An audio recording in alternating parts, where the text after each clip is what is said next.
the top of your car. You ever hear about that? You ever see where ice goes flying when people don't clean off the top of their car? Did you ever see a windshield get broken as a result of that? I can make your days better every single time. I just give you my experience. So there you go. So it is a good morning because we're all back here. It would be better if my windshield was good. Oh, you're safe. All that matters, right? All that matters. So I say that just to remind you that all days are good days, and no matter what, we are very appreciative that you're all here and you're all safe. With that being said, we're on the record, State of New Jersey versus Paul Caneiro. It's indictment 1902-0283. Can I have the appearances of counsel for the record? Your Honor, Assistant Prosecutor Nicole Wallace on behalf of the state. Good morning, Your Honor. Chris Decker, Assistant Monmouth County Prosecutor for the state. Good morning, Your Honor. Monica Masculine, attorney on behalf of Mr. Paul Caneiro. Your Honor, good morning. Andy Murray for Paul Caneiro. All right, good morning, everyone. Good morning, Mr. Caneiro. All right. With that being said, prosecutor, whenever you're ready. Thank you, Judge. The state calls Judith Link.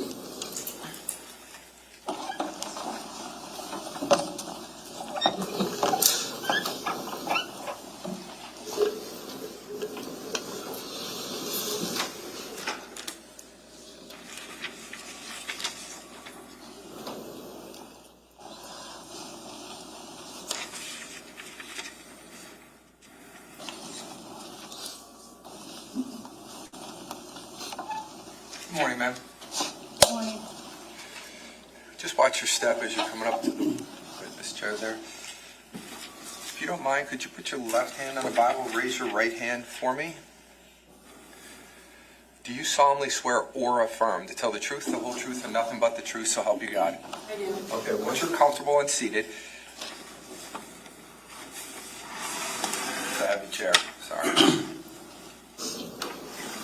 If you could state your full name for the record and spell your last name, please. Judith Link, L-I-N-K. All right. Prosecutor, when you're ready. Thank you, Judge. Good morning, ma'am. Good morning. Could you tell us where you work? I work for the New Jersey State Police in the Office of Forensic Sciences, and that is located in the Central Regional Laboratory in Hamilton, New Jersey. Okay. And approximately how long have you worked for the Office of Forensic Science? 22 years. And specifically, what is your current title or role? My title right now is a Forensic Scientist 3, and I work in the Quality Assurance Unit. And there I am the Health and Safety Officer for 5 laboratories. I conduct audits for all the laboratories. I review manuals and policies and procedures, and I peer review some of the trace evidence units paperwork. Now, have you always worked in the Quality Assurance Unit at the State Police? Okay. What was your role prior to that assignment? For 16 years, I was in the trace evidence unit. And what does the Trace Evidence Unit do within the State Police? The trace evidence unit analyzes trace evidence, which is very small evidence, typically hairs and fibers, footwear impressions, low explosives, glass, and gunshot residues. You said that currently you're a Forensic Scientist 3. Can you explain what that represents and kind of how you got there? I could start, when I started, I was a Forensic Scientist 1, and that gave me the responsibilities to analyze evidence. A Forensic Scientist 2, did I say 2? A Forensic Scientist 1 is when I started. The 2 gave me the opportunity to train others in the field that I was trained in. And now that I'm a Forensic Scientist 3, I can supervise others. Maybe not currently, but at all times as a Forensic Scientist, both 1 and let's say 2, were you involved in the testing of small items of evidence and trace evidence? Yes, I was. And just before I ask you about your educational background, I just want to approach and show you what's been marked as S424 for identification. Can I ask you to take a look at that and let me know if you recognize it?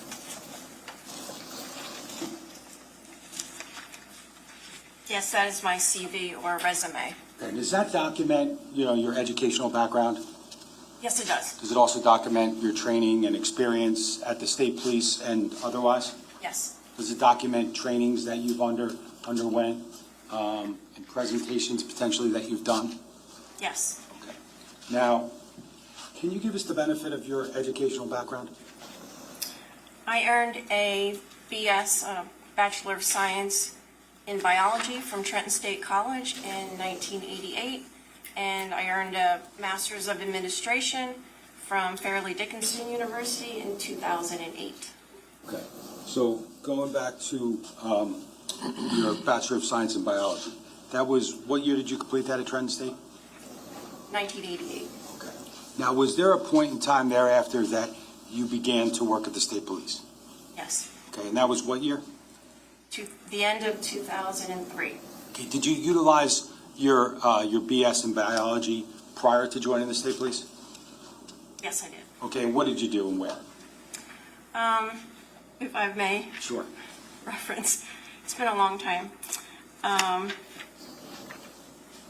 Let's see, not everything is on here, but I worked for Johnson & Johnson, and we called it the Robert Wood Johnson Pharmaceutical Research Institute. That's what it was called back then, from 1993 to 96. And I left there and I went to Georgia and worked at Solvay Pharmaceuticals. Now, I'm going to draw your attention back to, I think you said late 2003. That's when you began at the State Police Lab? Yes. Okay. Now, your initial assignment there, what was that?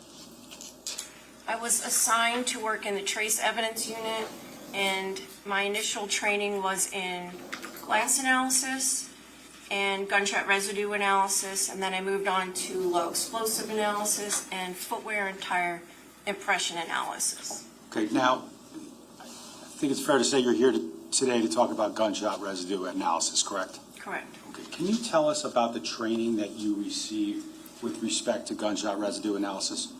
Sure. The training took about a year, and I was under direct supervision by my supervisor. When I was comfortable with the work in the laboratory, I had to complete 10 cases on my own, and I had required readings to complete. And after that, I took 2 written tests and passed them both, and I passed 2 laboratory tests. I passed a moot court, and then I was deemed an expert in gunshot residue analysis. And that was by your office, specifically New Jersey State Police Office of Forensic Scientists? Yes. Okay. Now, once you had that kind of qualification in-house, did you begin to perform gunshot residue analysis testing and other types of trace evidence testing? Yes, I did. And if you could potentially approximate how many cases you've worked on with respect to gunshot residue analysis, could you do that? About 180 cases. Now, have you ever during the course of your career gone to additional trainings, both inside the state police and outside the state police Office of Forensic Scientists? Yes, I took a week-long course given to me by the FBI, forget what year, and that was it for the training, the FBI training and the state police training. Now, as part of your work in the State Police Office of Forensic Science, specifically Trace Evidence Unit, did you have to undergo any proficiency tests during the course of your career? No, absolutely. Every year all scientists take a proficiency test in their discipline. Now, during your time within Trace Evidence Unit, I think you testified that you did approximately 180 cases involving gunshot residue analysis. Did you ever have an opportunity to have to review the work of others within the unit? Yes, we call that peer review. Okay. Now, is any case or every case within the Trace Evidence Unit, is it actually peer reviewed by another qualified scientist? Every case is peer reviewed and also administrative reviewed, yes. Now, have you ever been involved in, I think I mentioned it, but have you ever been involved in giving or assisting in presentations with respect to gunshot residue analysis? Yes. I had given 2 presentations on gunshot residue analysis. Every year we have symposiums for police officers, and we invite them in. So I gave 2 presentations, and then I also was involved in the FBI road school class. We call it the GSR road school, and they came to our facility to teach the ballistics unit, the officers in the state police, a little bit about what the scientists do in the laboratory and how they analyze gunshot residues. Now, to that point, I think you said that at times you've been involved in instruction of officers in the ballistics unit, correct? Correct. Now, have you, during the course of your time as someone who analyzes items for gunshot residue, have you gotten or received information about how the ballistics unit operates? Yes, we work closely together. Now, generally speaking, are you familiar with the manner in which gunshot residue can actually get onto an item? Yes. And just generally speaking, could you explain your understanding of how that works? Sure. The little that I know, as the firearm is fired, the trigger is pulled, I forgot the term, the primer is struck, the primer cap in the cartridge, and it starts to burn. And that in turn will start the gunpowder inside the cartridge to burn, and that will build up a lot of pressure in there and pushes out the bullet, and out of the muzzle will also come gunshot residues, which include gunpowder, burned gunpowder, unburned gunpowder, some lead from the bullet or copper also comes out of there, and it comes out kind of like a cone shape. So the closer the target is to the weapon, the tighter the pattern is on the target. So you generally become familiar with materials that would be expelled from a firearm during the course of discharge? Yes. Okay. Now, during the course of your career, have you had the opportunity to testify in Superior Court in the state of New Jersey? I have. And during the course of those testimonies, have you ever been offered as an expert in the field of gunshot residue analysis? Yes. Do you recall approximately how many times? About 18 times. Okay. And has that been in one county or more than one county in the state of New From Jersey? multiple counties in the state. Okay. Your Honor, at this time, the state would offer Judith Link as an expert in the field of gunshot residue analysis. Any voir dire? No, I don't think so, Judge. Thank you. Okay. Ladies and gentlemen, we haven't done this in a while. So I'm going to give you this charge again just to remind you. As a general rule, witnesses can only testify to facts known by them. This rule ordinarily does not permit to be received as evidence the opinion of a witness who is not testifying as an expert. However, an exception to this rule exists in the case of an expert witness who may give their opinion as to any matter in which they are versed, which is material to the case. In legal terminology, an expert witness is a witness who has some special knowledge, skill, experience, or training that is not possessed by the ordinary juror, and who thus may be able to provide assistance to the jury in understanding the evidence presented and determine the facts in this case. You're not bound by such expert's opinion, but you should consider the opinion and give it the weight to which you deem it is entitled, whether that be great or slight, or you may reject it. In examining an expert's opinion, you may consider the reasons given for it, if any, and you may also consider the qualifications and credibility of the expert. It is always within the special function of the jury to determine whether the facts on which the answer or testimony of an expert is based actually exist. The value or weight of the opinion of the expert is dependent upon, and is no stronger than, the facts on which it is based. In other words, the probative value of the opinion will depend upon whether, from all of the evidence in the case, you find those facts are true. You may, in fact, determine from the evidence in the case that the facts that form the basis of the opinion are true, not true, or true in part only.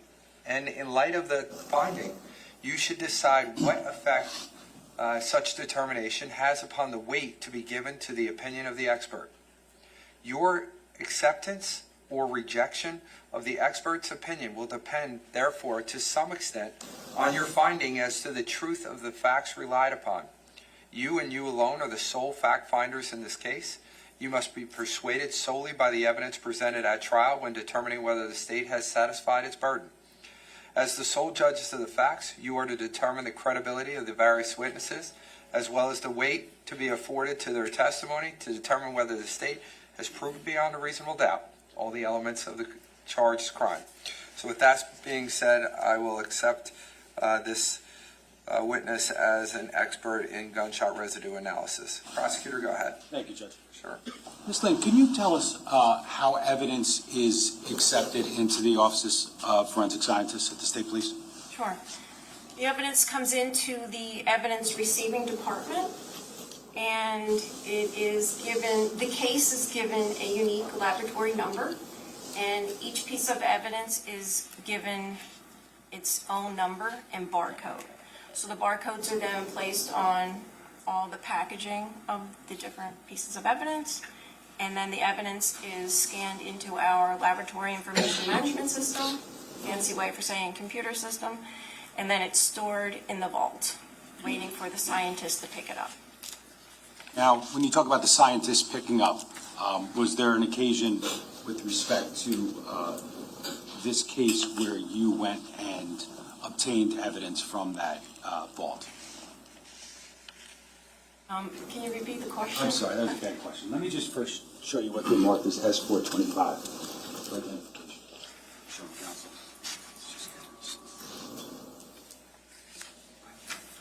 Just going to show you. It's been marked as S425 for identification. Do you recognize what that is? Yes, I do. And what is it? This is an evidence receipt that is created when the evidence comes into the evidence receiving department, and the case is created with its unique laboratory number, and information on this evidence receipt tells me what evidence to pick up when I go to the vault to pick it up. Does it also help you or guide you in what, like, analysis to perform? Yes, Okay. Now, S425, does that have a date on it? it has a received date, yes. Okay. And what was that date? November 30th, 2018. Okay. And does it indicate a specific item? Yes. And what item is that?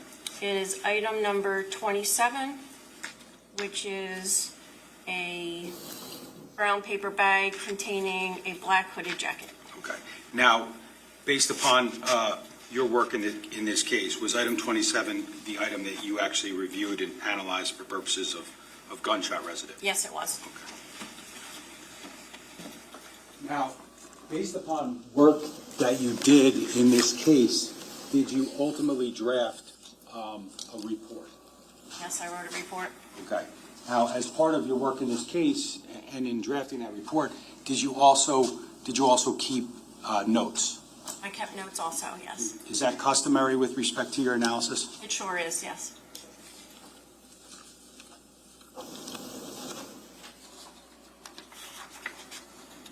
I'm just going to show you first what's been marked as S426. Do you recognize that?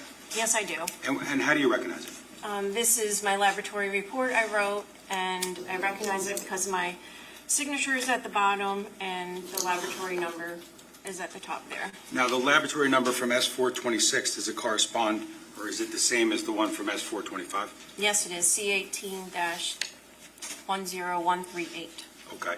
And the report marked S426, does it cover your analysis of item number 27, State Police item number 27? Yes, it does. Okay. Now, I'm also going to show you what's been marked as S432. Do you recognize what that is? I do. And what is it? It is a copy of my case notes. Okay. And how many pages are that, if you could tell us? Is that? They're all here. Okay. 20 pages. Okay. And could you just generally tell us what's included in your notes? Sure. The laboratory case numbers at the top, and as I go through my analysis, I document everything I'm doing. And I also take photographs as I do my analysis, and they are included in here also. And I have some other During my analysis, I make up transparencies, which is a clear plastic piece of paper that I put on top of some of the analyses that I do, and I document that in that way, and there's copies of that in my notes also. Okay.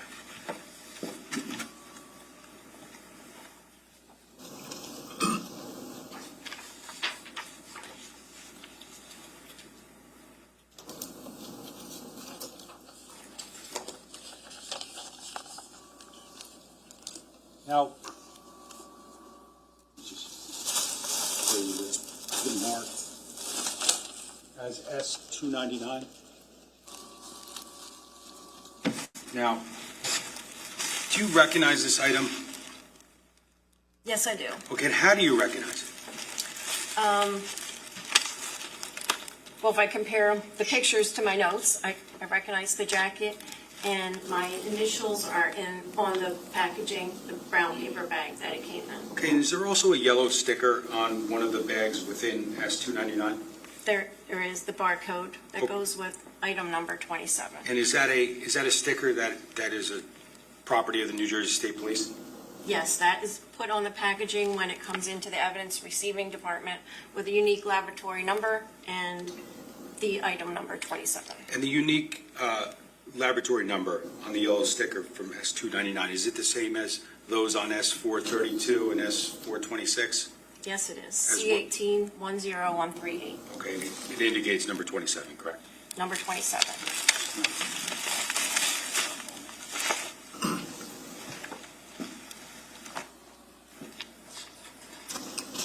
Now, once this item, number 27, comes into your possession, can you tell us the first steps that you perform with that item?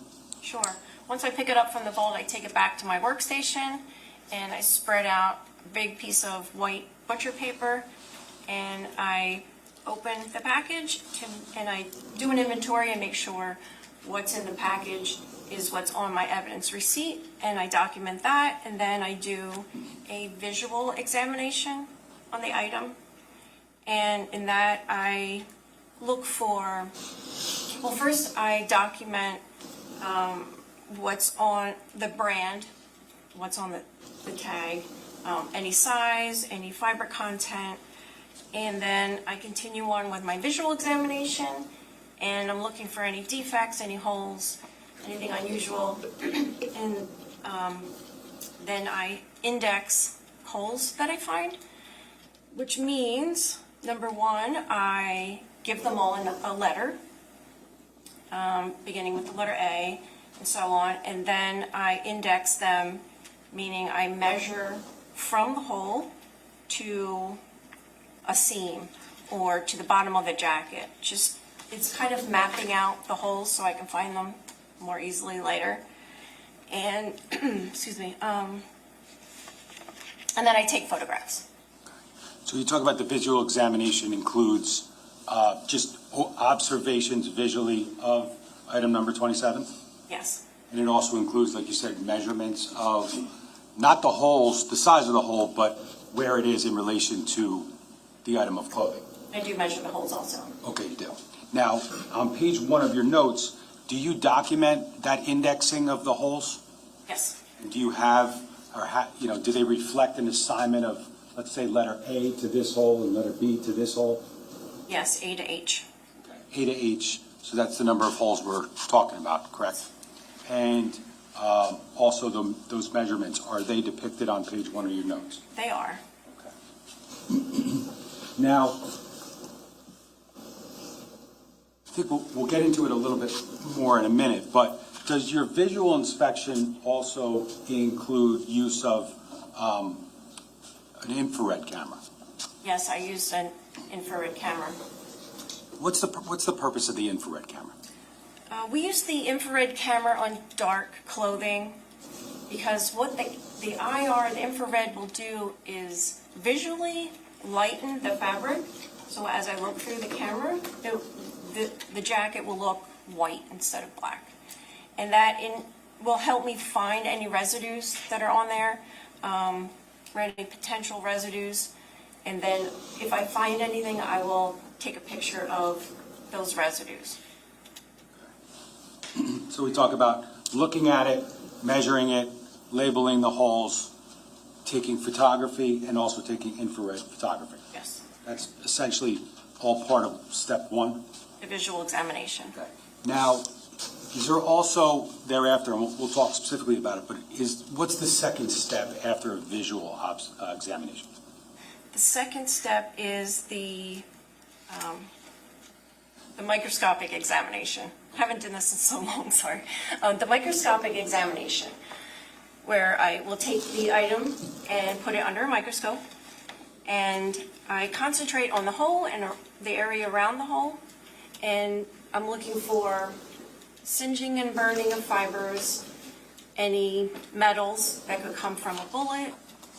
I am looking for gunpowder that could be partially burned, or whole gunpowder pieces. Okay. Now, the last step is what? The third step in the process. That's the chemical examination. Okay. So generally, you've just described the kind of the three steps of your determination with respect to whether or not any gunshot residue exists on any item, but in this case specifically number 27? Yes, Okay. Now, you talked about taking photographs, correct? yes. Okay. And I'm going to refer you to your notes that are in front of you, if I could.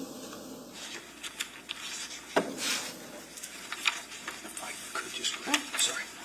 That'd be S432, correct? I'm going to direct you to page 4 of your notes. Do you recognize what that is? Yes. And what is that? Page 4 is a picture of the front of the entire jacket. Okay. And is there another overall photograph? On page 5 is the same photo, but I added documentation of where the holes are, Okay.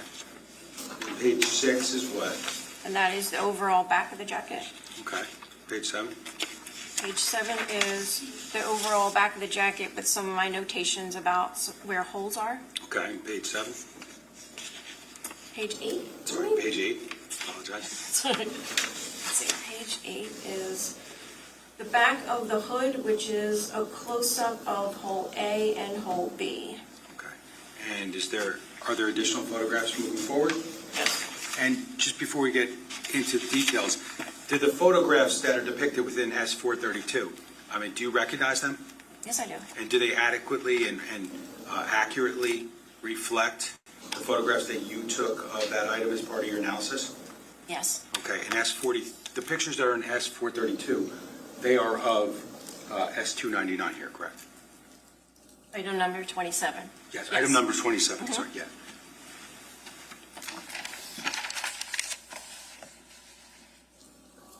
So at this point, I'm just going to publish, for purposes of explanation, some of the photos. I'm going to go to our notes. I'm going to go to page 4 of the witness's notes. All right? No objection.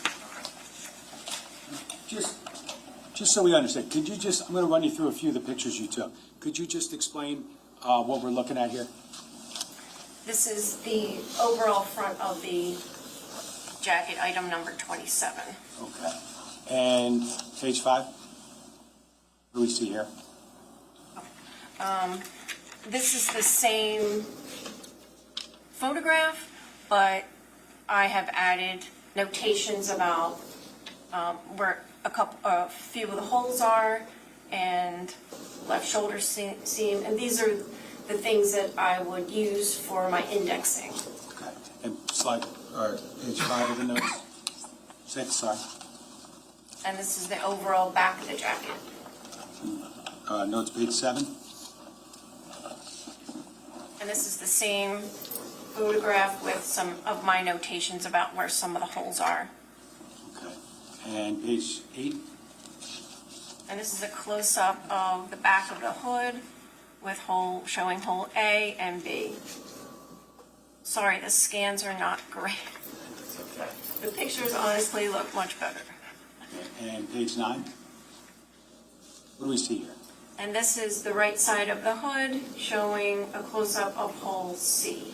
Okay. And did you document observations you made of hole C in your notes, specifically on page 1? Yes, during the visual examination.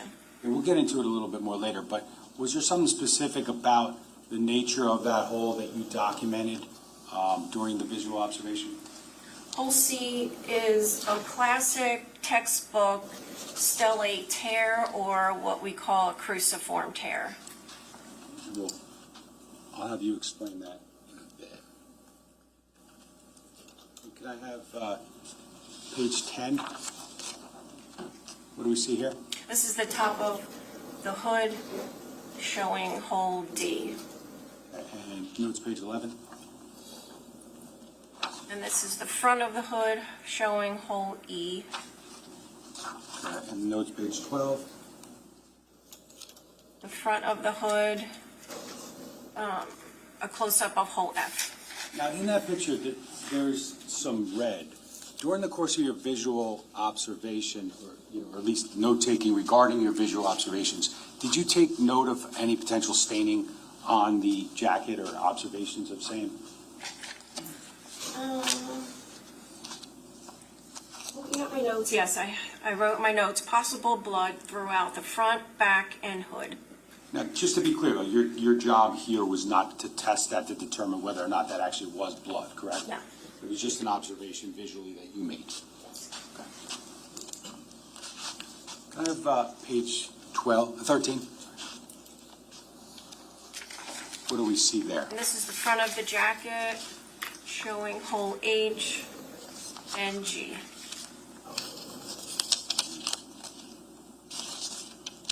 All right.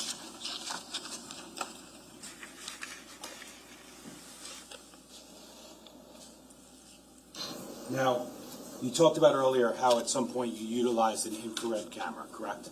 Correct. Can I have page 14 of the notes? Can you explain what we see here? Sure. It's not the greatest scan of my photograph, but this is a standard. It is something that we created. Actually, the ballistics unit created it for me. It's a piece of black fabric, and they shot it pretty close up, so there's a lot of residues on it, and I use it to test the camera, my IR camera. Before I use it, I look at this standard, we call it gunshot residue standard, using the IR camera to ensure that the camera is in fact working, and I see that the dark fabric has lightened and the gunshot residues are dark and visible. So just to be clear, what's depicted in your notes, page 14, that is not evidence from this case, correct? Correct, that is not evidence. That, as you said, I believe, correct me if I'm wrong, that's a standard utilized just to make sure the camera's working properly. That is correct. Okay, and was it? And it was, yes.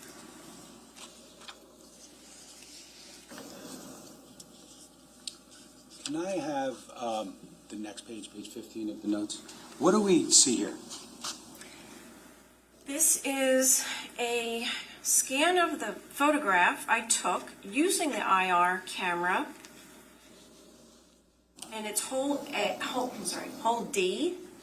And I took this photograph because I saw possible bullet wipe, which was enhanced, and you could see that as a ring around the hole. You don't see the whole ring, but if you see the bottom of the ring, there's a black ring around the hole, which could be bullet wipe, which means a passage of a bullet, and the bullet, whatever was on it, wiped off and just left that ring.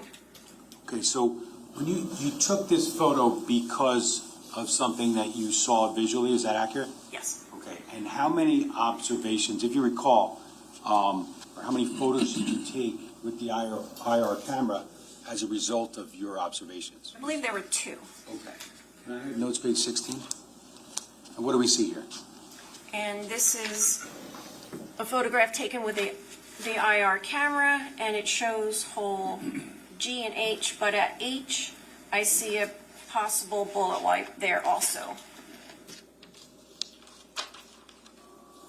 Based upon this and this alone, do you make any determinations with respect to those holes that you just discussed?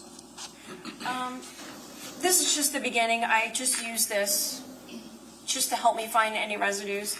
But I would not conclude anything with this. Okay.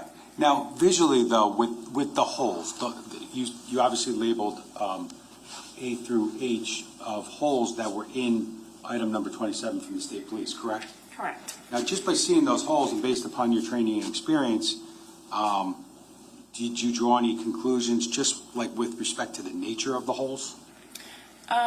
With my experience, I could say that these were caused by the passage of a bullet. Now, as far as like entrance versus exit, do you draw any conclusions like that? No. Okay. Now, once you've utilized, you've taken the photographs, you've taken the IR photographs, is there a point in time when you move on to a microscopic examination of the actual holes? Yes, that would be my next step. Okay, now, despite anything you might have seen visually in A through H, do you do that with each of those holes? Yes, each hole will get a microscopic examination. And that would be regardless of what you saw or you didn't see visually? That is correct. Mhm. And also with regard to what you saw or didn't see on an infrared camera? Yes. Okay.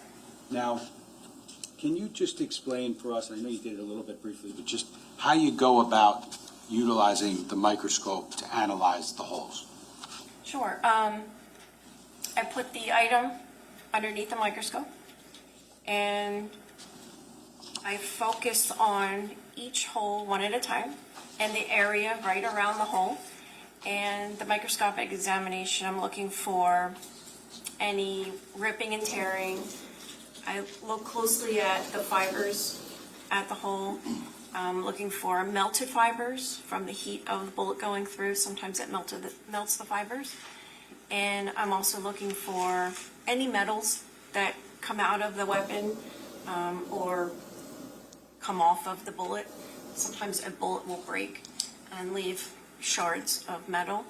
And I'm looking for bullet white, which is a ring around the hole, as you can probably see here. And sometimes it's visible, sometimes it's not.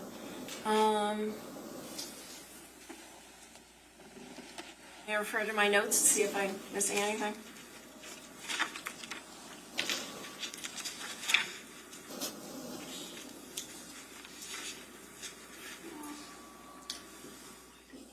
Oh, and gunpowder, of course. So I'm looking for particles of gunpowder. They don't always completely burn. So if the target is close enough to the weapon, it will land on the fabric. So I'm looking for gunpowder particles also. Okay. Now, regarding the microscopic examination that you did with holes A through H, now, did you draw any, or did you observe anything significant with respect to any of those holes? Referring to my notes, holes A, B, D through H, I did not find the things that I was looking for: singeing and burning, ripping, tearing. There was no bullet white that I saw under the microscope, and I did not see any gunpowder. Hole C, I noted that it was a cruciform tear, and I did not see any singeing and burning, no bullet white, no gunpowder was observed. Now, did that mean to you at that point in time that A, B, and then D through H were not holes caused by bullets or something else? No, the microscopic examination does not indicate that it was not caused by a bullet. Now, the one letter you left out was hole C, correct? Well, A, B, D through H, and then I mentioned C was the cruciform tear. Okay. Now, so with respect to hole C, I think what you just said is that there is something of significance to you based upon what you've done thus far, correct? Yes, absolutely. Okay. Now, that being said, the holes where you didn't see anything significant, did you just stop your analysis at that time? No, there was more. Now, the next step would be, as you said earlier, the chemical analysis, right? Correct. Okay. Now, did you do that with respect to A through H, every hole? Yes. Okay. And is there a first step in that process or a first test in that process? Yes, there are 3 tests. Okay. And the first test is called the Grice test or the grease test. And for that test, I'm looking for nitrites, like chemical nitrites that come out of the weapon. And you want me to explain how I do that test? Yes, please. Okay, so I take the item and I lay it down and I spray it with acetic acid. And then I take a piece of paper which has been specially treated with a special chemical, and I iron that on top of it. And when I peel it back, if there was any nitrites on that item, I would see an orange coloring, orange speckling, or an orange cloud. And that would indicate nitrates were on the jacket from a weapon. And I did that for all the holes. Okay. Now, with respect to that grease test, you said he did with all the holes. Did you note any of the holes that presented with that orange color that you were looking for?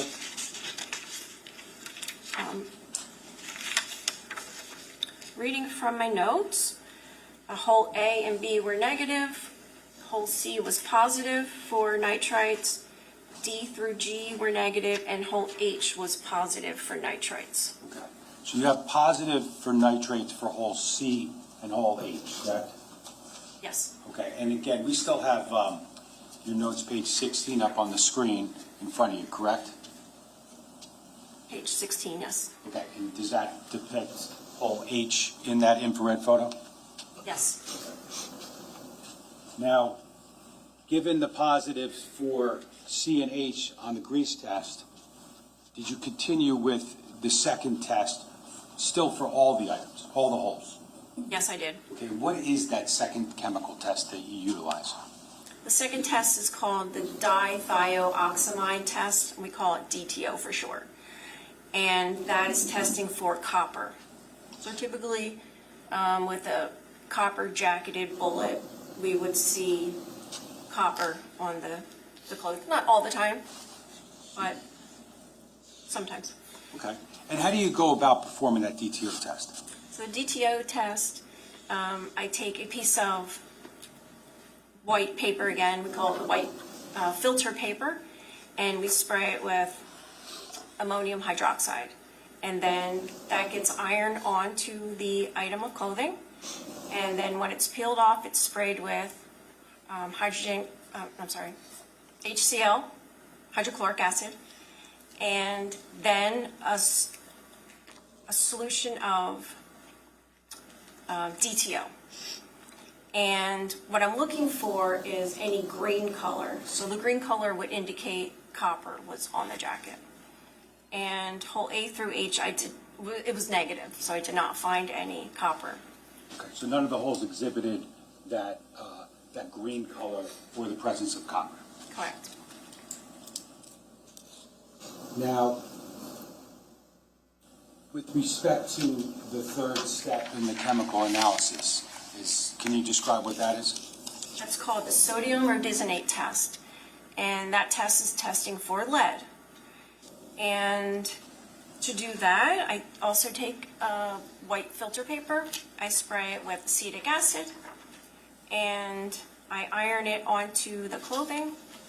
And when I peel it off, I spray it with a solution of sodium rhodizonate solution that I created.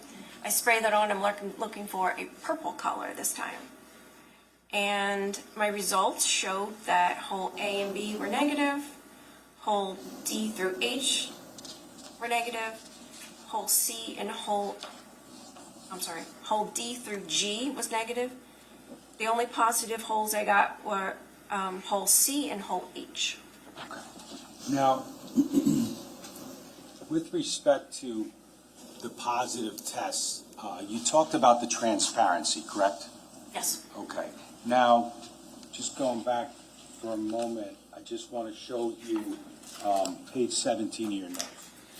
Now, this was with respect to which of the three chemical tests? This is a result of the Grice test for nitrites. That's looking for the color orange, correct? Yes. Okay. Now, can you explain what this notes page 17 actually reflects, how this was created? Sure. After I do the test, I am left with that chemically processed paper, and it has some orange on it. So you can see hole C where I wrote, it looks like an upside down cross. That's the cruciform tear.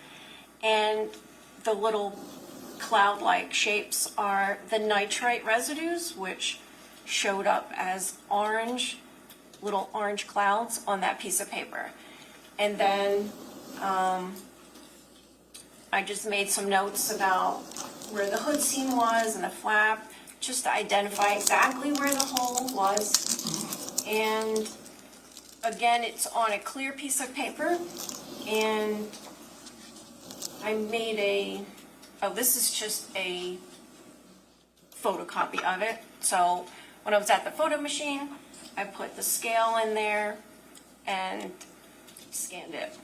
Okay, so that notes page 17 would be reflecting the positive test for the presence of nitrate residues? Nitrites. Nitrates, okay. Now, with respect to notes page 18, is that also from hole C? This is also from hole C, but it's the results of the lead test, the sodium rhodizonate test. Okay, and does that reflect the presence of lead in the area of hole C? Yes. Okay. So we have the presence of nitrites and lead for hole C, correct? Correct. Now,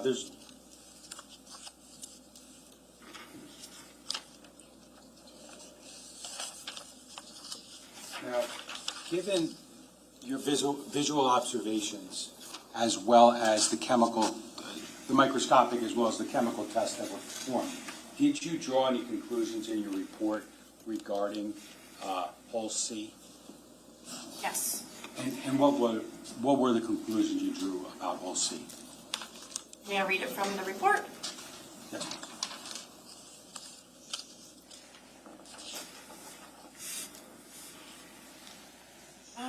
I'll paraphrase, and it says, hole C exhibits the physical characteristics of a bullet hole produced when the muzzle of a firearm is in contact or near contact with the garment when discharged. Okay. Now, contact or close contact, does that have a meaning in the trace evidence gunshot residue world? Yes. Typically, the distance determination is conducted by the ballistics unit in conjunction with my notes and the residues that I found.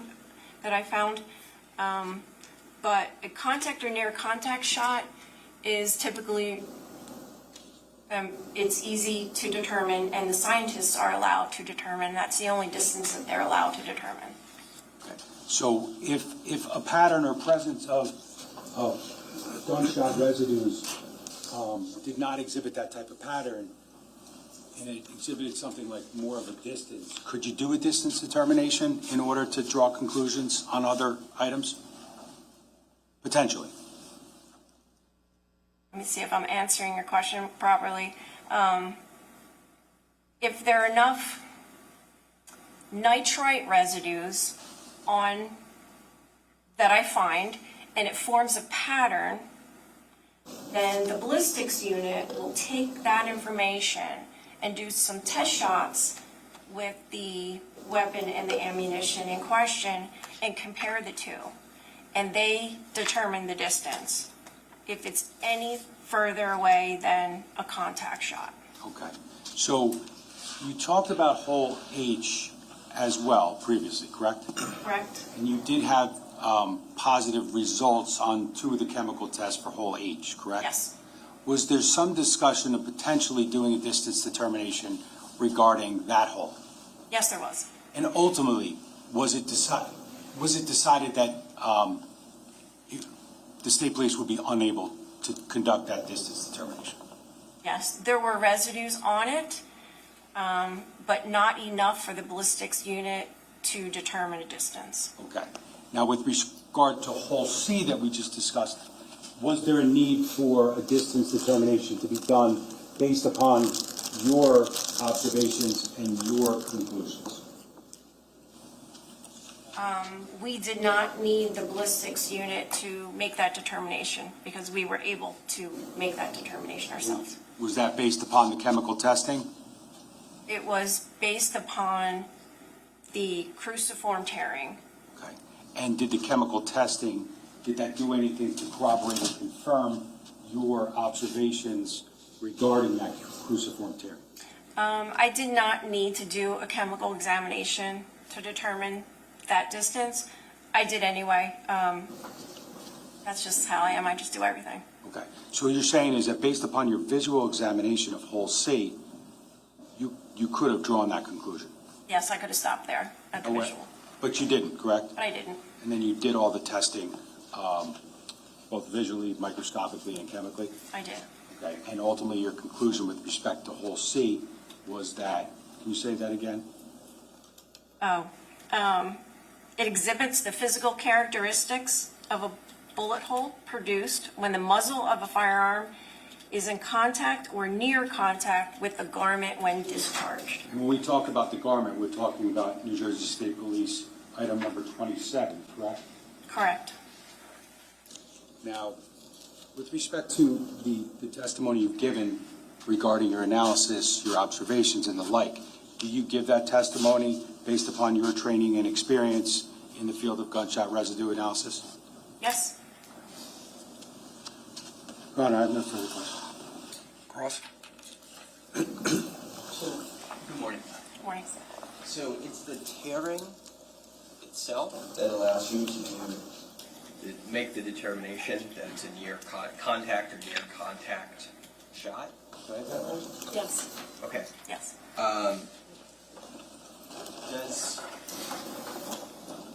Does it matter what the garment is made of? It does matter. I've seen multiple near contact shots, and depending on the fabric content, it may rip differently. Yes. Okay. What's caught, like, the garment's tearing because a metal object is going through it at a very high rate of speed, right? Yes. Okay. And obviously the bullet is spinning as it's traveling through Yes. the air. Is that, like, why is it that close up you're saying you can observe tearing that's unique to the gun being fired from that distance versus, let's say, 10 inches away? Yes. Why would that be the case? Contact or near contact shots are when the muzzle is so very close or touching the fabric, and it's the explosion and the force of that coming out of the weapon. It's such an explosive force that causes the ripping because it's so close. Now, obviously, as the weapon gets closer, there's going to be a higher concentration, we would imagine, of these nitrites and residues on the garment. Yes. And there's a method for, it sounds like there's a method for confirming their presence on the garment. Is there a method for quantifying their presence? We don't do that. There's so many moving parts per se. Sometimes we don't find residues, and that is because there could be an intervening object, or the wind pushes the residues away, movement of the gun, the type of ammunition. There's so many different things. With the contact shot, because it's so close to the target, that typically we don't find residues because it's all blown right through. But if there's movement to the fabric, or the fabric softer, or it's just right off the garment, we sometimes see the residues like we did in this case. Okay. So sometimes there's tearing that makes it appear to you that what you're looking at was a contact or near contact shot. Correct. Sometimes there's these residues, nitrites, present on what you believe is a contact shot. Yes. Sometimes there aren't. Correct. So it's not the existence of the residues then that necessarily confirm the contact shot. Not necessarily. It's actually what you're interpreting in terms of a pattern of riffing of the material. Typically, yes. Mhm.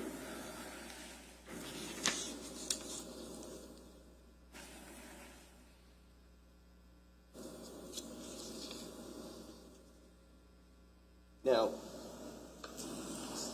I think you mentioned that various things can impact the amount of residues that are left on a garment, but in terms of the actual firing of the gun, is the length of the barrel relevant? Yes. Is the diameter of the barrel relevant? Yes. Is the caliber of the weapon relevant? Yes, it is.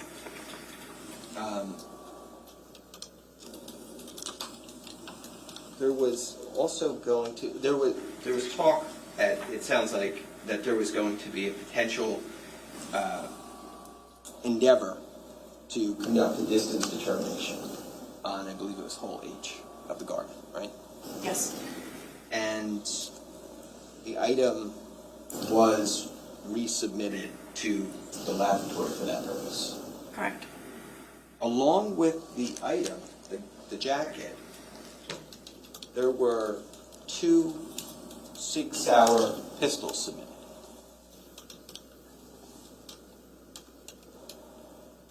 Is that a question? I don't. Yeah. Oh, were there? Yeah. Oh, I don't know. Oh, okay. Yeah, I don't know. Well, I can't recall. Okay.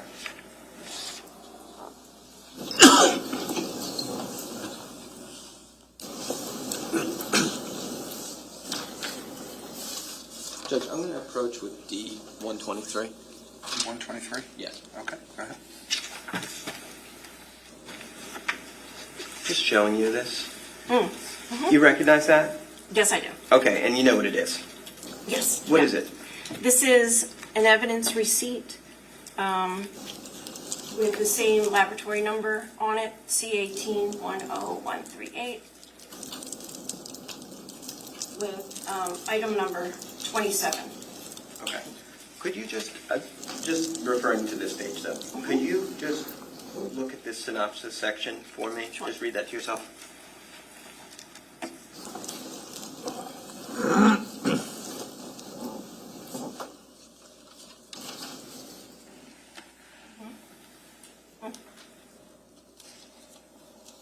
Okay. Okay. I'm just going to take that back. So, in this evidence receipt, for the resubmission of the jacket, we see it mentions several other pieces of evidence, correct? Correct. That are to be considered along with the submission of the jacket. Is that right? That's right. And that included not 1, but 2 Sig Sauer pistols. Is that right? Okay, that's what that says, yes. And also a .38 caliber silencer. Right? That's what that says, yes. Okay. Question is, do you know why, or maybe you requested this, maybe you didn't, but do you know why there were 2 Sig Sauer pistols requested? You don't know? No, I'm not involved in that portion of the examination. Okay.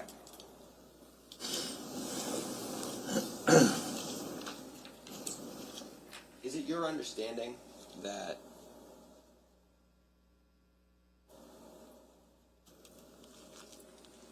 two weapons manufactured by the same manufacturer, same make, model, firing the same caliber, would produce similar patterns of residue? I would have no idea. The testing of the weapons by the, the ballistics department would handle that in conjunction with the scientists. But I have no I have no understanding of those weapons. Okay.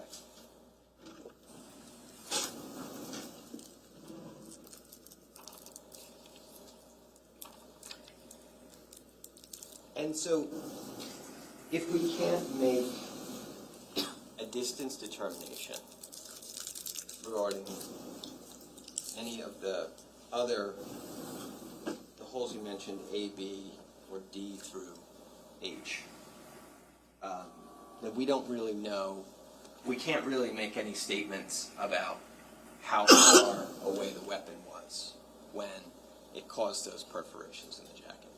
No, cannot. And so that could be a foot away, or it could be 20 feet away.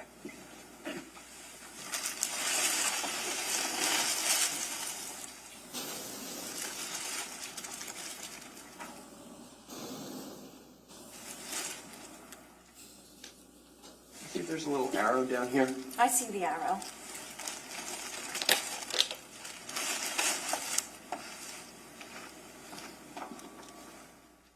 Everything you examined on this jacket was in the hood or upper shoulder portion, is that correct?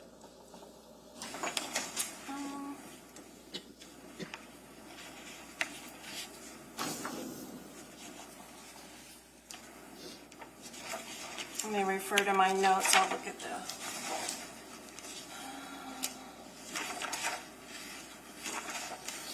Yes, that is what I'm seeing. Okay.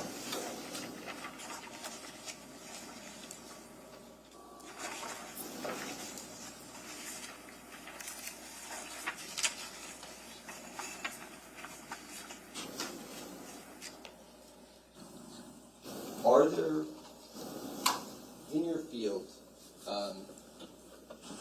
just so I understand, are there laboratories that would try to quantify the amount of residues on a garment for purposes like distance determination or purposes like, determining the orientation of the shooter, things like that? I would believe so. I know there's studies now on quantifying, but I don't have the knowledge of the labs that do that. Okay. So it's not the state police? We don't do that. And the state police also has, I think, in your CV, you mentioned that you began as a glass examiner. Yes. Okay. But you were also trained in footwear and tire impressions. That's correct. Okay. And so footwear would be determining if maybe a print matched a particular shoe. Yes. And then tire impressions would be if a scene is found and there's different kinds of tire impressions, maybe you could look at photos of those to determine what vehicle might have made them? Yes. Okay. Is that something that the lab still engages in, the state police? We still do that, yes. Okay, thanks. I have no further questions. Redirect? When we talk about footwear impression and we talk about tire impressions, is it fair to say you need a pattern, an identifiable pattern, in order to compare one tire to a tire track or one shoe to another shoe? Yes. Can I just have slide notes page 9, if I could, just briefly?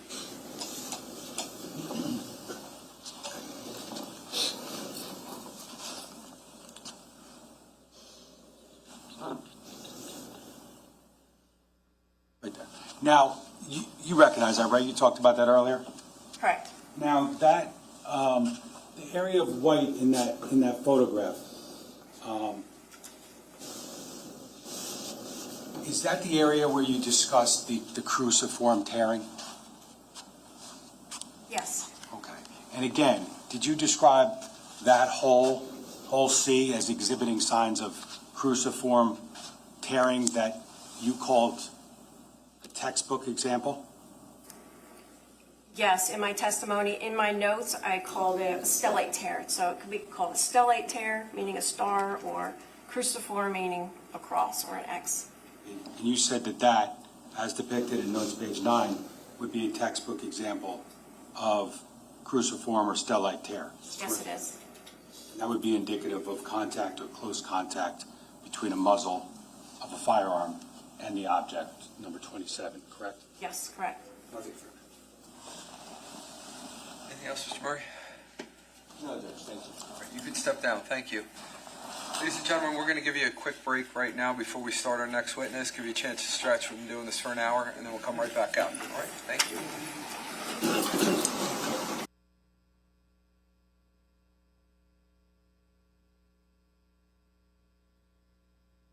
Advise the court that during his testimony, there may be the need for the charge with respect to the recorded jail calls. Okay. Thank you for letting me know. And the redaction charges. Redaction charge. All right. We'll get those. Make sure that we have. We were also going to ask if we could approach and confer something briefly. All right.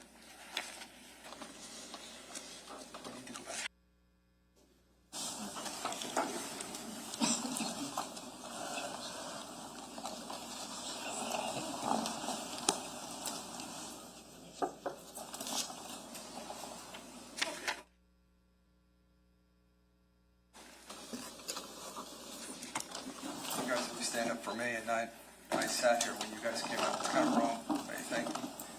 All right. Next time, I got you. Prosecutor, you want to call your next witness, please? Judge, the state calls Lieutenant Petrozello.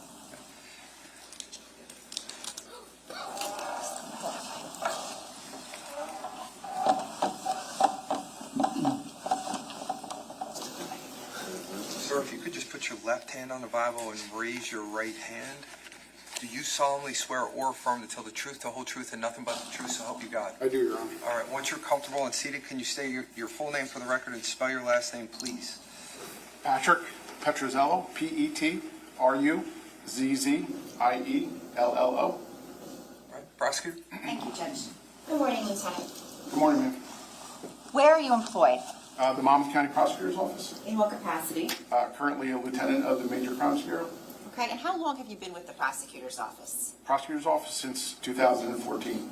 Could you take us through your history with the prosecutor's office in terms of different units and assignments you've had? So I was hired in December of 2014. I was assigned to the Major Crimes Bureau in Freehold. About a year and a half later, I was assigned to the Asbury Park Satellite Office of the Major Crimes Bureau, where I remained until 2022 when I was promoted to sergeant. I remained in the Asbury Park Satellite Office as a sergeant. I was then transferred for about 10 months to the Special Victims Bureau, and then promoted in 2025 to lieutenant of major crimes. Now, what, if any, prior law enforcement experience have you had prior to the prosecutor's office? Prior to the prosecutor's office, I started my career as a Class II officer in Point Pleasant Beach in 1996. I remained in that capacity until 2000 when I was hired as a patrolman. From there, in 2003, I was reassigned to the Detective Bureau in Point Pleasant Beach, where I remained until 2014, coming to the prosecutor's office. Back on November 20th of 2018, what unit were you assigned to? The Major Crimes Bureau, Asbury Park Satellite Office. Now, on that particular date, November 20th of 2018, At about 12:45 p.m., what, if any, direction did you receive? I was directed to respond to the 15 Willowbrook address. And can you tell us about any observations that you made when you arrived? When I arrived, there was numerous fire personnel on scene. It was an active fire scene. There was also officers or detectives from the Major Crimes Bureau and also the prosecutor's office responding. They were there. Additionally, Colts Neck Police Department was present as well. What time did you arrive on scene? About 1 hour late, 13:45 or 1:45. Okay, now when you arrived on scene, were you essentially assigned as something? I was assigned, upon arrival, I was assigned by my then Sergeant Ed Henley as the lead detective for this investigation. Okay, and what does it mean to be the lead detective in terms of from the Major Crimes Unit?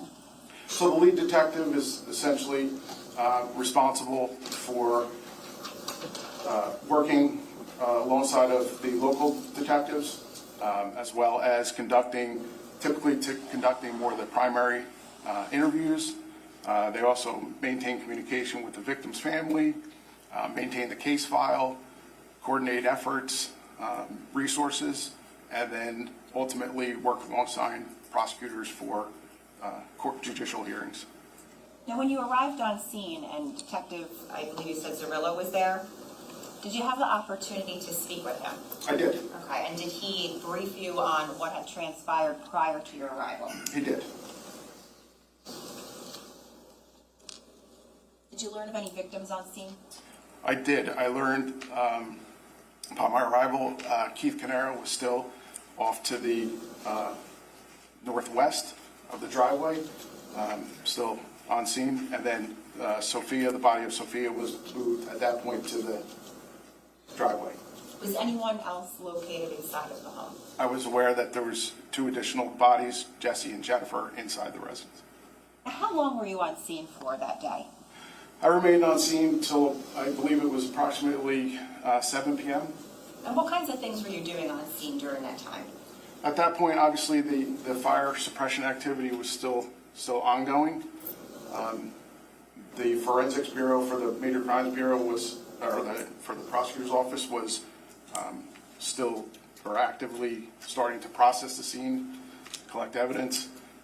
At that point, I made observations of what was going on, continue with ultimately the bodies being removed, medical examiner's arrival.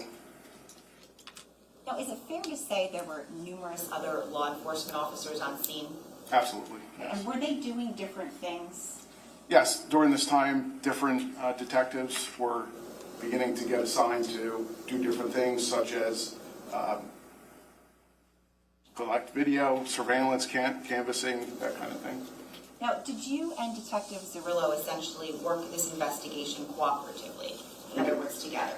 Yes, we did. And did that occur for the next several weeks? I think even further, yes. Were there some things that you and he did together? Yes. And then were there other things that you did by yourself without necessarily Detective Zerillo present? Yes. We've already heard from Detective Zerillo, so I want to talk about the things that you did when Detective Zerillo wasn't necessarily with you, okay?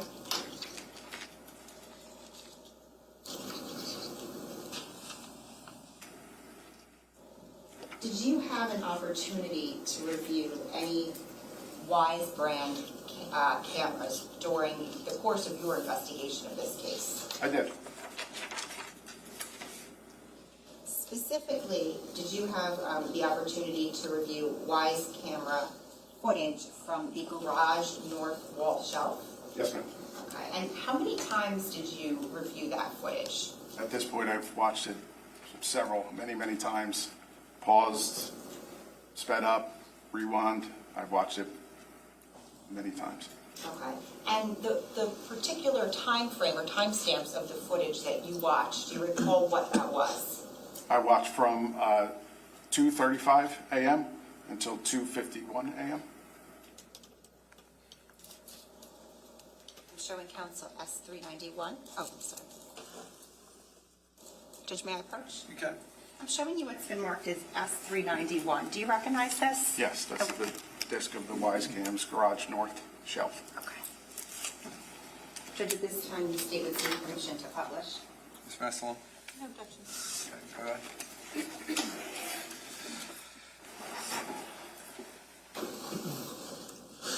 you could just make sure the court's volume is all the way up. Thank you. Now, Detective, due to the length of this, I'm going to play it in full, but we may have to pause it a few times to ask you questions, or I may ask you questions while we're playing it, okay? Yes, ma'am. All right. Before I hit play, can you just tell us what timestamp is up here? 02:34:58 or 2:34 in the morning. Okay, and just generally, what is this that we're looking at? This is a view of the, from the camera on the garage north wall shelf, pointing at the garage door that was to the, on the west side of the residence. Now, what we're going to watch at 2:34:58, is that about a 16 or so minute clip? Yes, ma'am. Now, this portion of the video, is this what you had indicated you watched previously multiple times? Yes, ma'am. Did you determine whether the timestamp on here was accurate? I did. Now, how did you do that? It was compared to known phone calls. There's other cameras that all went offline at the same time, at approximately 2:51. Again, compared to known phone calls. Okay. I'm going to ask if we can now play the video.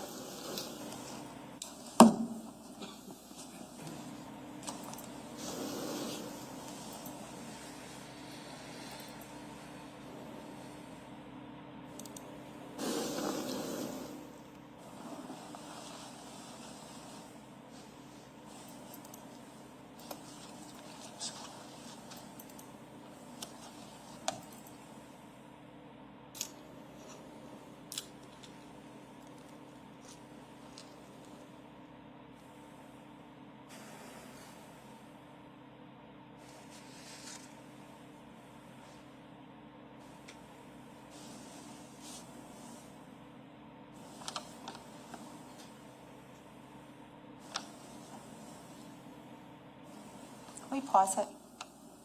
Okay, I'm going to pause it at, it's about 2:35:47.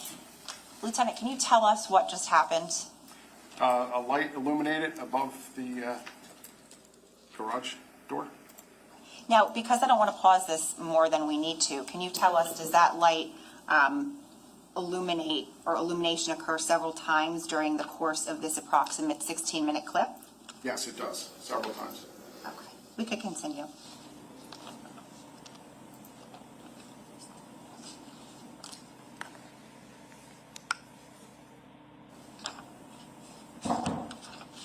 Can you pause it? Okay. Detective, did you just see a silhouette appear? Yes, ma'am. Can you explain to us how that happens or what we're looking at? It's paused now, it's grainy, but in the middle pane,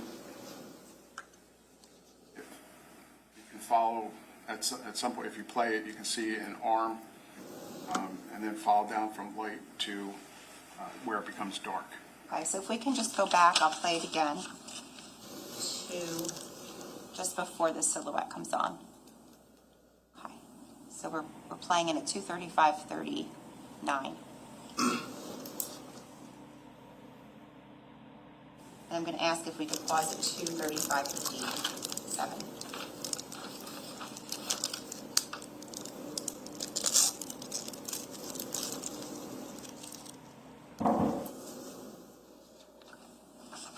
Lieutenant, did the silhouette appear to come from the right side of the screen to the middle of the screen? Yes, ma'am. And does the silhouette appear to leap upwards?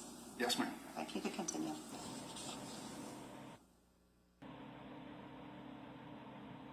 Pause it, please.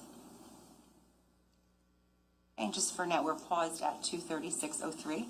You could continue.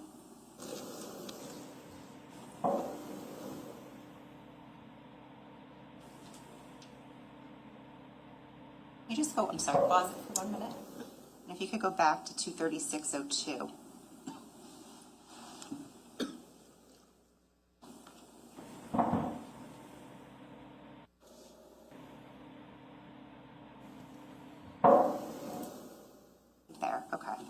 I want to direct your attention to the area of that middle vertical frame of the garage door. Do you see that? I do. Okay. Can you identify what you're seeing regarding any areas of light and dark coloring?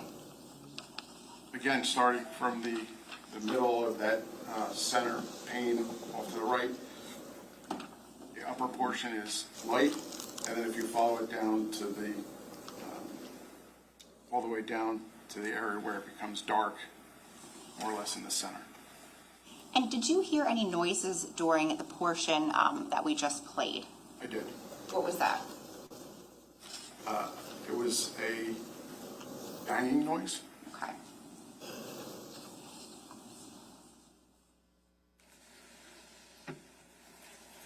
You continue.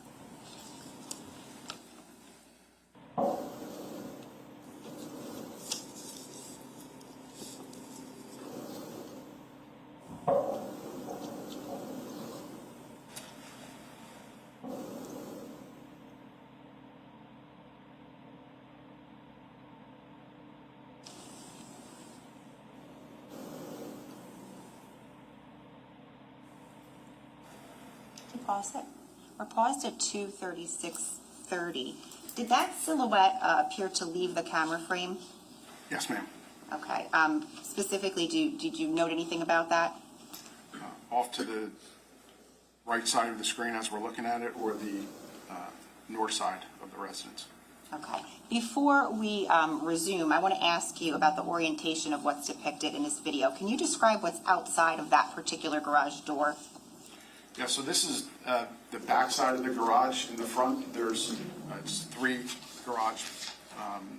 bay garage, and this most northern side has a garage door that opens up essentially on the back side of the house, so you can go all the way through. On the back side of this, or the west side of the house, is it opens up to a small paver patio. When you walk out of the garage, immediately to the right side is where the electrical panel is affixed to the house. If you go to the left side of the screen or the south side, it is the paver walkway leads to where the house has a large whole house generator. Showing council what's been marked as S407. I'm going to show you what's been marked as S407. Do you recognize that? I do. What is that? This is a picture from the opposite side or the outside of the house. So in the orientation, Just before you do that, I'm going to ask to publish, if we could. Any objection? No. I'm going to put it on the screen.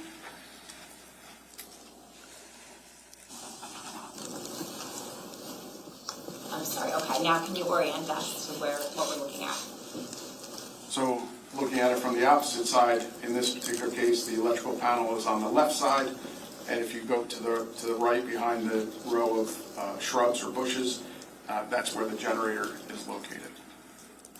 Thank you. And if we can resume.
Lieutenant, what did we just see? What appeared?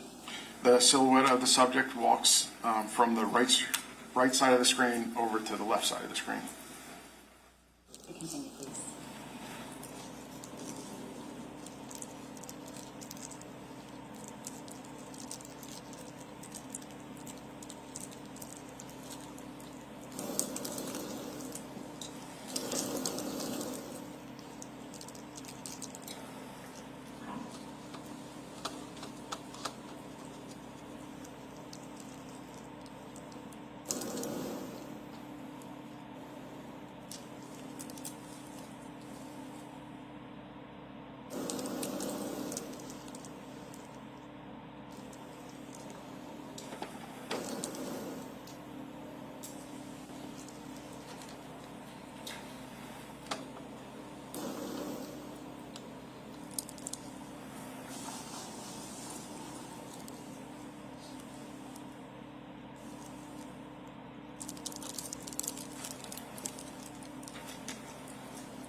While the video is still playing, can you tell us what we just saw?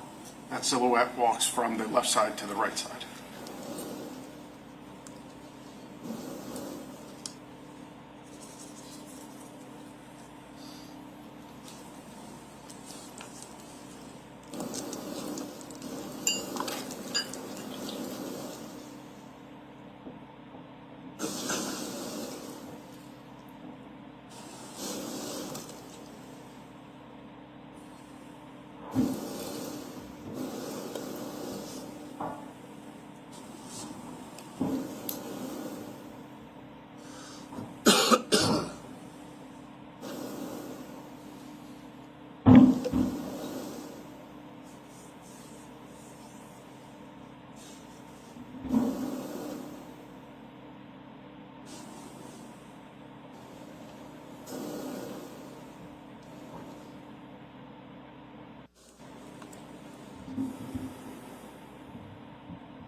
Did that video end at 2:50:59? Yes, ma'am. Thank you. Now, did your investigation reveal anything about the loss of power to 15 Willowbrook Road? It did. What was that? As I mentioned before, those cameras, the Wise cams went offline at the same time as 251. Additionally, there was a Verizon reported that the loss of power at 252. There was also 2 additional cameras inside the residence that went offline at the same time, 252. Now, during the course of your investigation, did you request anything from Verizon? I did. And what was that? I requested any information they had referenced the optical network terminal for the Verizon connection to the house. And did you receive anything back? I did. What was that?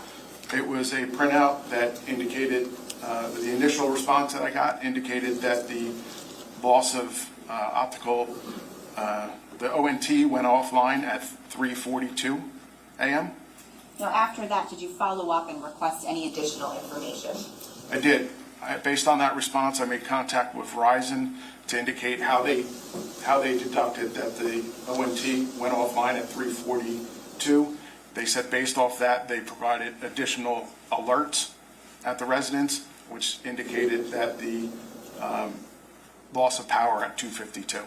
The second time when you followed up, did you receive any paperwork or anything back? I did. I'm going to show you what's been marked as 375. It's pages 1 and 2. I'm going to ask you to look at page 2. And do you recognize that? Yes, this is the response that they provided the first time I made the inquiry, which shows it's the loss of optical network terminal connection at 3:42 a.m. Can you just explain what an optical network terminal is? Essentially, it's the Verizon connection to the house for communications. And if you could look at the first page of that, I'm going to ask you if you recognize that first page. I do. Okay, and is that the additional information you received after you made contact with somebody from Verizon? It is. And what does that indicate? It indicates 6 different alerts. The first one being on 11/20/2018 at 2:52, loss of external power to the ONT, and then it ends with loss of external power to the ONT at 3:43 a.m. And when you say ONT, do you mean optical network terminal? Optical network terminal. That's it. Now, during the course of your investigation, were you made aware of any type of cameras that were hardwired to the house on 15 Willowbrook Road? Yes. Okay, and specifically, was that a DVR system with hardwired cameras? Yes. Were efforts made to get into that DVR? They were. Okay, and what came of those efforts? The DVR was sent to the Regional Computer Forensic Laboratory for examination, and the results were that they weren't able to pull any information off of it. Were you aware of whether the house had any Nest cameras? I was. What is Nest? Nest is just a company, a manufacturer that produces cameras. Where specifically were those Nest cameras located? There was one on the side door. There was one that was determined to be the playroom, and one that was determined or identified as the basement. So when you say the side door, is that like the mudroom door? Yes, Okay, and then the other two, are those the interior of the home? correct. Okay, what if any efforts were made to obtain, let me ask you this, were efforts made through legal process to obtain data from those 3 cameras? They were. Okay, and what, if anything, did you receive? The response was, I believe it was 12 clips from the interior of the residence that were reviewed and didn't show anything of evidential value, and that was it. There was nothing from the outside camera. And I should back up and ask you, when you request legal process on a company, is there a time frame that you have to give? There is. And what was the time frame in this case that you gave? In this case, we did from November 19th through November 21st, 2018. Okay, you just said this, but was anything obtained from that doorbell, or the camera on the side door No, for ma'am. that time frame? No, ma'am. Now, were efforts made to obtain any information from the defendant's Porsche Macan, specifically the loaner Porsche Macan? Those efforts? We attempted to extract data 2 different ways, one being the infotainment system, and then the second was through the cellular connection. Both of those were negative results for anything of evidential value. There was no data to be obtained? No data. Now, during the course of your investigation, did you become familiar with 867 Route 34 in Colts Neck? Yes, ma'am. If I showed you a map of that area, would you be able to identify it? Yes. D317.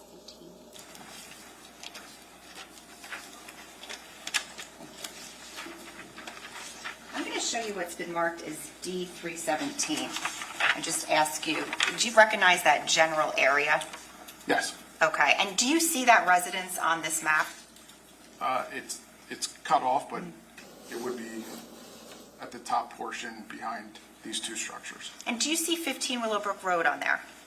Yes, center of the page. Judge, permission to publish. Can we put it on the, yeah. Oh, sorry, that's right.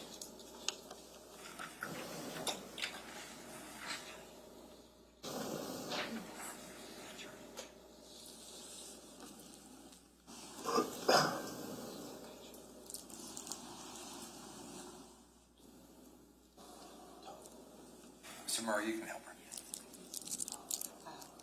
Thank you very much.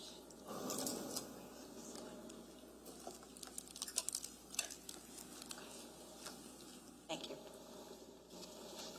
Detective, do you see 867 Route 34 in this photo? In this orientation, it would be the bottom below this. These are 2 barn structures, so the actual residence of 867 is off this page below it. Okay, so it would be, can you circle for us on the screen the barn structures?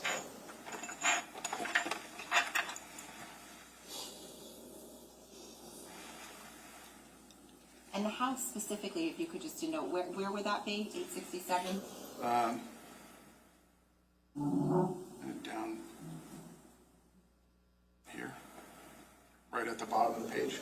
Okay, and can you just indicate where you see 15 Willowbrook Road? Okay, now where is Willowbrook Road? Be this room. Okay, and the driveway to Willowbrook Road? Okay. Now, when you get, if you're looking at the screen all the way to the left, is there a road that sort of runs into that house, 867? Yes, this is the access, one of the driveways. There's a secondary driveway that's on Route 34, which is off-screen to the left, but this is a driveway access to that property.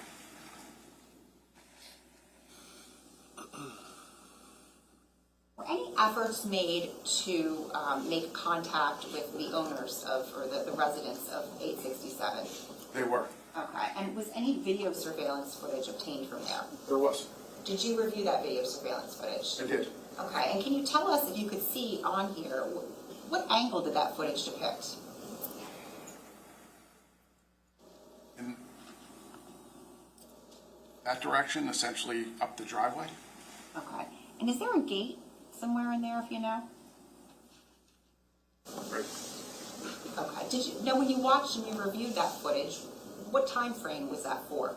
Collected from 1:38 or 1:30 in the morning to approximately 4:30 in the morning. And what, if anything, did you see on there? Nothing other than a couple of animals walking through the screen. Now, on this particular photo, is there a way, if you know, to access the property of 15 Willowbrook Road from the wood line? It wasn't a defined driveway or anything, but there is a break in the brush or tree line to the, that would be the west side of the property. And how were you aware of that? I observed it, but also it was utilized by first responders to access the property. Thank you. All right, for the record purposes, 317.1, but when you Lieutenant, when you're describing the camera angle, you made an arrow, is that correct? I tried, Your Honor. Yeah, I'm not going to say it was good arrow. I'm just going to say it was an arrow. All right, and I'm describing this for the record, but so you put a circle around that gate that you talked about? Yes, sir. That was, and your arrow goes a little bit past that, is that correct? I was defining the view Okay, in that direction. in that direction. So it would be kind of a northwest direction of the view. Did you see beyond the gate, or you did not? The gate is focused in. You could see past the gate, but I couldn't tell you how far. Okay. And you said that the house is located off screen a little bit. Can you just put an X there so at least the record is a little bit more clear as to that photo? It's not letting me necessarily draw down that far below. Can you just make an H then so at least we can kind of see it? Okay. All right. And then at the top where you circled, top left portion of the screen, you circled, and that was what again? It was just a break in the tree line along the Willowbrook Road. Okay. All right. All right. So now I think with us putting that on the record and talking about what the circles are, that we'll now print this and capture it's D317.1. Judge, I think it's .4. Is it .4? Okay, I'm sorry. Lieutenant, I do have just one more question. Is there any other way to access the property of 837 through any other roads? 867? I'm sorry, yes. There is a driveway. It's not on this picture, but there is a driveway on Route 34, which is, Route 34 runs, it would run kind of parallel to the driveway. It's off this picture, but to the left is Route 34. Thank you.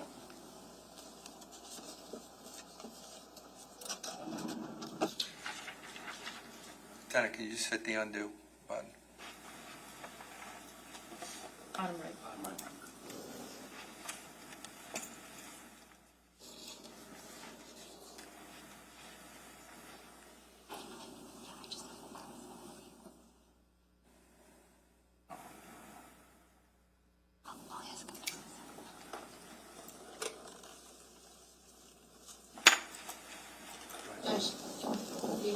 Sure.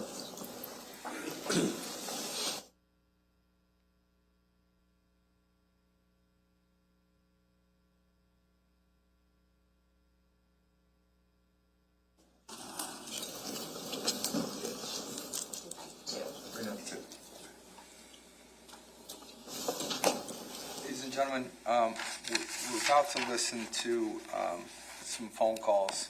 Before I do that, and it's marked 392. Before that, I want to give you an instruction as how to accept this evidence. Okay.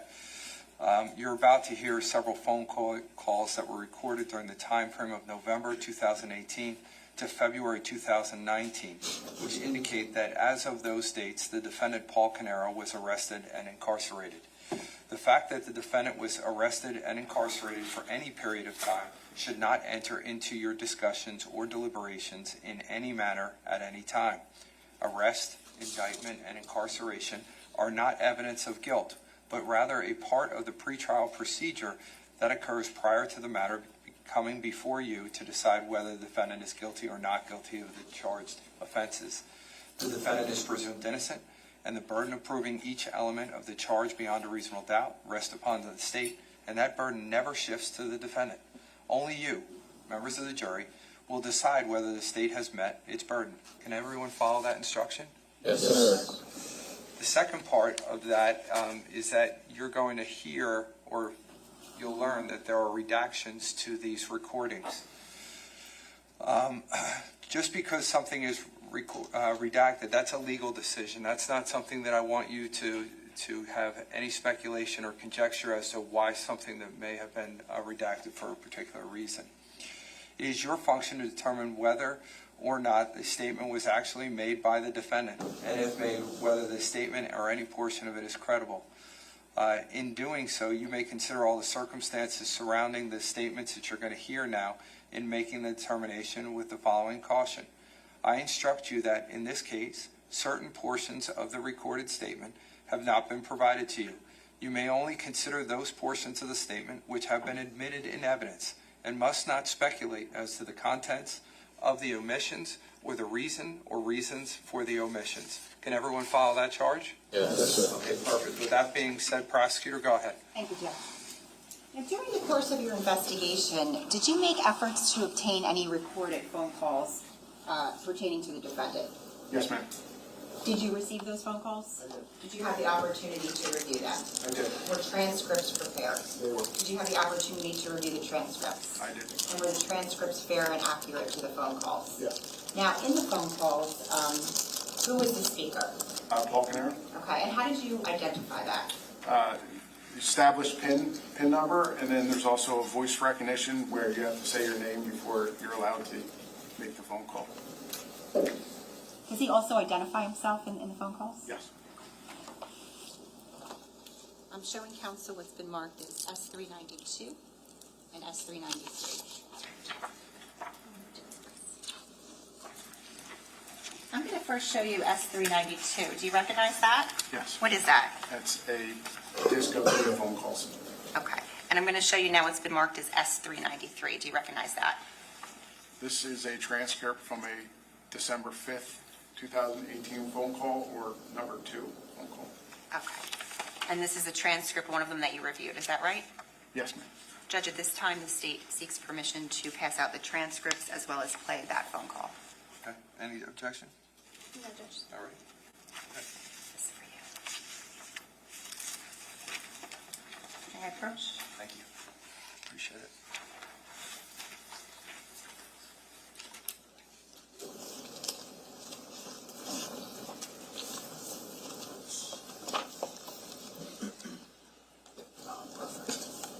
I have two. I don't know that we have enough.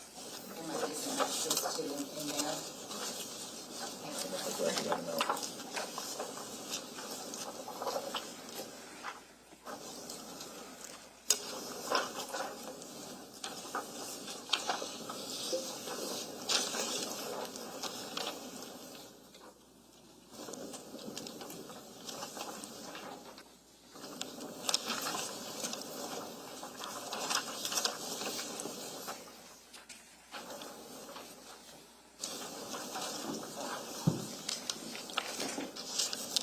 This call will be monitored and recorded. To make a correct call, dial. Please enter your phone number at the tone. Please clearly state your first and last name after the tone. Paul Caneiro. Please enter your phone. Thank you for using Global Kill Link. Your call is being processed.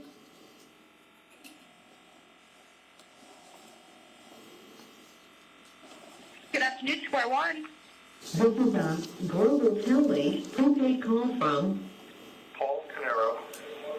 an inmate at the Monmouth County Correctional Facility. This call will be monitored and recorded. If you wish to block any future calls of this nature, dial 7 now. To hear the cost of this call, press 9 now. To accept this call, press 0 now. To decline this call, hang up. Hello? Paul? Yeah. Hey, it's Noel. How are you? I'm okay, Noel. You want to talk to Tiff? Yeah, hold on one sec. Hey. Hey. All right. I know things have been crazy. Yeah, Quick update. Do we still have this client? no. No. No. All right. That just happened as of yesterday. What happened? They decided not to continue. You know, Corey's actually going to be here later today. He didn't tell me exactly when. Corey? Yeah, I don't want anything to do with business. He's already, What's he doing? he's trying to keep everything going. All right. And I guess just keep right, a couple of things from the business. EcoStar, I need Larissa to come back. Will she come back? I talked to her and she can't. She feels horrible about it, and she was trying to figure out a way to do it, but she can't. All right, what is it? Money or stability? Both. And also she's scared. You know, not anything with you. She, you know, to us, there's somebody out there, you know? Listen to me. Try not to worry about that. Just see if she'll do it. Tell her she gives 20% of the company and 75K a year. On EcoStar. I just need her to Got it. get this going. If she accepts, I need you to get rid of the other two. Got it. All right. I need Block day-to-day in charge of Square One. He is. All right. When are they? 12/31/18. All right. I need you to speak to. I don't even know who to talk to. We got to remind them that they have a contract, that they can't hire away our people for a period of 1 year after the contract ends, so on and so forth. You're talking about the non-compete? Yeah, the Duke is in the Duke contract. And you don't want that to happen, where they would hire our people. Right, unless they're going to pay us money to do so. And we have to negotiate a payment. All right. So I just wanted to address non-compete. All right, I need you to go on the T-Mobile accounts. I need you to cancel all the unused lines. Then there's my iPad and my iWatch. You can cancel those. I want you to, to make my account the most basic, like my line, the most basic line going. Most basic, got it. And then there's lines on there for Keith and his kids and things like that that we're not going to use, so you need to get rid of those too. And the tablets, they should all be listed. Meaning their names are tied to it. Yeah, or just call and you'll know if it's a company number or not. Melissa's got a number there. Don't get rid of her number. She needs to call Susan and figure that out. All right. The other thing was, I need you to get me another SIM card for that phone and put it into that Android phone that's on my desk. And They took it. People will call. They took the Android phone? They took that phone, yeah. All right. Then don't do anything with it. Okay. They didn't take much, but that was one that they took. Okay.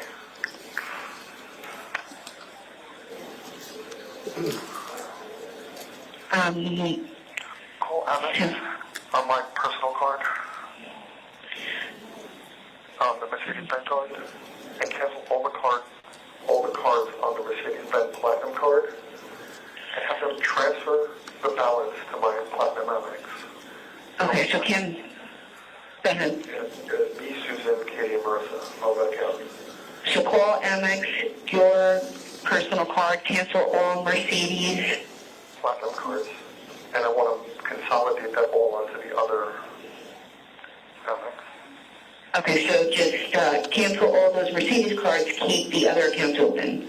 Yeah, but because the Mercedes card's going away, just tell them I want to bring it all into one, and then tell them that, my situation and I'm working on a payment arrangement. All right, I'm gonna work on it. A lot of the things we're currently having problems with is that nobody will talk to us because we can't pass verification. For example, the Evernote. Yeah. My Evernote? The Evernote, we're working on something called DNS, stuff like Dynex. Yeah, I think that's what it's called. But it's not something you get until let me do those first.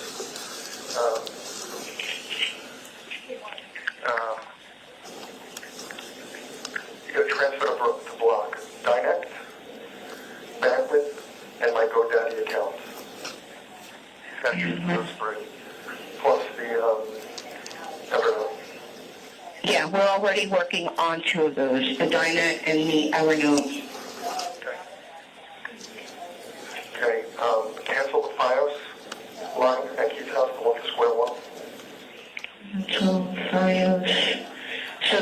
second bill that hits the account every now and again, 219 and change? Yeah. Because that's the only one I know of. Yep. Okay, I just want to make sure. Make sure, that it's for them.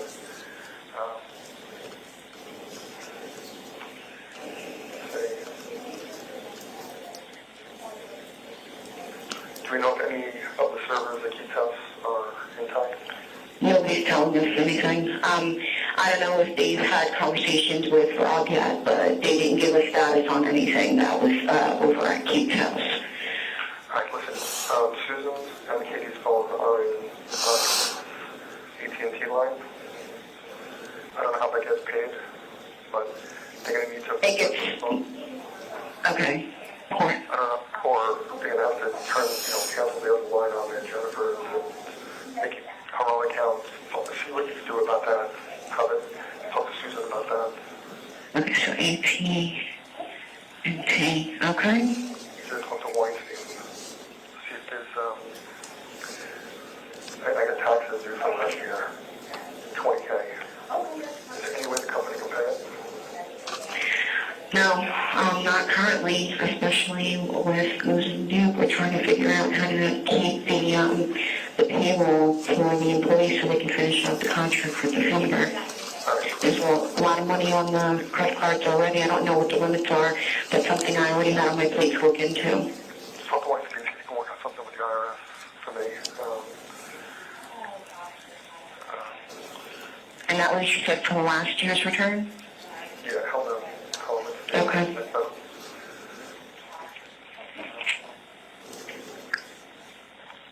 need to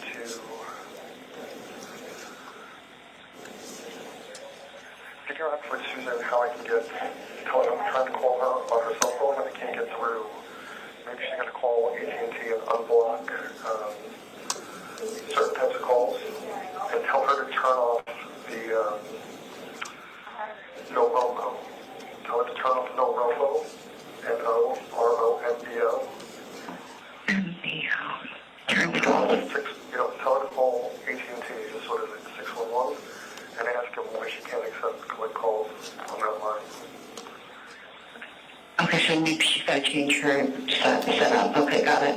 The other thing is, find out, call the court, or call the courthouse and find, not the courthouse, the jail, and find out if there's a way to put money on the account for me so that I can... I've done that.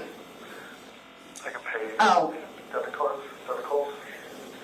Yeah, that, I don't know what happened because when I got the first phone call, I accepted it and I tried to add the credit card to fund it and it hung up. Ultimately, I was able to get it to work, which is why I'm assuming you were able to call in.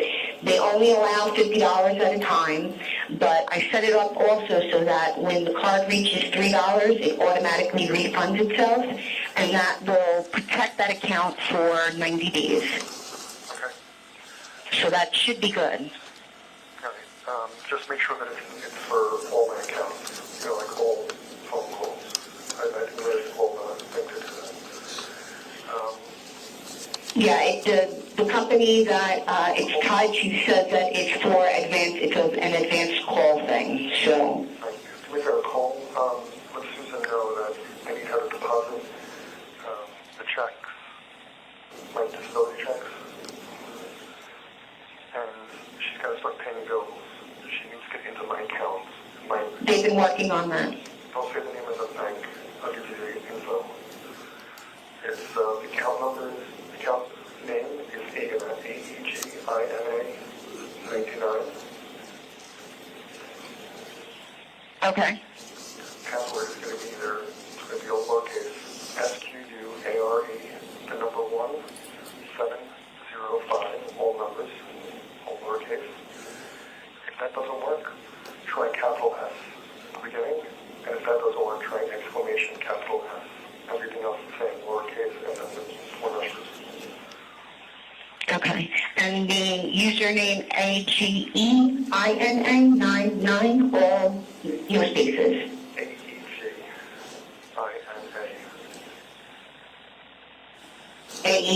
AEG. Okay, got it. AEGINA99.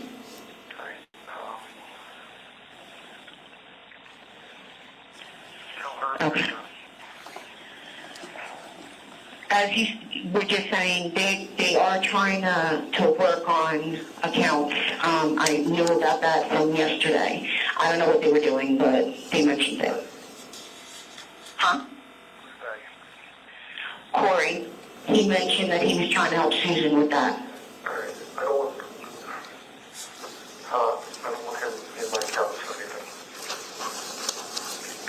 Okay. As far as keep those, get it called on, start getting all that stuff going. It's already in process. Alright, because we can use some of that money from the trust earmarked for the business, just for this purpose. You gotta call that lawyer, I don't remember her name. Kimberly Patton? Yeah. She's already, yeah. Copy of the trust. Do you have a copy? No, I've never touched any of that, so okay. Ask her if she can send it to my attorney, a copy. Yeah, So I'm assuming she has it, okay. she has it, she's drafted it. Trying to think if there's anything else. Yeah, I am as well. In fact, see what this will do, is just tell her, like, I'm really desperate and tell her that's No, and believe me, because she was crying about it when I had spoken to her about it, because please, I never needed her any more than I need her now.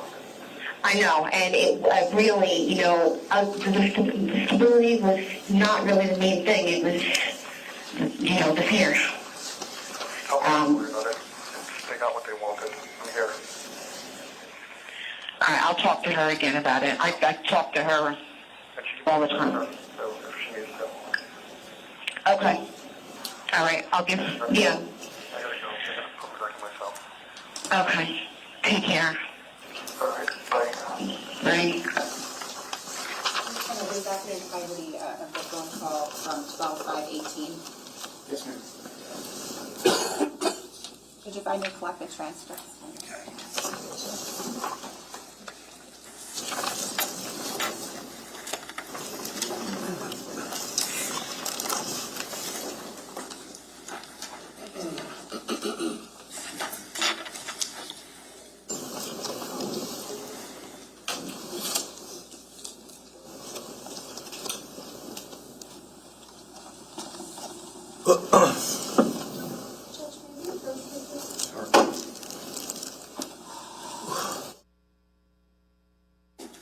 Time flies. Want to take a break? Yes and no. Got a couple yeses, couple no's. All right, the yeses are going to win for now. So we're going to take a break. If you can go in the room, we'll take our 15-minute break because I didn't give you that. Technically, I didn't give you the 15-minute break, so why don't you take that now? We'll come back out at 11:18 and start right back up. Thank you. Don't discuss this case.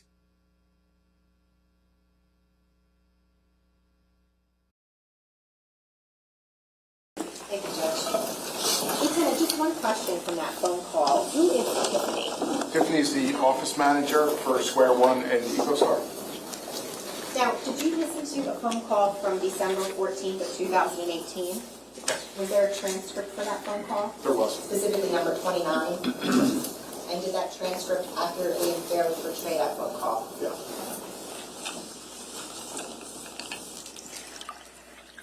I'm showing you what's been marked as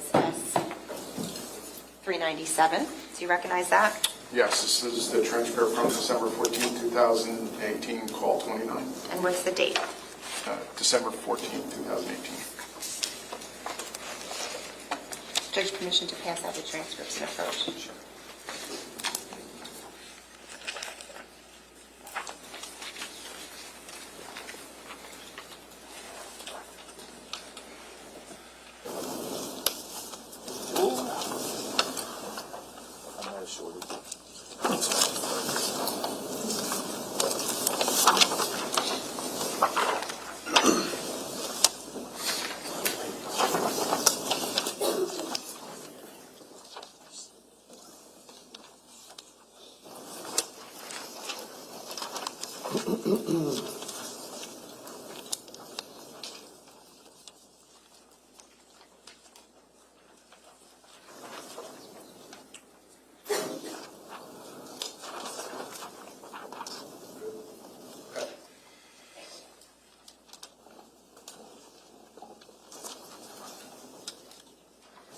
Need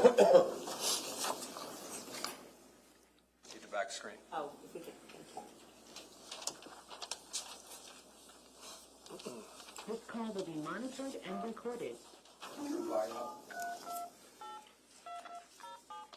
Please enter your PIN number at the tone.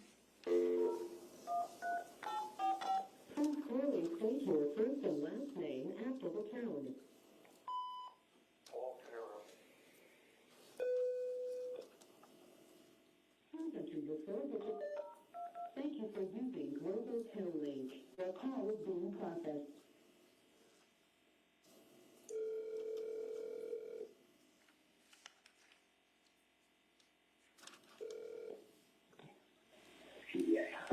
This is a Global Tone Link prepaid call from Paul Caneiro. an inmate at the Monmouth County Correctional Facility. This call will be monitored and recorded. If you wish to block any future calls of this nature, dial 7 now. To hear the cost of this call, press 9 now. To accept this call, press 0 now. To decline this call, hang up. Hello? Hey, mind speaker. What's up? I wanted to thank you for coming. Okay. Good to see you. It's great seeing you guys. Hey? 1 second. I said it was great seeing you guys. Okay. It's hard. Careful.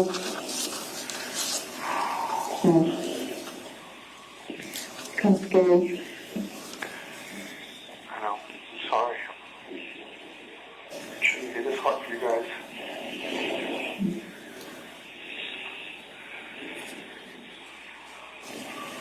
What I asked you, I want you to do.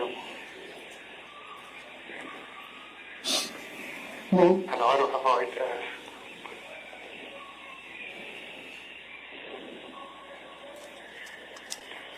I want us to be together. When I get out of here. Did you speak to the lawyers today? No. No. No. I just got out of the room now. Oh, really? Yeah. That's what you had to visit with us with? Oh, did you get them? Yeah, You thank got you. the glasses? I will put one money in the console. Okay, thank you. There's another 100 in there. Okay. You should last me for a while. Mm-hmm. How the girls? Are they okay after you left? Yeah. Okay. They were upset. I'm not kind of upset.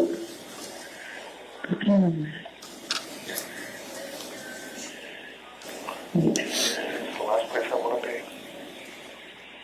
It's the last place I belong.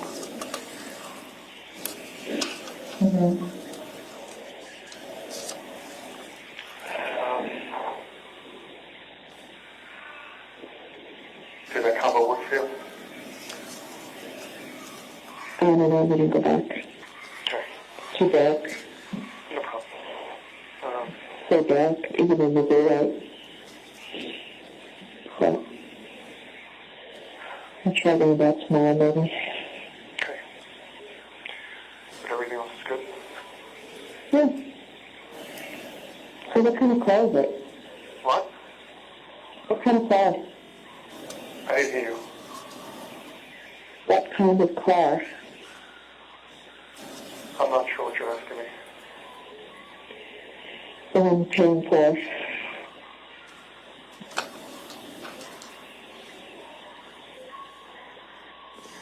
I'm really following right now. I'm sorry. You're not following? No. I asked you, is that a payment? Oh. An Audi, small one. The white one? Yeah.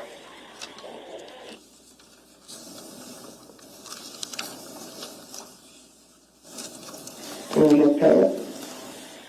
Sometimes. Sometimes? You don't owe it, though. Yeah, I just put it that way. Do you know what that means? Sorry?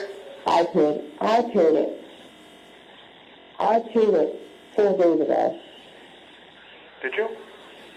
Yes, Why? because your account was negative. Because your account was negative. I told And you I couldn't see it yet. all the I time. couldn't see it yet. I couldn't see it yet. And then the mortgage was outstanding, so I transferred the money over. I'm sorry. I told Katie that day on the phone to cancel all the auto payments.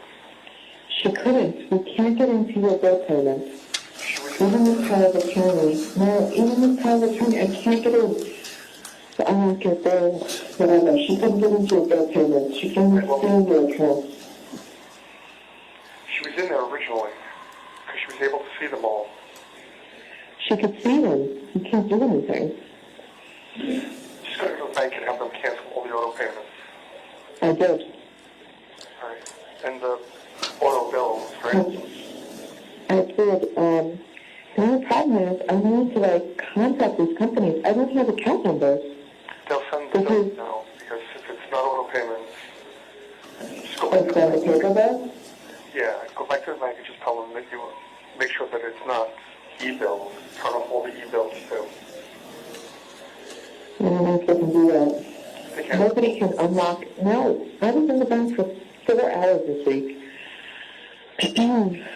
But they cannot. I was on the phone with them yesterday for over almost 2 hours. And your bill pay profile is blocked. It's blocked. And the lady was helping me. She's like, she's talking to corporate. She's like, this is ridiculous. This woman has power of attorney. She's supposed to be able to act on his behalf. And I can't see your bill payments. I can't see what bills you have set up. They were able to disable all of the automatic bills. But that's all they could do to help me, so I have to finish detective work. All right. Yeah.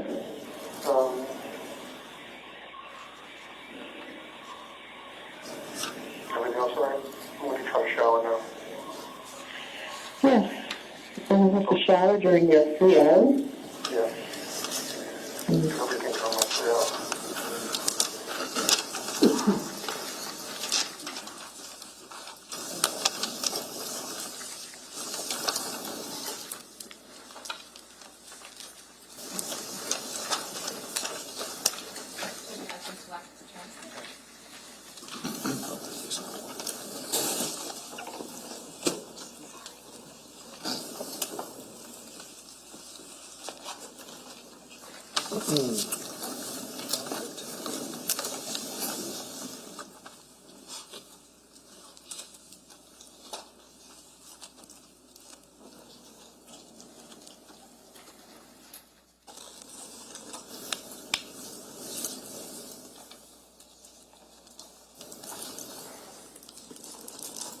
Did you have an opportunity to listen to a phone call, a recorded call from January 27th of 2019? I did.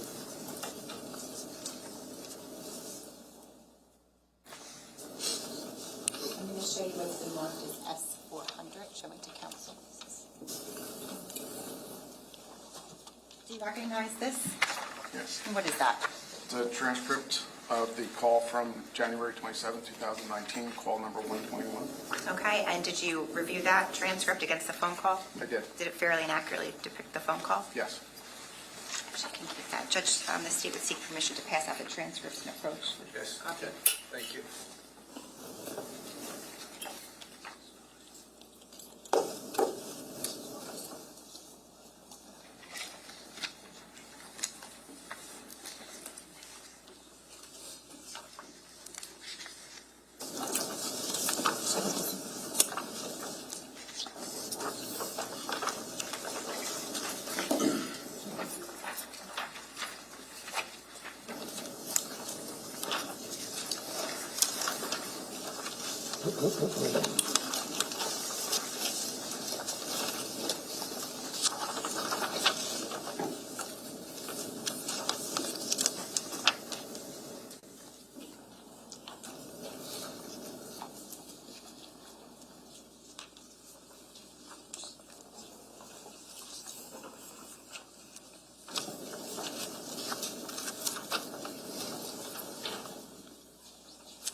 Go ahead.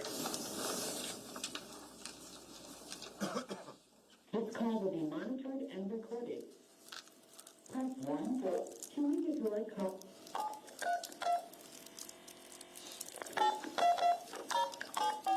Please enter your phone number at the tone. Please clearly state your first and last name after the tone.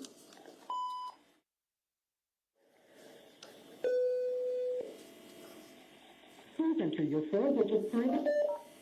Thank you for using Global Link. Your call is being processed.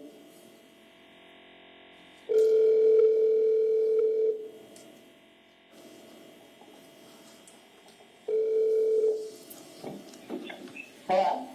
This is a Global Link prepaid call from Paul Caneiro. an inmate at the Monmouth County Correctional Facility. This call will be monitored and recorded. If you wish to block any future calls of this nature, dial 7 now. To hear the cost of this call, press 9 now. To accept this call, press 0 now. To decline this call. Hey. Hey, what? Nothing much. I saw you at the phone again. No, doesn't come every day, huh?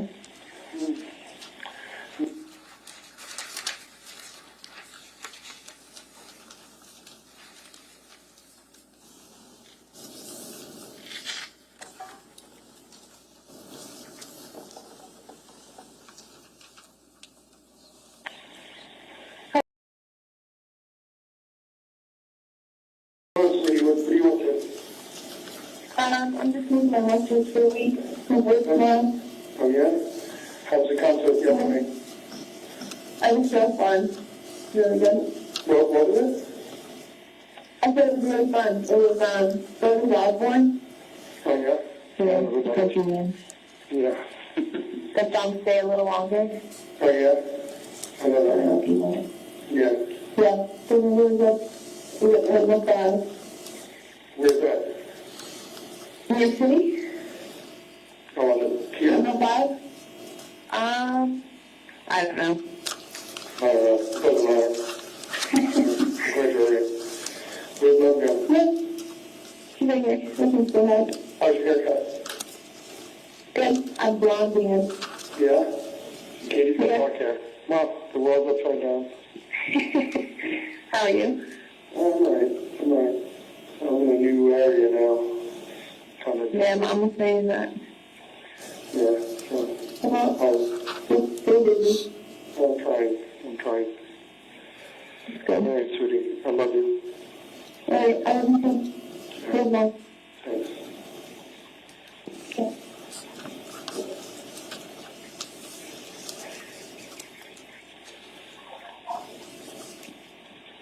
Two? Hello? Hi. Can you ask Tiffany to send me just some more science fiction? Just science fiction? Science fiction? Yeah. Or fiction. I don't care. I just don't want anything heavy. I can't concentrate. Okay. Yeah, I'm down to my last 2 books. Okay. Is she gonna live? Yeah, she can figure something out. Just Okay. tell her to pick science fiction. Tell her to send me, 2 right away and then 2 in a couple of days. Okay. And then, 2 in another couple of days. If I don't, if you don't hear from me. Okay.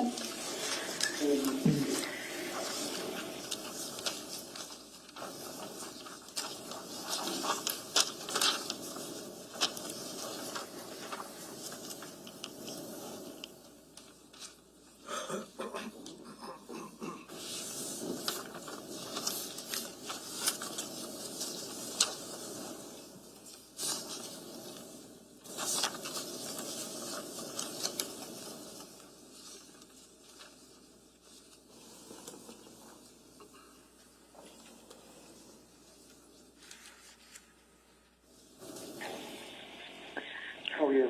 What's going on?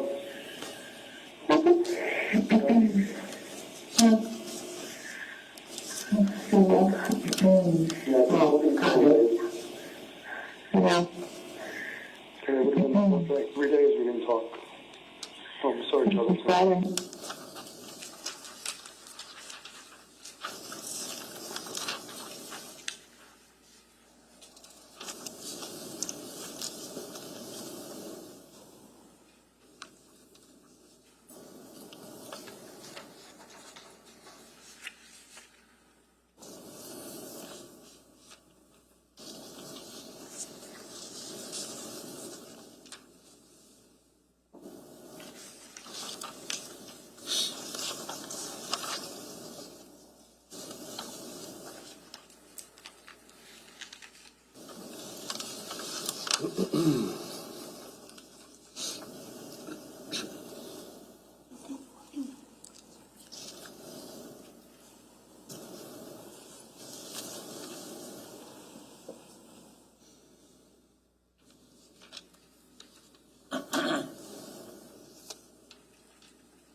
I gave him a book to get back to you, and he said he's going to do those papers now. Okay. So, He's done with them. well, yeah, he could tell you why he held on to him. Okay. So, Yeah, just ask him, he'll tell you. It's nothing crazy.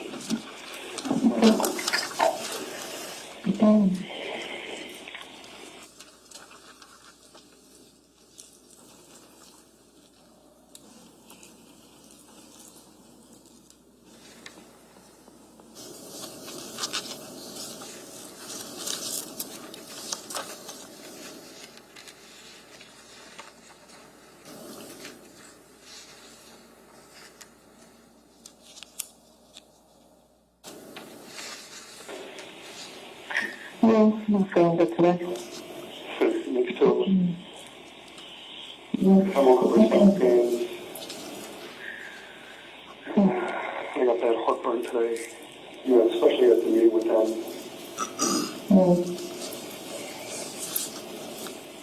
This whole thing is just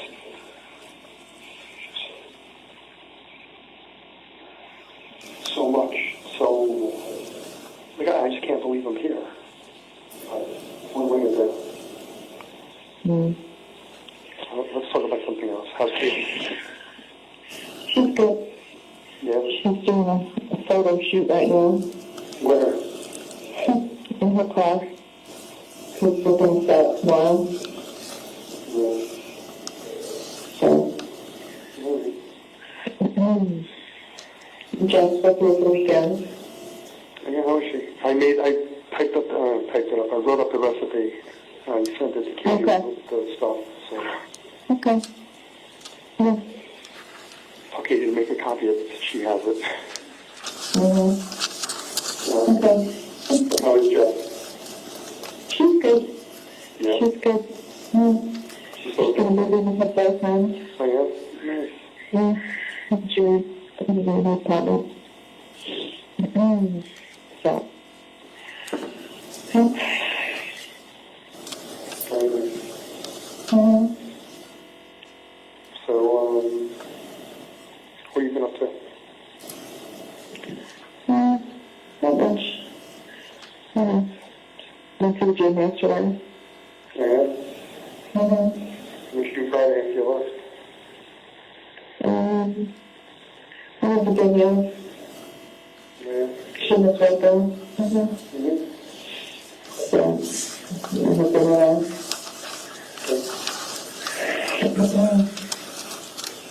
Yeah.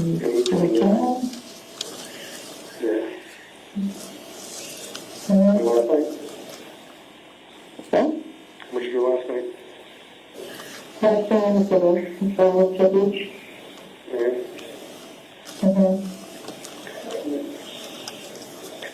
Did, I just totally forgot what I was going to ask you. What day are they coming to the house? Or you didn't set that up yet? They didn't set that up yet. The woman, Sherry, her name is, she's supposed to call me Right. and set something up. So I'm sure we'll hold up. Alright. So, let's see. Hopefully in the next 2 weeks. I'll have to see if Ed was able to get me new insurance. Yeah, I'm sure. Who's working on it? Yeah, I'm sure he took care of it. No, I didn't find anything, so. Not done yet. Have you heard from my dad? No. No? Mm-hmm. What about Corey? Yeah, I'm supposed to call him Friday. Yeah. What do you have to say? Too much. No? I have to, no. I went to the bank again. Okay. If they couldn't help me again, I have to go back again tomorrow, Monday. Why couldn't we help you? I have the power of attorney finally came through for the businesses.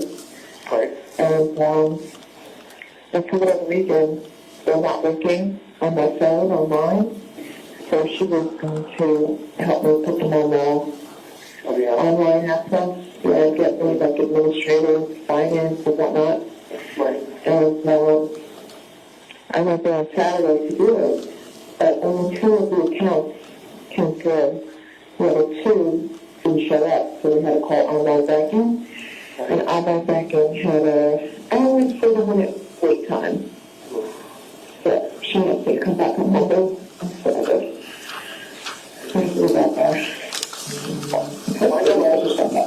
Find out also if you, how would I give you power of attorney to the trust account? For me. The trust account at TD Bank? Yeah. There's a trust account there? Yeah. It's, Tiffany. Is it in your name? No. It's, it's linked to my accounts, so they can see it. I'm the trustee, but I want to give you access to my bank.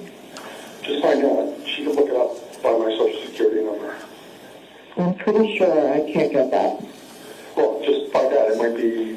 I know, but I'm pretty sure they've already said me that I can't get anything on that. All right, well, just ask. I'll ask again. Yeah. I'll ask again, but I'm pretty sure that that's the one account that I can't count because it's a trust, it's not a bank account. Right. So, and I think power of attorney does anything for it. Well, I don't see why not. If you're going to opt in my set, if I'm physically able to. No. That's what I'm saying, just, I asked, but I remember talking about this account because when we first went over, they also told you couldn't have access to business accounts, so. no, that's not true. They said I needed a separate power of attorney to get business account. All right. Well, let's see. The trust, they said, is different. They said the trust is different, so. Well, let's see what they say. But I'll ask again. Just, it's not like I'm going to be able to write checks or do anything without. Does Tiffany have that bank account number? Yeah, but they can, like I said, they can just look it up. It's the only trust account linked to my accounts. Okay. You just look it up, well, I'm sure they can look up just any one of the company accounts will link back to my account. And you can see all the accounts from there. Because, I mean, at some point, Corey's got to figure out, or you got to figure out what's going on with Keith's accounts, too. Yeah. Yep. And that's what the trust is going to let you do, because the trust account is going to give us access to everything. It allows, basically unlocks all the other stuff. getting everything back, sorted out. So. Okay. You have 60 seconds remaining. Should I call you I back? actually can't, but that was, totally also told from the beginning, so I have a feeling it's something. Well, this guy is going to die. Yeah. You want me to call you right back? Sure. Okay, bye.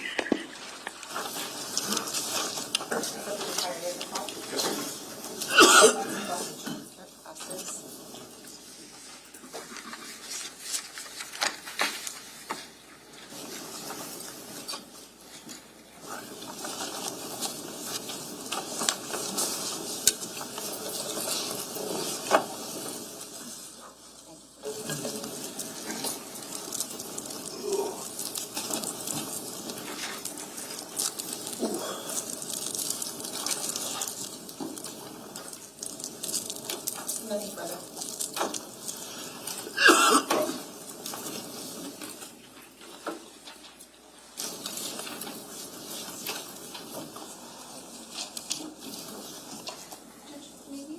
Sure.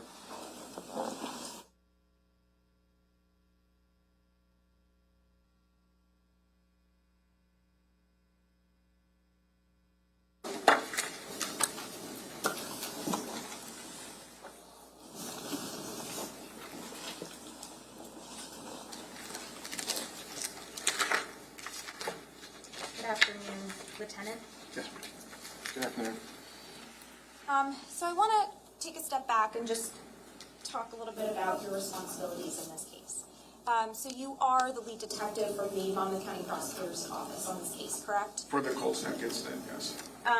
And there's kind of like multiple lead detectives, right? Yes. And specifically, we have Detective Brady was the lead detective from the Ocean County Police Department. Ocean Township. Ocean Township Police Department. And then we have Detective Zerillo, who was the lead detective from the Colts Neck Police Department. Correct. And you are one of the lead detectives from the Monmouth County Prosecutor's Office. Yes, ma'am. And you said for the Colts Neck incident, is there another lead detective for the... Now Captain Brian Weisbrot, then Detective Weisbrot, was the lead for the Ocean Township. Okay, so you and Detective Weisbrot were both lead detectives in this case. Correct. And when we're referencing the Ocean Township case, we're talking about like the arson. Correct. Right? But you were the lead detective. When you say Colts Neck, you're talking about, the homicides that occurred and the arson that occurred at 15 Willowbrook, right? At Keith's house. Yes, ma'am. And in addition to you and Detective Brady and Detective Zerillo and Detective Weisbrot, there were a variety of other detectives in this case that had significant responsibilities. Is that fair to say? Yes. And so Detective Cordoma, for example, was assigned to do the origin and cause of the fire, right? Yes, ma'am. And Detective Bassender was assigned to do the financial aspect of the case. Yes, ma'am. Detective Migliorini was assigned to do sort of like digital evidence, things Yes. of that nature. And then there's also Detective Hess, Detective Mahoney. They did some neighborhood canvassing and some surveillance and things like that. Along with others, but yes. Also, Detective Wayne Rayner, he was involved. Yes, ma'am. Detective Condon and Detective Tazi, Detective Sostian, Detective Miller, all of those detectives were involved, Yes, ma'am. as well as Detective Robert Flanagan, correct? Yes, ma'am. And just to be clear, because we heard testimony from a Fire Marshal, Craig Flanagan, earlier in the case, but when we're referencing Detective Robert Flanagan, that's a different person. Yes, ma'am. Just same last name, but different person. Yes, ma'am. Right, and Detective Robert Flanagan is from your office, the Monmouth County Prosecutor's Office. Retired, but yes. There's also Detective Scott Valenti and Sean Murphy, is that right? Yes, ma'am. We talked about Weisbrot, but there was a Deputy Chief Wilbert, he was involved, Retired, but yes. and Detective Nareth, Beyond the Narrative, yes. Detective David Sidorikis, David Sidorakis. Sidorakis? Okay, he was involved? Yes, ma'am. And Detective Kristen DeVito, William Anton, Richard Shin, and Detective Jose Cruz. Are those names familiar as being involved in this case? Yes, ma'am. And finally, I have a Richard, I'm not sure how to say that last name. Broccoliri? Yes, that's the one. Yes. And Detective Scott Samus. They were also involved? Yes, ma'am. Okay. And, but despite all of them being involved, you were the lead detective, so that meant you were kind of in charge of the investigation, right? I wouldn't say I was in charge. There's still a hierarchy and an order of chain of command, but So is there someone who's in charge of you, who's calling the shots? Or when it came to this case, did you essentially decide what types of investigations to pursue and what roles people should take and what tasks people should be assigned? well, there's definitely supervisors that assigned people certain tasks. It was, as far as who was in charge, I think there was a lot of collaboration going on as far as this investigation, because there was, like you just mentioned, there's so many people. So it was, a joint effort, but, Okay. So who was supervising you? so back then, my immediate chain of command was Sergeant Ed Henley And Lee. and Scott Samus. Okay. All right. So would you, when you were conducting the investigation in this case and coordinating and collaborating with others, you would report back to them as well? Yeah, that's fair to say, yes. Okay. And as the lead detective, you were responsible for reviewing a lot of the material in this case, right? I did, yes. So that you knew what was going on, right? Yes. And so you reviewed things like police reports I and did. reports from other detectives, right, that were involved? Yes. And you reviewed, we saw some surveillance video that you reviewed, correct? Yes. You were familiar with some additional surveillance video from Colts Neck. Did you review all of the surveillance video in this case? When you say all of it, I reviewed at least portions of all the video that was collected.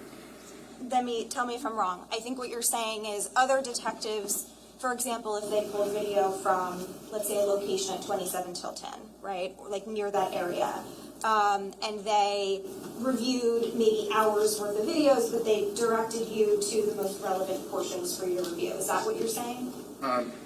Both directed, and I also watched myself for relevant times. Okay. So you watched the relevant times. You didn't necessarily watch times that weren't relevant to your investigation. Correct. And but you did watch surveillance videos, for example, from the area of 27 Tilton, Paul's house. I did. Okay. And also, did you review some of the body-worn camera footage and the motor vehicle recording footage from Ocean Township and Colts Neck? Portions of both, yes. What about, you took a lot of witness statements in this case, right? Me personally, or You were personally involved with the taking of numerous witness statements, and you were present. Yes. Okay. And you also, did you review the witness statements that you were not present for? I would say at least most of them. Okay.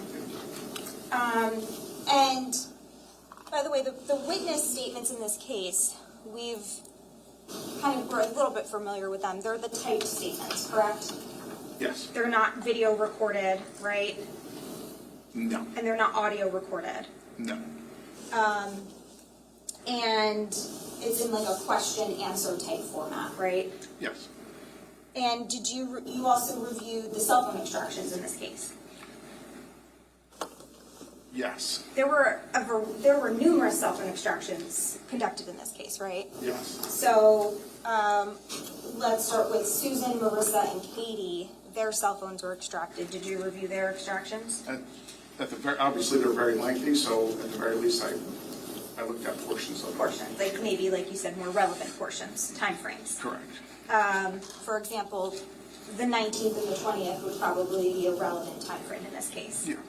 Of November 2018. Yes. And there were also cell phone extractions done for Tiffany Rivera, is that right? Yes. Elisa Caneiro or Bertacci. There were cell phone extractions done for Mr. Paul Caneiro and his brother Keith Caneiro. Yes. And also, there was a variety of Google Cloud data that was received from Keith's Google Cloud, correct? Yes. That was, I guess, subpoenaed from Google, is that right? CDW, or Communications Data. It was requested by law enforcement through a legal application. Yes, ma'am. And there were also there was a lot of financial records in this case, right? There's like thousands of pages of financial records. You're aware of that? I am. Now, did you personally review those financial records, or did you just rely on Detective Bassender to kind of synthesize them and point you in the direction of what she felt was relevant? The financial component, I relied on Detective Bassender. Okay. And what about the physical evidence in this case? Did you personally observe some of the, we had the opportunity to see a lot of the physical evidence in this case, whether it was a gas can or gloves or clothes, things of that nature. Did you review that evidence? Same thing. I relied obviously on the forensic detectives to do that. Some I did witness firsthand. Some, during the course of preparation or something. But every single piece, no. So and when you say you relied on, are you referencing Detective Vogt and Detective Catalona? Primarily, yes. They were the, forensic crime scene detectives, right? And Vogt was the lead crime scene detective from Colts Neck, and Catalona was the lead crime scene detective from Ocean, right? Correct.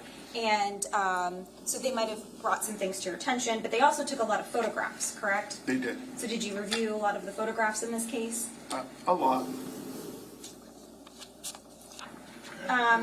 Now, we talked about how there's a lot of detectives involved in this case from your office, right? But there's also a lot of other agencies that were involved in this case, right? There were.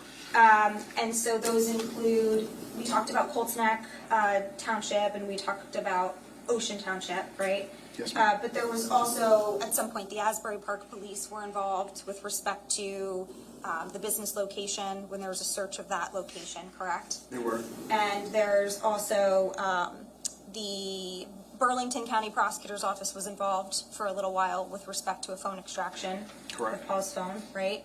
Also, the Monmouth County Sheriff's Department was involved to an extent.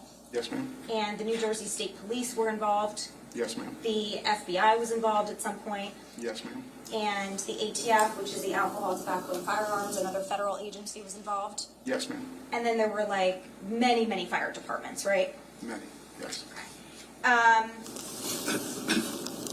So throughout this case and throughout, I think, even in your report, there's reference to the investigative team in this case. Is that like all-encompassing, essentially all of the people I just mentioned, or maybe a focus on some of the detectives at the Monmouth County Prosecutor's Office?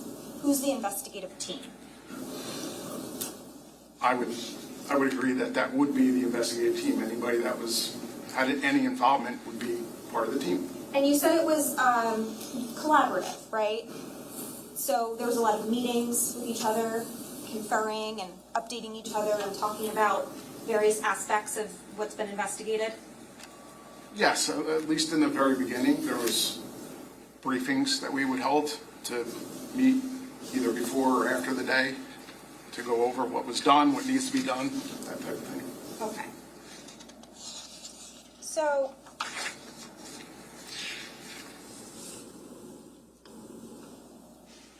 I want to talk a little bit about some of the things that stand out in this case that I'm going to ask you about what investigation was done. Okay. So, for example, we heard that about, and you interviewed, or you you're aware that Jonathan Harrington and Heather Kapp were interviewed very early on in this case, correct? I am aware that they were interviewed, yes. Okay. And so what, if any, investigation was done to look into the two men with the baseball caps at 4:30 in the morning? What went into it? No, What- that's overruled. Go ahead. What investigation was done to look into that? What specifically to them? I wasn't part of the investigation really at all in Ocean Township. That was then Detective Weisbrot. So as far as the specific goes, you know, I know that they interviewed neighbors, other neighbors, the firefighters conducted their interviews, pulled the surveillance, that type of thing. Okay, so when we talk about the surveillance, and you indicated that you reviewed the surveillance. Portions of it, yes.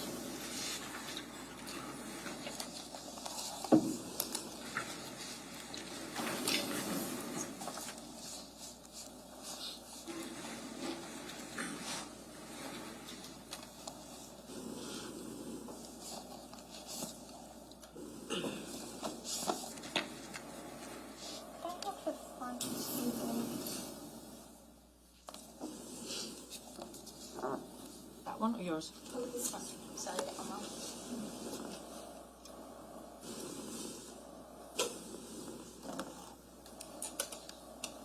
So, I'm going to show you what's already been published. It's D1-101.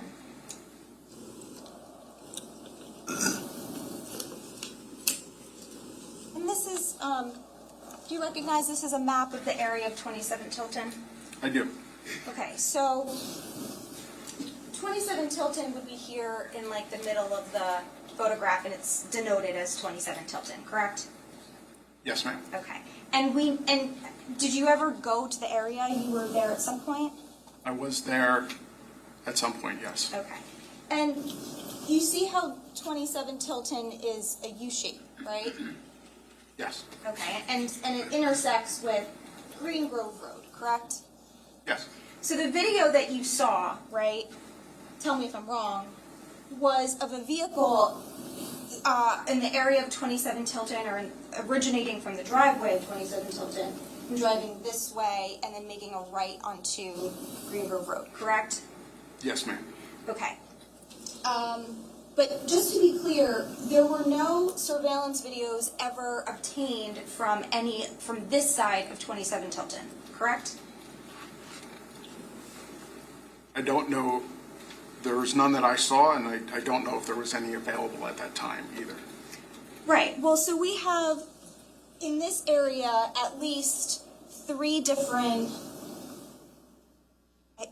two or three different surveillance videos from houses just on this side of the street, just on this like one road, correct?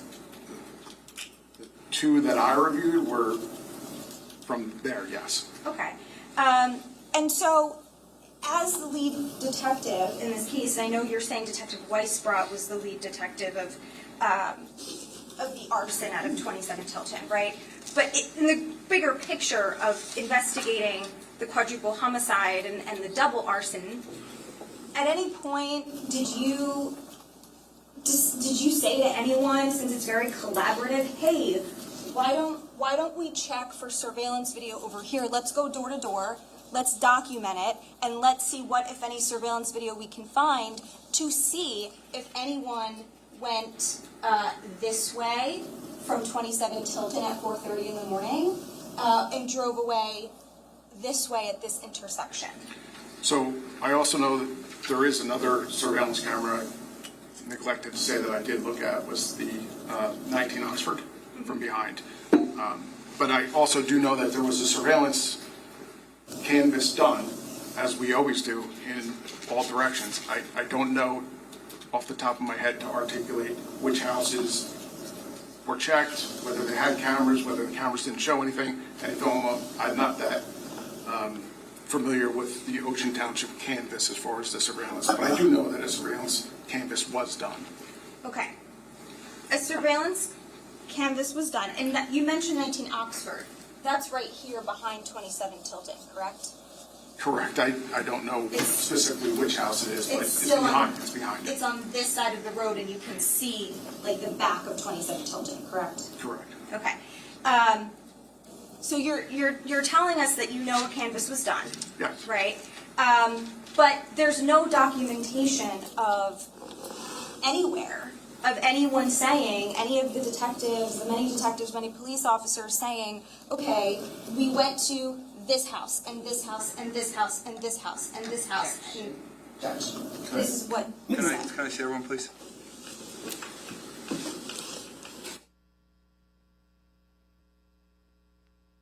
Unless I look better in the dark where you can't see me. So, it's better for the people in the back, they can't see me. So what I'm going to do is I'm going to break you for lunch now. There's one legal issue I just wanted a few minutes to discuss with the attorneys. I'm also going to, I'm going to be extra generous today. I'm going to extend the lunch to 1:35. It's not by much. So, but I want to be able to talk to the attorneys afterwards. Let's, we'll do 1:40. We'll come back, and then we're going to continue on until we're done with it today. Okay? So don't discuss this case. Don't do any research, and I hope you have a nice lunch. Thank you all.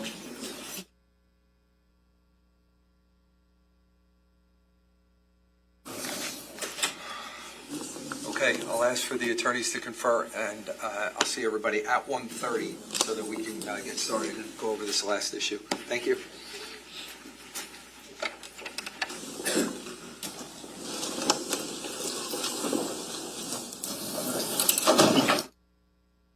I know. Listen, you guys got to hold me accountable. Yeah, You got a lot to deal with. It's all good. that's my fault. Next time I'm standing. As long as you feel that, we're good. So what I'm going to do is I'm just going to allow everyone to sit down before we get started. So let's just give everyone a minute.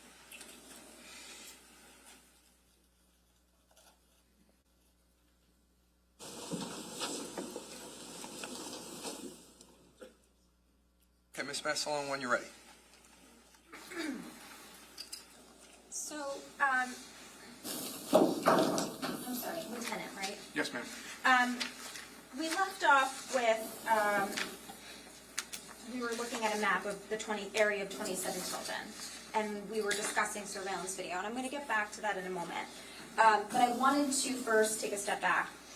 You mentioned, and you explained that this was a very collaborative approach, right? There's a lot of different investigators handling different aspects of the case, and all of the detectives were, you guys were having meetings, and you're in contact, and you're discussing the various moving parts of this case, correct? Yes. And one of the things that comes with that method is information is coming in, in let's say piecemeal, correct? Yeah, I mean, I guess it depends on the circumstances. Sometimes you get it right away. Sometimes it might come later at a briefing, Let me ask a better question. That wasn't phrased very well. So what I'm asking is this. It's not like you start the investigation on November 20th, and on November 21st, you have all of the information, all of the evidence in a day, right? No. So, There's ballistics, and there's arson, and there's DNA, and there's canvassing, looking for surveillance videos, there's financial aspect to the case, and so as time moves forward, more and more information is learned, correct? yes. Sometimes information is relayed right away. Sometimes I'm present for it. Sometimes, somebody would call. Sometimes it takes a while for lab stuff. So, yeah, throughout the entirety of the investigation, you continuously learn more information. Right, and for example, if you subpoena something or you get a warrant for something, records, documents, information of some sort. Maybe sometimes they respond in a day, but probably usually it takes a few weeks or it takes a few months or something along those lines, right? Fair to say, yes. And in this particular case, we're talking about November 2018, right? Yes, The investigation didn't stop in November of 2018. It continued, correct? absolutely. And it continued for several months, right? Yes, And even several years. yes, Additional information was learned in 2019, 2020, 2021 even, right? yeah, the investigation really never stops. It never stops, right? So more information is learned. And in this case, we know that, so when you learn information, you meaning universal you of law enforcement, the detectives, the investigation team, you're obviously relaying that information to the prosecutors, right? Most of the time, Who are handling the case. yeah. And then you know that they then relay the information to the defense, right? That's the way I understand it works, yes. It's the process of discovery, right? Yes. I mean, you're not calling me directly saying, hey, this is what we learned today, right? You're talking to them because you worked in the same office, correct? Correct. And then it's not your job to tell me what's happening. You know that the state tells the defense, right? Object to relevance. I'll allow it, not for long. Go ahead. My only point, sir, is simply that as information is learned, you're learning it, they're learning it, and then we learn it, right? I'm aware of the discovery process. You're correct. I don't discuss any facts or circumstances with you or information. Everything is done through the prosecutor, so yes. Okay. And now, going back to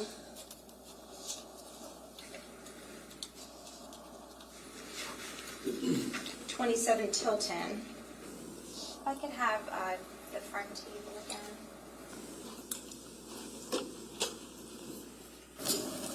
So we've seen this map, right? The only question I have left for you is, can you've reviewed the reports in this case, you've collaborated, right? Can you point us to any report that talks about anyone canvassing these specific houses, house by house, and what the results were, whether contact was made, whether that house had any surveillance cameras or anything along those lines? As I sit here, I cannot point to any specific thing other than saying that I know a canvass was done of the entire area. I can't point to any particular report as I sit here now, but I know a canvass was done of the area. And when you say you know a canvass was done, are you talking about like, you know that it was done generally? You don't know the specifics of what houses were went to and what the results were, correct? I don't know the details of every single house that was gone to, whether they had cameras, whether the cameras showed anything or not. I don't have that information. You don't have that as I sit here. information, but you also can't point us to anywhere where it would tell us, right? As I sit here, no, I cannot.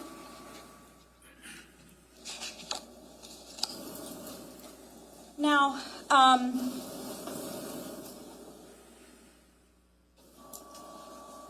you said you did review the surveillance video, the relevant surveillance videos in this case, correct? Portions of them, yes. Okay. And so you've seen the surveillance videos of the Porsche Macan, right, leaving the driveway, right? Yes. And turning, as we said, right onto Green Grove Road, right? Yes. And then you've seen the surveillance videos where there's a car, you can't really tell exactly what kind of car it is. It's a car, 20 minutes later, arriving in the area of 15 Boulevard, I'm going to correct? object to the testimonial nature of that question. You really can't tell what kind of car it was. It's facts that are in evidence that are being asserted. I'll rephrase that. Yeah, The please video do. was not as clear, perhaps, as the 27 Tilton video, or the videos that were taken from the area of 27 Tilton, but there's a vehicle that arrives in the area of 15 Boulevard 20 minutes later, correct? There is a vehicle that arrived. That video is not as clear, but as I detailed in my report, the taillights are consistent with that of a Porsche Macan. Okay. And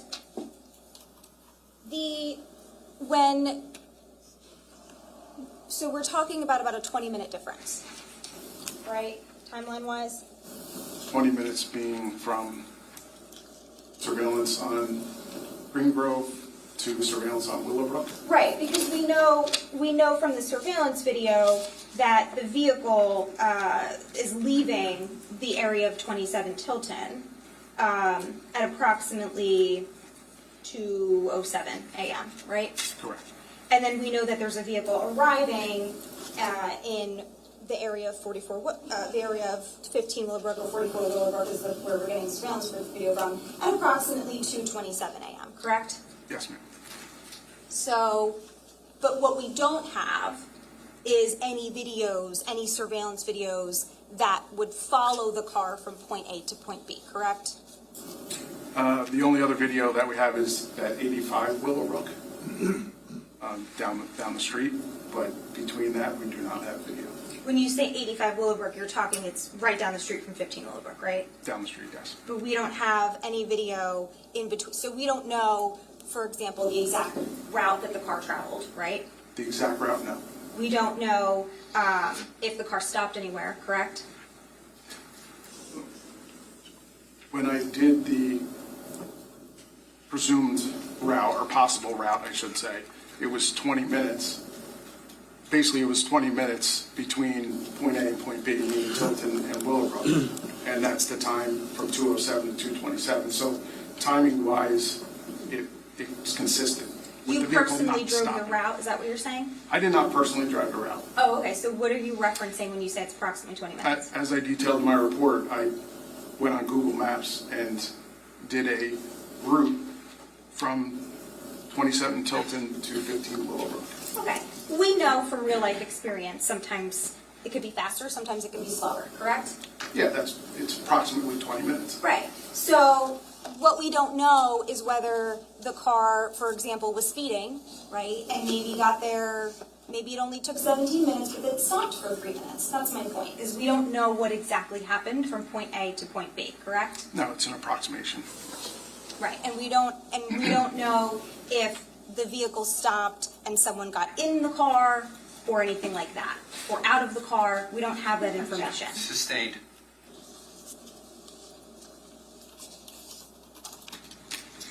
So, with respect to surveillance video at 15, the area of 15 Willowbrook.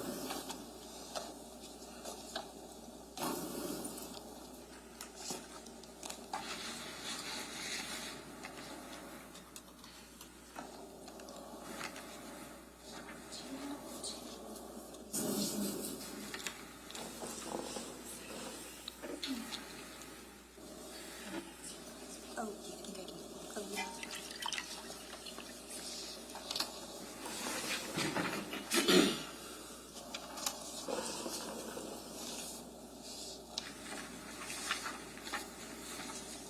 I'm going to show what's been published as it's D1-317.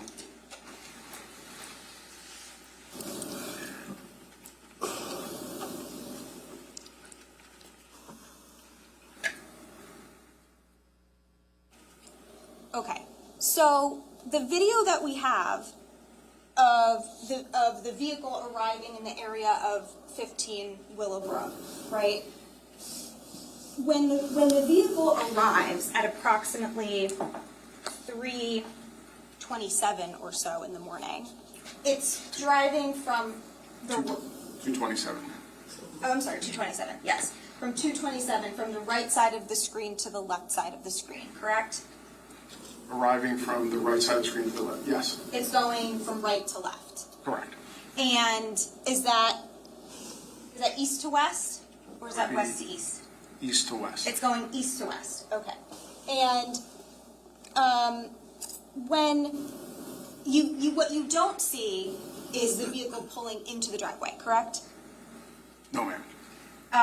And so the vehicle goes past the driveway, right? Yes. Okay. And the vehicle, we don't know where it goes after that, right? There was no surveillance on the further west of the property. 44 Willowbrook is where the surveillance stopped. Right, so like, we don't know if the vehicle stopped on the side of the road here, we don't know if it pulled into this driveway, we don't know if it kept going, we just don't know. Well, based on the review of the 867, I didn't see any lights up towards the driveway. Again, the video doesn't get clear, but I also didn't see any lights up towards that way. So, I don't.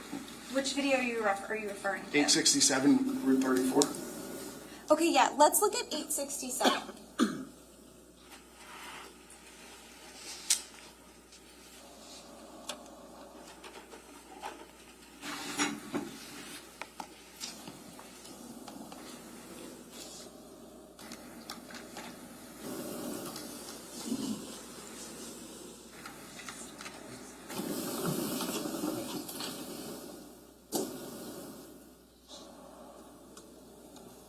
You can just leave. So this is a still frame of the 867 view, correct? Yes, ma'am.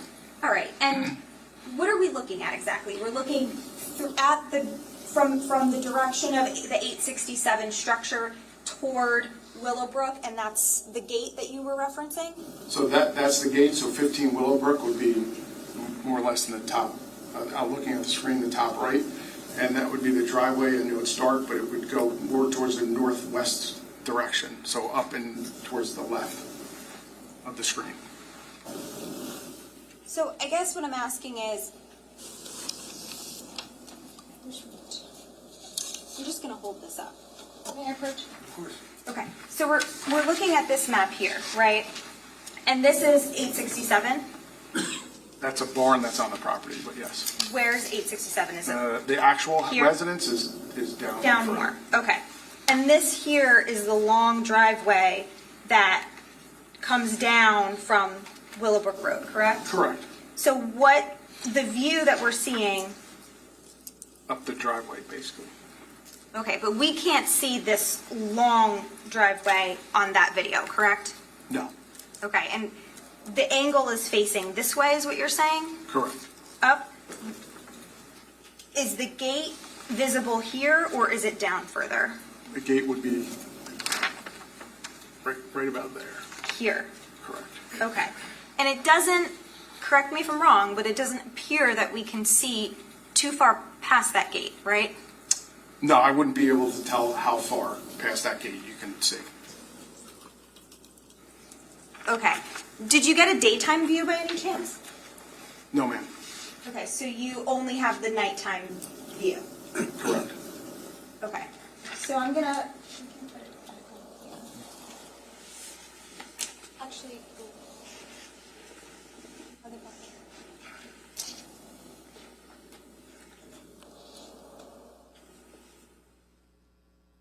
Before we unplug that, can we capture that? This is not marked. Is that what we're saying? Yeah, we just pulled up the video. That's fine. So, all right, so we're going to mark this. Mr. Murray, what's your next exhibit? Do you know? So this is going to be a photo exhibit? Yeah. This is going to be D1-421.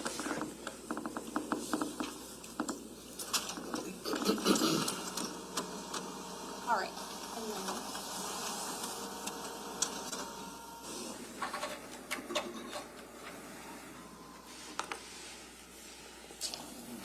So just so that we're on the same page here, can you circle where the gate is?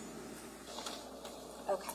And do you know where specifically the camera was located on the property?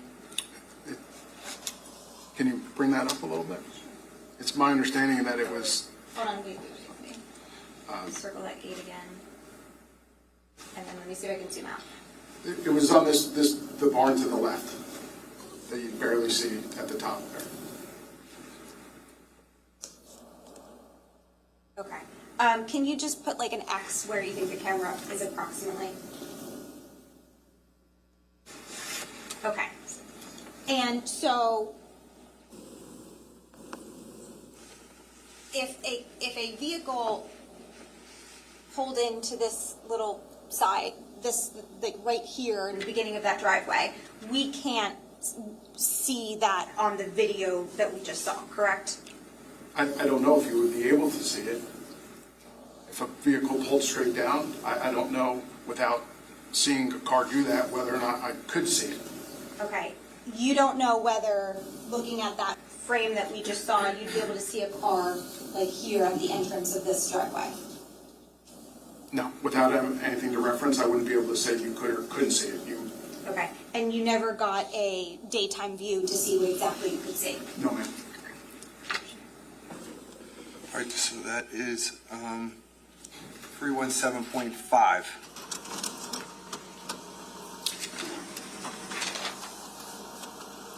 Lieutenant, do you mind just undoing that? Thank you, sir. By the way, if you keep going left, I think you testified about this on direct, but maybe like a little bit further down, there's, you could make a left onto 34? Left or right, but yes. Left or right, okay. But if you made a left, you'd be going back toward Ocean Township. I don't know if I would say that. Didn't you get surveillance video from a BP gas station? Yes. Okay. And the purpose of getting the surveillance video from the BP gas station was to see if you could see the McCann, right, the Porsche McCann, driving past it on, I think, Route 34 to see which route the McCann took, correct? Well, we pull video to see if there's anything of relevance, first of all. But second of all, that would have been once we pulled it, that would have been one of the things we were looking to ascertain was if we could see the vehicle. Okay. And you didn't see the McCann on the BP gas station video, correct? The video was not of clarity that I would be able to tell any video, but I did not see anything that I felt was consistent with it, no. Okay. There was nothing, in your opinion, of evidentiary value, correct? On that camera, no. But there were cars driving past the gas station during this relevant time frame, right? There was. Okay. And those cars were not of interest to you. Tell me if I'm wrong. Those cars were not of interest to you because they didn't appear to look like the McCann, or is there some other reason why those cars were not of interest to you? I did not see any car that resembled the Porsche Macan. And like you said, in the videos we do have of 867, we don't suddenly see like headlights or anything like that, right? I did not see anything on that video when I reviewed it. When you reviewed it, right? So if you don't see headlights and the car's driving, would you agree that that would either mean you can't see it on the video, or the car had to stop before then? Objection, it's speculation. It is. Because there's more ways than just those two.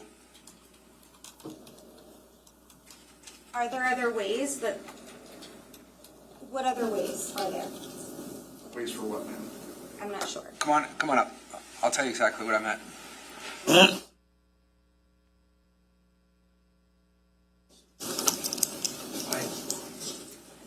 First of all, I apologize to juror number 5 because I know how much you hate that. I apologize to you. Number 2, the only thing that I ask, I realize it gets boring when we're at the sidebar, but everything's being picked up, so if you guys are too loud, then I don't know if they're picking up everything the way that they should be here. So I just ask if you don't mind. You can chat, I get it. Just if you guys can just keep it down for me a little bit, I'd really appreciate that. All right. With that being said, Ms. Mastalone, I'm going to allow you to rephrase your question. Okay. Tell me if I'm wrong. Your investigation, right, pursuant to your investigation where there's video of this vehicle that you deem relevant, right, because it arrives in the area at a specific time and you Google mapped it, the investigative belief is that the vehicle is somewhere in this area at that time, correct? Yes. Okay.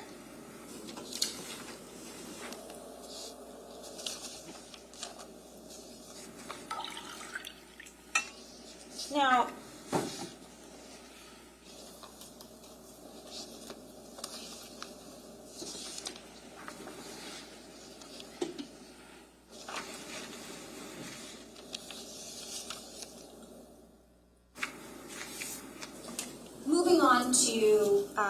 15 Willowbrook area. There was no 911 call ever placed that night from 15 Willowbrook, correct? From 51? No. Right. Like, in other words, there was no 911 call that originated from Keith's phone, correct? No. No 911 call that ever originated from Jennifer's phone, No. and neither of the children either, correct? No. But you've been to 15 Willowbrook, correct? I have. And you're familiar with the layout, right? Of the area? Of the area? Yes. And of like the general area of the house? Yes. And so we've seen photos, and perhaps you'd agree that the master bedroom has like a sliding glass door. I don't remember the sliding glass door specifically, but I wouldn't argue with you. Do you recall that there's like a balcony outside of the master bedroom on the second floor? Actually, I don't without seeing a picture of it. Do you recall whether the master bedroom is essentially right over the area of where Keith Caneiro's was found? Can I? Where Keith's body was found in the yard? Yes. No.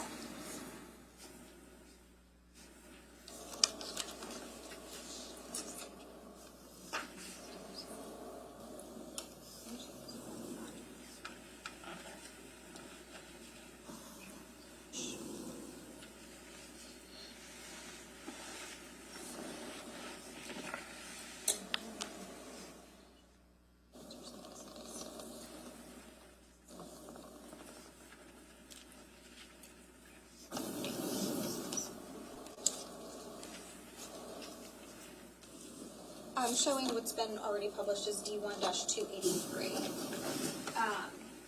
Lieutenant, do you recognize this area that I'm pointing to? It's the sliding glass door in the second floor as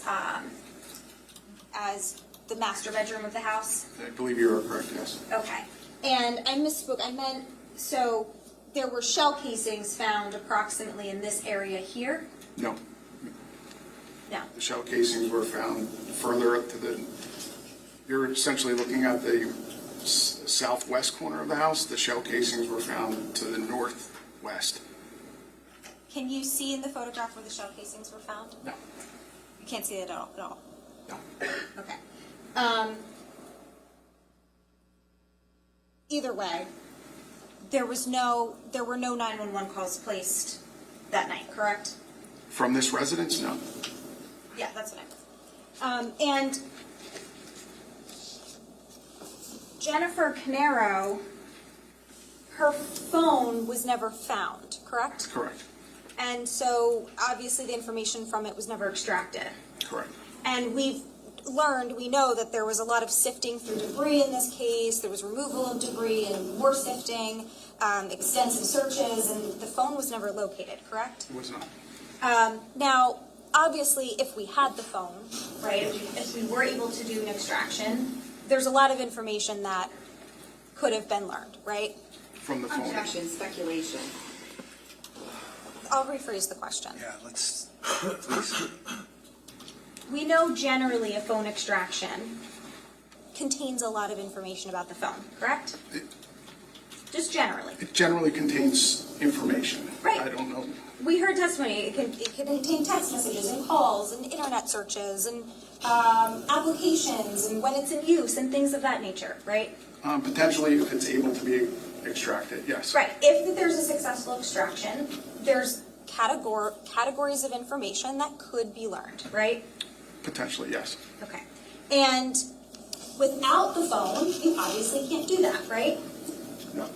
But what you can do is you can subpoena or get a warrant or something for phone records, correct?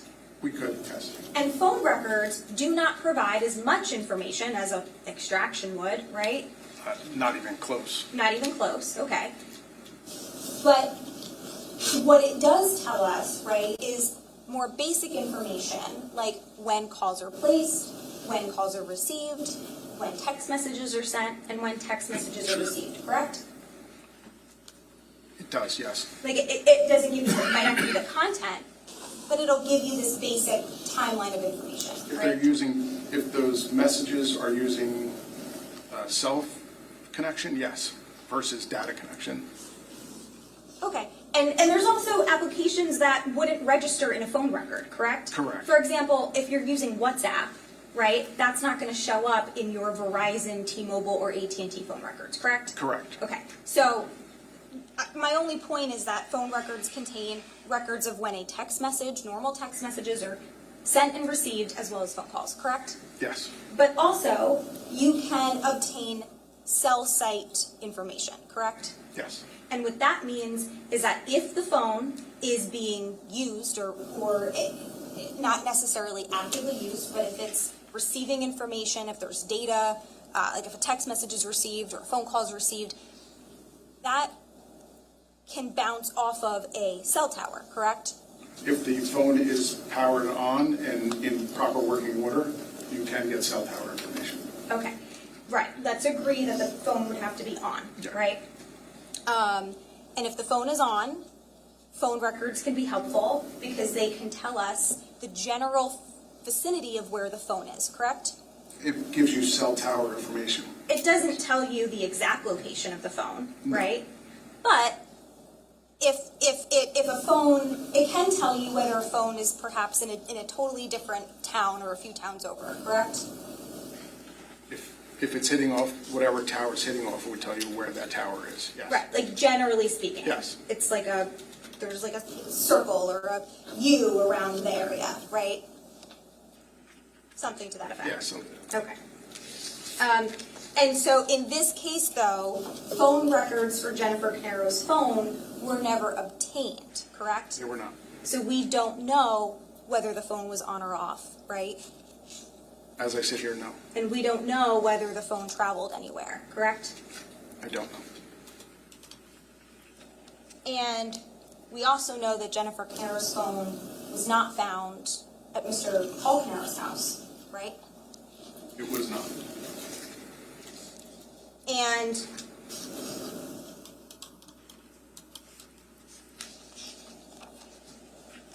since we're on the topic of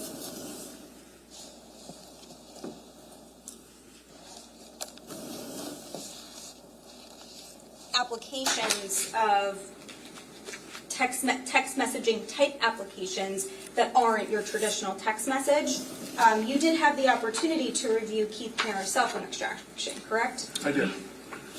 And so you know that Keith Caneiro had a variety of chat applications on his phone that were not traditional text messaging, correct? I know he had WhatsApp, Facebook Messenger. That's only two that, off the top of my head, I recall. Okay, and I can show you this if it'll refresh your recollection, but I can try asking you and maybe you'll remember. If not, I'll show it to you. Do you recall that he also had Snapchat? I don't recall seeing that. Okay, I'm gonna show you,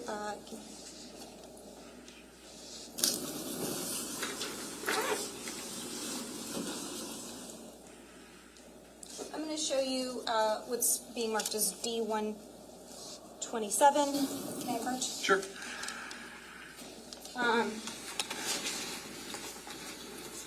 Do you recognize this as a Celebrate extraction report? I do. Okay. I'm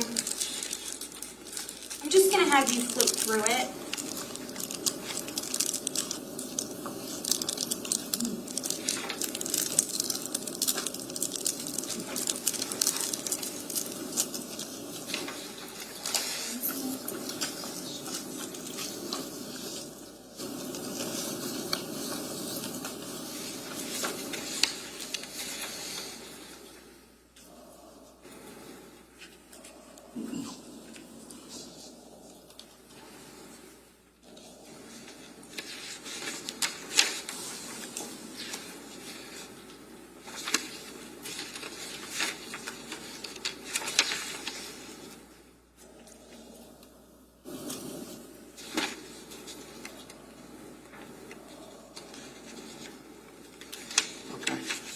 Okay.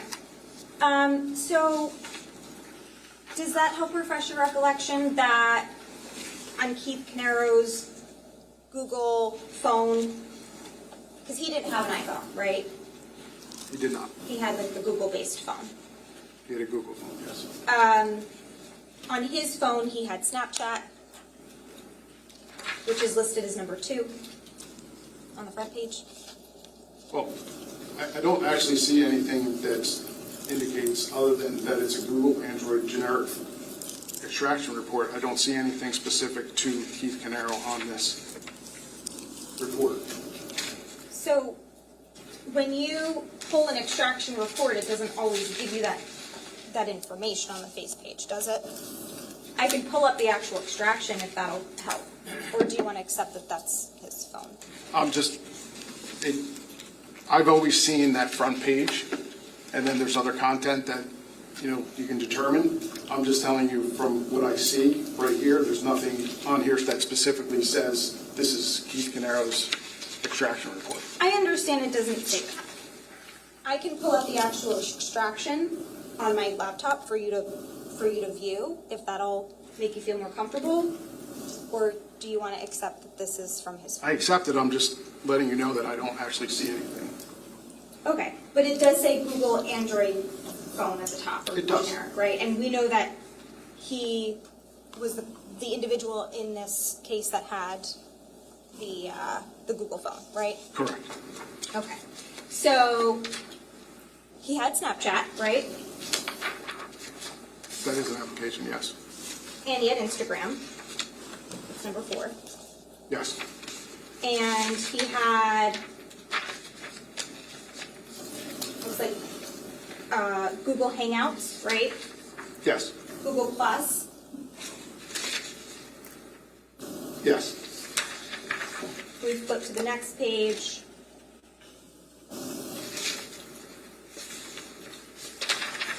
The following page is Google Duo. Yes. It's number 11. Yes. Number 12 is he has Signal, Yes. and number 13 is WhatsApp. Yes. And then it looks like number 14 is just it's just called Messenger, Yes. and 16 is Google Hangouts. Yes. Okay. So can we agree, and obviously you had the opportunity to look at Keith Caneiro's phone, correct? I did. But these are examples of messaging applications that would be, at least some of these would be encrypted, correct? Some of them are, yes. Like when you go on the extraction, you can't see the messages from WhatsApp, right? No, I believe you can. On Keith Caneiro's phone. Yes. What about Signal? Can you see the messages from Signal? I don't know, but I also don't remember seeing any messages on his phone with Signal either. Okay. So, if Detective McLeese testified that we don't have that information, is he wrong, or are you certain that this information is on Keith's phone? That there's WhatsApp information? Like the actual content of these messages? There was chats that I believe I saw on WhatsApp.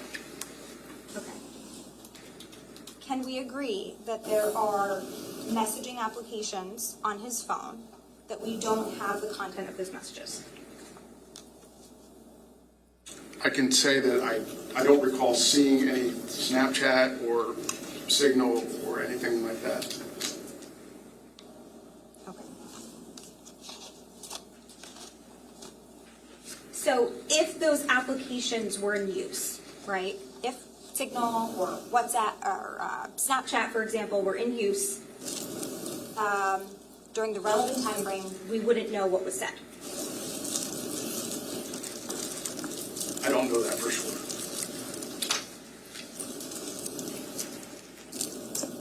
You don't know whether we would know what was said? Objection asked and answered. Can you come on up, please?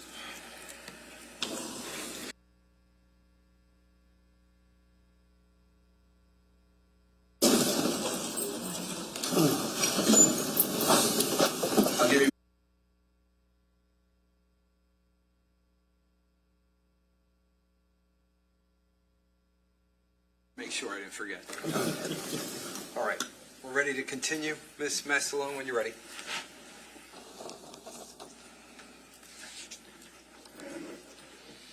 Lieutenant, you do recall that cell phone extractions sometimes take a little while to load, correct? Yes. Okay, so while Keats is loading, I'm gonna ask you about Katie Caneiro's cell phone extraction. Okay. So Katie is Mr. Caneiro's daughter, correct? Yes. And the morning of November 20th, 2018, right? You weren't at 27 Tilton, correct? I was not. But you were made aware who was there, right? As far as Mr. Paul Caneiro and his family. Yes. Okay. And in Katie's cell phone extraction, which you said you reviewed the relevant time frames of like November 20th, right? I reviewed a portion of her phone, yes. Okay. So in her call log for the morning of November 20th, 2018, between the hours of 9:37 a.m. and 12:53 p.m., so we're talking about a little more than a 3-hour time frame, Katie Caneiro placed 21 phone calls to either Keith or Jennifer Caneiro, correct? I don't know that for sure. I would have to look at the extraction to say for sure. Okay, I'm gonna approach with what's been marked as D-128. And do you recognize that document as an extraction report? Yes. Okay. And in this report, if you want to read through it, it has, you can see the context of who's being called and who's calling, correct? To and from, yes. Right, so for example, you can see calls to Aunt Jen, and you can see calls to Uncle Keith's home, right? You can see those calls being placed. Yes. Okay. And would you accept my representation that there's 21 total calls, or do you want to count them? Again, there's no details because it just says outgoing or missed. It doesn't have the actual other side of it, so it says who it's going to. So once again, you're saying that this is Paul's daughter's phone, but Right, so are you there's nothing. disagreeing that it's Paul's daughter's phone? How about this? Do you see an entry? It's number 8 on the first page, Okay. and it says the call is from Dad. Yes. Okay. And the phone number is Paul Caneiro's phone number, right? Yes. Okay. So if it says, if you did phone extractions for Paul's daughters, and in this extraction log, there's a call from Dad, and it's Paul Caneiro, does that help you recall that this is a phone extraction from one of his daughters? Yes. Okay. The other alternative is I could pull up her phone extraction as well. So do you want to accept that this is Katie Caneiro's phone extraction? I will trust that it is. Okay. And will you also accept my representation that between 9:37 a.m. and 12:53 p.m., there was a total of 21 calls placed to either Keith Caneiro or Jennifer Caneiro? Without counting them, I would trust that what you're saying is accurate. So that's 21 calls within a little more than a 3-hour time period, correct? Yes.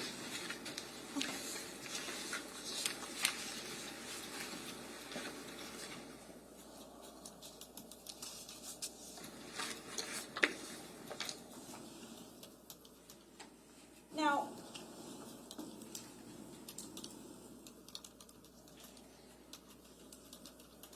we know know that there were text messages sent from Keith's phone between 3:14 a.m. and 3:18 a.m., correct? Yes, And those messages were sent to Paul. yes, And those are regular text messages, so we have them, we know they exist, right? yes, And you've seen them.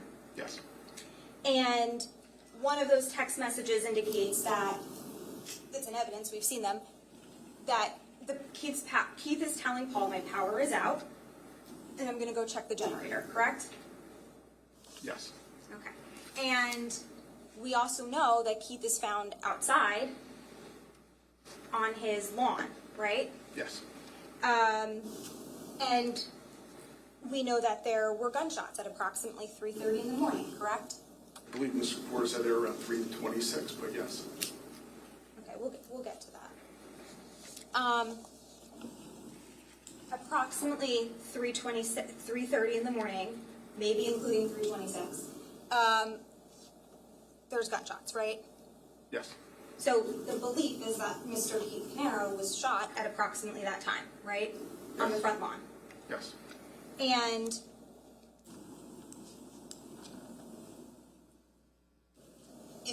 so there's text messages coming from his phone at around between 3:14 and 3:18 a.m. And then we hear the gunshots at approximately 3:30-ish, right? And he's also in the clothes that he's found in, he's fully dressed, correct? yes, Right, he's wearing like a windbreaker, right? yes, Jacket and a hoodie. His head is a hood up, yes, and he had keys and a wallet, yes, and he's wearing pants, yes, sneakers. And we also know that Paul's phone was plugged in at his house during this time frame, correct? yes, And we know that not just because of the extraction that was performed by Detective Miglorisi, but you were personally in contact with Detective Hauger from the FBI, correct? yes, And they confirmed that the phone was never left Paul Caneiro's house that night. Special Agent Hager said that his phone was connected to a femto cell, basically a personal cell site, from 3:07 in the afternoon till 4:57 in the morning. And what that means is sometimes when a person has bad cell phone service, the carrier provides them with like their own little self-service. It's my understanding, yes. Okay, that's what Detective Hauger explained. And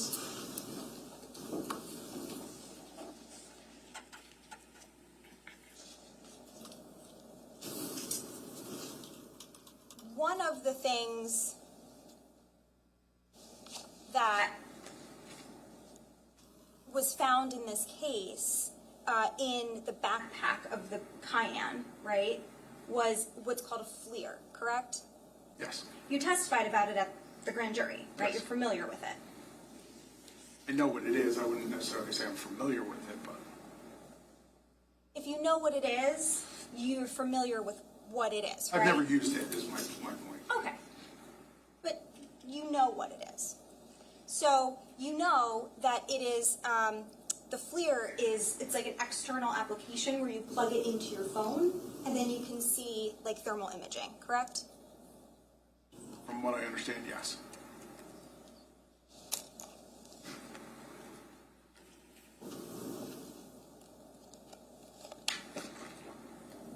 Just going to show what I believe has already been published as D1 329.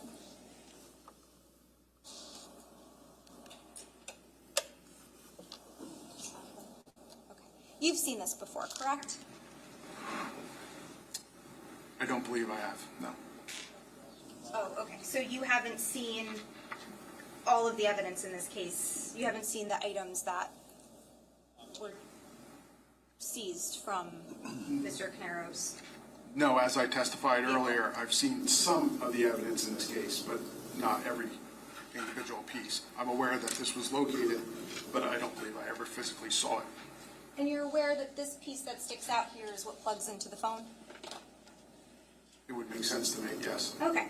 So can we agree you need a phone to use it? I would agree, yeah. But I also don't know if it would be any phone either. I don't know if you need to have cell service to it or anything along those lines. You need a phone. I would say a device, yes. I don't know if it connects to an iPad, AirPod, any of those things, or an old phone, or anything like that. I guess my point is I don't know if you actually need a working cellular phone in order to use that device. Okay. You need something. You need something. It's not something that you attach to a gun, for example, is my point. No.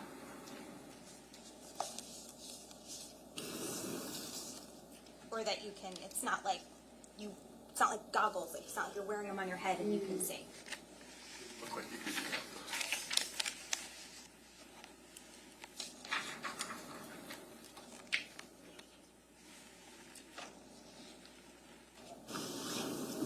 You testified on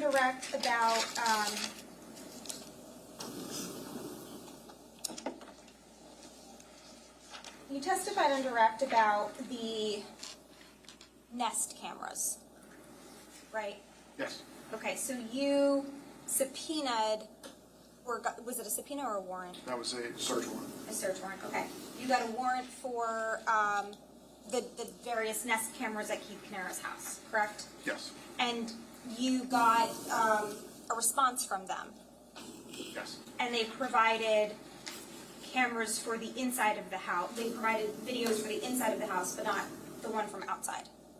They provided the response to our search warrant, and that's what they provided, was clips from inside the house. Yes. Right, they did not provide any clips from outside the house. They did not. Okay. Did you ever follow up with them to ascertain if it was something that was missed or overlooked, or see if you could get the clips from outside the house? Their response was that they sent us what they had pursuant to our search warrant. Okay. That was their initial response, right? As far as I know, that was the only response. Okay, because there was no follow-up after that, right? No, they sent us what they had. Okay, and you accepted it? Yes.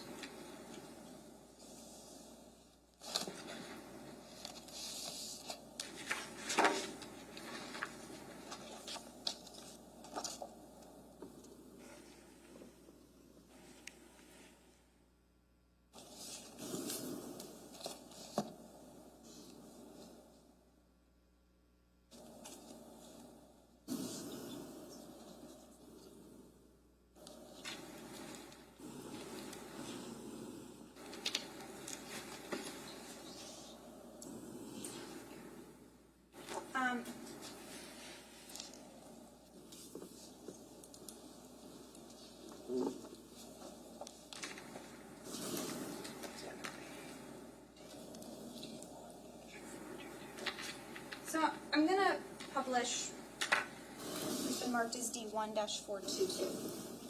Any objection? No, Judge.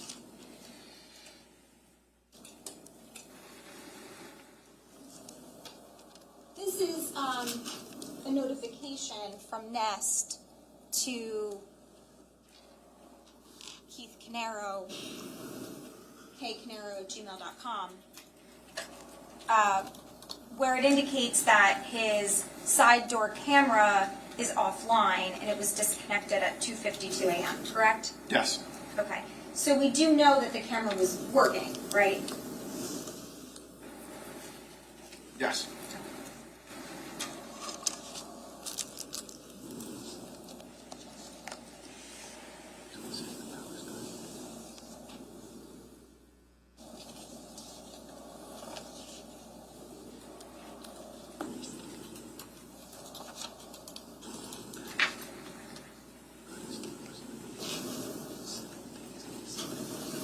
Now, in all of the surveillance video that you've reviewed outside of 27 Tilton itself, right? So you reviewed video from the area of 27 Tilton from a couple of neighbors' houses, right? I think it was 19 Oxford was one of them. I looked at 19 Oxford, yes, and Green Grove.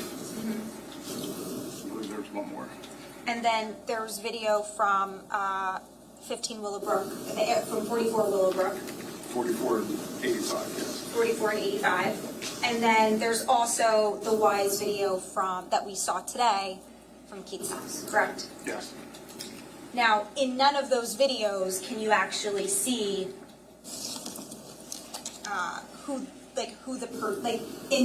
let's start with the area of 27 Tilton, right? We have videos of the car leaving the area, right? Yes. But you can't see who's driving the car. You can't see who's in the car, right? No. And you can't see, like, people around Mr. Caneiro's house getting into the car or anyone getting into the car. You can't see it. It's too dark, right? Correct. Okay. And the videos that we have near the area of 15 Willowbrook, once again, you know, quality's not great. You can't see who's driving that car, right? No. And we saw the video today. You can see it's a person, right? You can see it's a figure. But it's through the frosted garage door, right? Correct.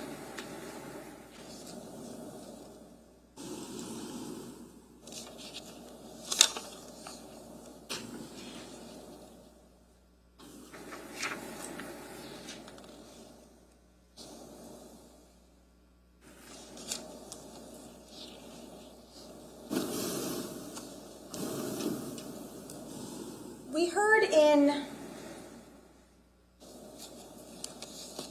the jail calls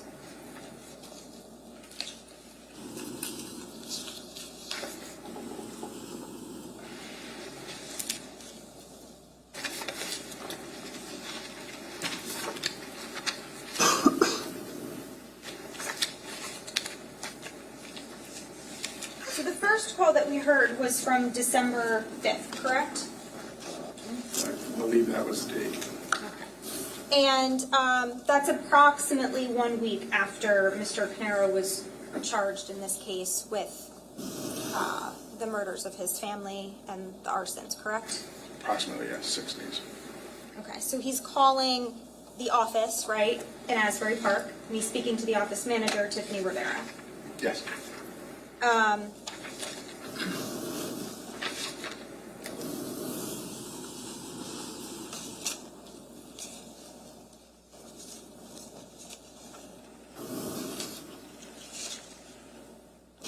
And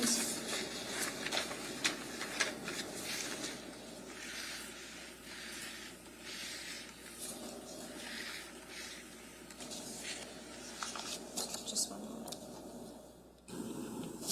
We heard in, I believe it was that call, that Corey was involved, he was like getting involved in the businesses, right? He was helping run the business at that time, yes. Okay. Corey wasn't an owner of the businesses, right? As far as I know, no. As far as you know, because you investigated the case, the businesses were owned by Paul and by Keith, correct? Correct. Okay. So, from the call, we know that Corey is now at the business with Tiffany Rivera, and he's orchestrating things related to the business. Yes.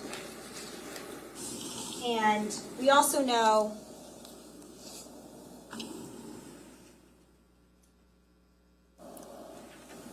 that in one of these calls,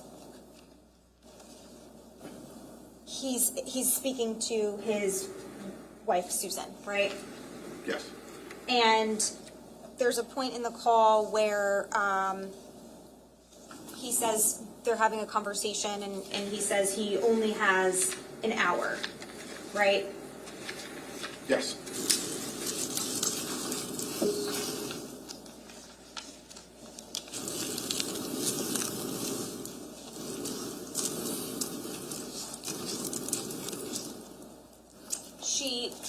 During the course of the conversation, she says, you have to shower during your free hour, and Paul says, yeah, do everything on my free hour, correct? Yes. Okay. And so these phone calls that he's making, it's during his hour, right? At least that particular one. Okay. And he's talking to his wife, right?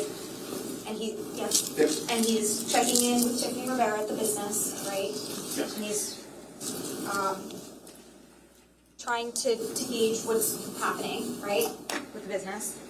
Yes.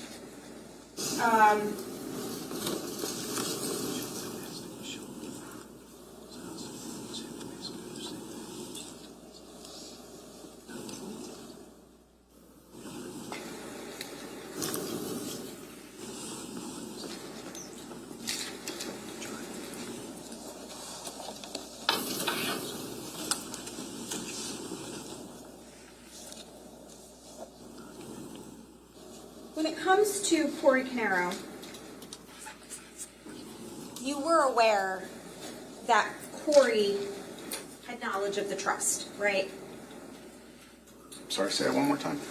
With respect to Corey Caneiro, you're aware through your investigation that Corey Caneiro had knowledge of the trust. I'm aware that Corey had knowledge of the trust at some point. I don't know when he learned of the trust. So, At some point prior to November 20th. I don't know what his knowledge of that trust was. So I'm not asking you what his knowledge was. I'm just asking you to confirm that you were aware through your investigation prior to November 20th that Corey Caneiro had knowledge of the trust, that he had just had knowledge of it. I think that's safe to say, yes. He was on emails that were forwarded that referenced the trust, so I believe he had some knowledge of the trust. Right. So in other words, what you're referencing, we heard testimony about this. Keith Caneiro there's messages between Keith and Paul, and Keith forwards about the trust, and Keith forwards them to Corey, correct? Right. Yes. You also saw the Wise videos in this case, I did. and you know, based on your review, that after Keith speaks to Paul that night, he then calls Corey and relays to him some substance of the conversation with respect to Paul and the trust, right? Yes. Okay. And with respect to Corey, you never did an extraction of his cell phone, correct? I did not. And there was no search of his computers or electronic devices or anything like that? There was not. There was no review of his finances? There was not. However, you were aware during the course of your investigation that with respect to the trust, right, that Corey was a beneficiary, right? At some point, I learned that both him and Paul were beneficiaries of the trust. Well, when you say at some point, you testified about it at the grand jury, correct? Yes. And that was in February of 2019, correct? Yes. A few months after this is happening. Within the first few months of your investigation, Yes. you knew this information. Certainly by February, I can't remember exactly when I learned of the trust. My question wasn't exactly when, sir. My question was simply, at some point, let's say within the first few months of your investigation, because you testified about it under oath in February, you knew that Corey was a 50% beneficiary, correct? Yes. And we're talking by February of 2019, right? Yes. Okay. And despite that, and when we say a beneficiary, we're talking about the life insurance policy worth $3 million, correct? It's my understanding that's what it was, yes. And despite that, there was no further investigation to follow that money, correct? No, there was not. Okay. And you also did have information in the course of your investigation that Corey was experiencing financial distress, correct? I do not know what Corey's financial situation was before, and I don't know what it is now. Did you, when you say you don't know, you are aware that there was a phone extraction done of Elisa Caneiro, correct? Objection. This was asked and answered.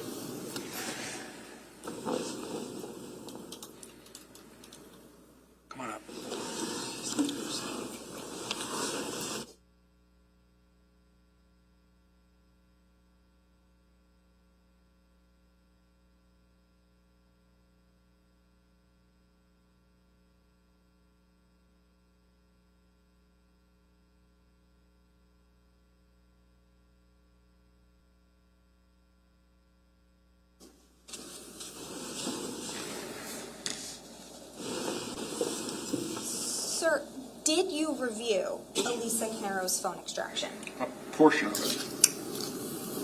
Okay, when you say a portion of it, are you talking about a specific time frame? Are you talking about a specific application? And I don't want you to tell me what you read. I don't want, that's hearsay. I just want to know generally what you looked at.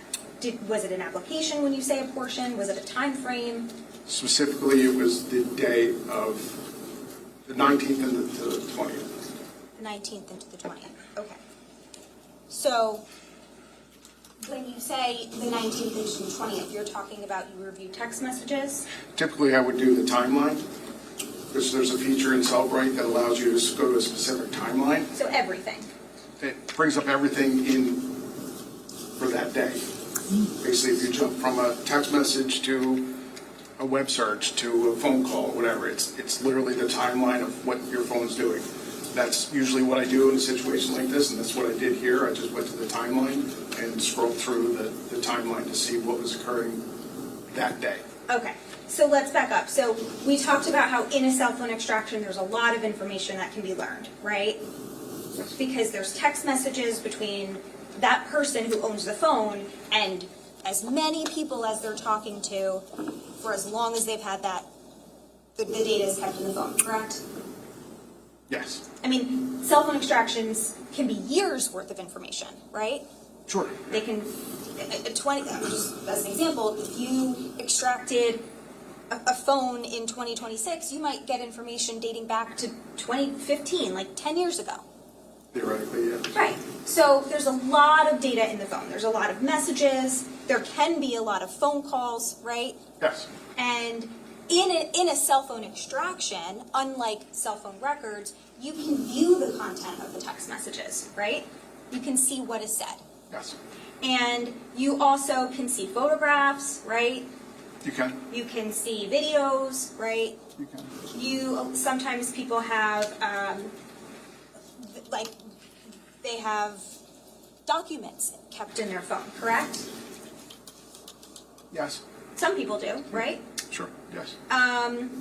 And there's like a notes application, right? You can see a variety of applications in the person's phone that may or may not be using.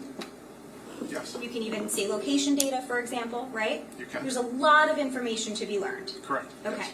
And you're telling us that in this case, the only 2 days that you looked at in the entirety of Elisa Caneiro's phone was on the 19th and the 20th of November of 2018. Those 2 days only.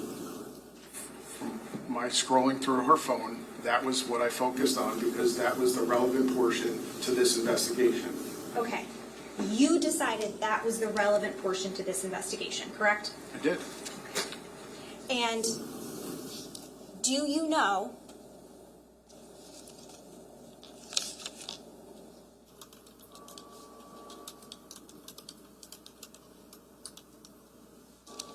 let me just phrase it this way.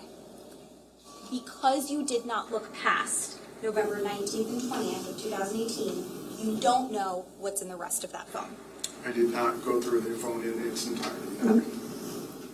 And you also, so in addition to not extracting Caneiro's phone, not searching his devices or reviewing his finances, there was no search of his home, correct? No, definitely not. No search of his vehicles, correct? No. And there was no, we talked about this earlier, there's no recorded interview of Caneiro as far as a video or audio or anything like that, right? No. The initial interview that I did was in Bethlehem PD, and that was just an interview, not recorded. And then the second was memorialized, though, on a type statement. And you never, obviously, I think you never obtained his DNA, correct? No.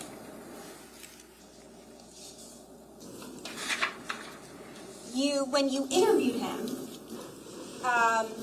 you never asked him any questions about the trust at all. Not as far as anything other than forwarding me the emails. That was the only discussion of the trust. Right. And Again, at that point, I didn't even know about a trust. okay. What you're telling us is Corey Caneiro forwarded you some emails related to Keith and Paul and the trust, correct? At my request, yes. Okay, at your request. Yes. And when you say at your request, but you learned of them, right? Before you requested them. During the course of my interview with Corey in Bethlehem Police Department. I don't want you to tell us what was said, No. because that's hearsay. The question is simply, obviously you can only request of something that you learn of, right? That's what I was going to say. During the interview, I learned of these emails, requested, he forwarded them to me, and he did right away. Okay. And you learned about them from Corey, obviously, because you're talking to him. Yes. Okay. And other than that, there were no additional, that was not a topic of conversation with Corey Caneiro. You didn't ask him anything else about the trust. No, those emails and It's just a yes or no. There was no other conversation about that, right? Jack, he's asked the question, he's trying to explain. Yeah. I think we should give the witness the opportunity to answer. I didn't think it was a yes or no, but if you frame the question with a yes or no at the end and he doesn't answer it that way, I agree with you, Ms. Mastalone, in the future. Sir, the question is simply, other than those emails, there was no other further questioning to Corey Caneiro about the trust, about his knowledge of the trust, or anything related to the trust. at that point, no.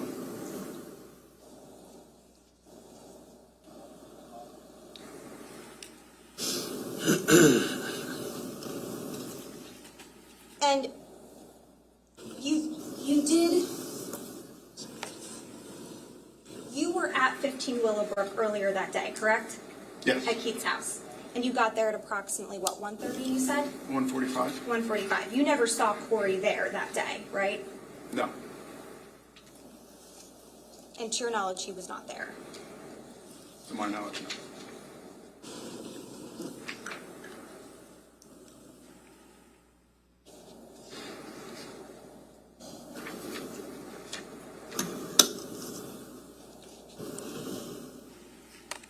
So, in this case, we know that there's two different weapons used, correct? Yes. There's a firearm and then there's a knife, right? Correct. Obviously not the same. And we also know that there's there's information about two people outside of Mr. Paul Caneiro's house at 4:30 in the morning, correct? So that information you're talking about from Ms. Cat? And Jonathan Harrington. I'm aware of that information. Okay. And were you aware that did you look at the jeans in this case that were found in the basement? I saw them initially, and then I saw them once again when they came back from the lab. Okay. Yes. And were you aware, or was it ever your impression that there was actually two pairs of jeans? No. And we also know that it's suspected that the McCann was used, right? That vehicle. Yes. We have the videos, right? Yes. There's no blood in that car, right?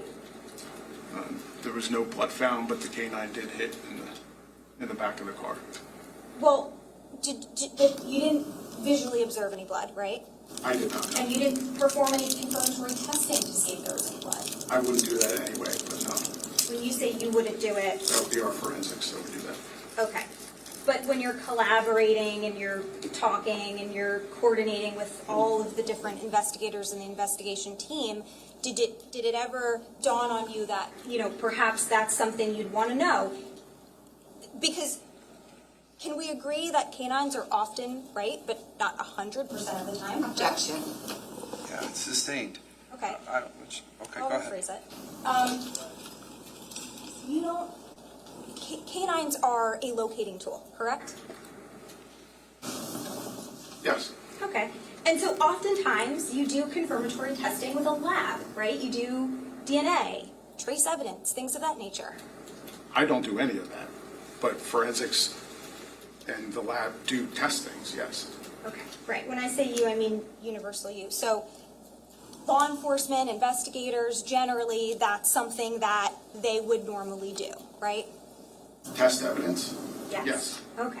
So in this case, did you ever at any point say to the forensic guys to vote, to Catalona, to your supervisors, to any of the investigators on the team, hey, we haven't observed blood in this car, we don't see anything, we tried with a light, we tried with the blue star, can we test it for DNA? Judge, objection, they said they did test it. It was my recollection that they actually did test it, but it came back as nothing. But it's the jury's recollection that controls as it relates to that issue. If you know, Mr. I'm sorry, Lieutenant, can you repeat that one more time?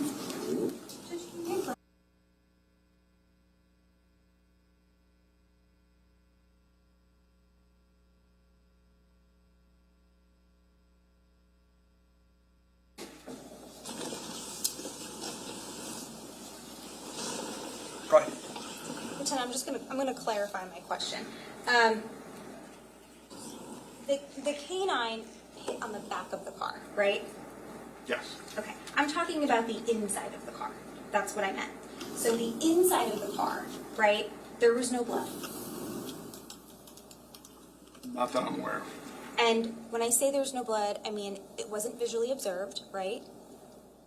Correct. It was processed with various forensic tools like blue star and light technology. I don't know specifically what they did, but that would make sense. And it was never tested. There was never like swabbed and tested for DNA or anything like that, right? I don't know what they did as far as testing. I wouldn't be able to sit here and say specifically what they did or didn't do. And the light and the back area, the license plate that was tested was negative. That's my understanding, yes. Okay. So even though the canine hit, it was still negative. The canine hit in the back part of the car. I wouldn't be able to testify what the canine hit on or didn't hit on. If it was residual odor, if it was something specific, I don't know. Okay. My only I point wasn't is there, and I'm not the canine handler, so. no, you're just the lead investigator. And my only point is there was no blood in the car, right? As far as I know, no. And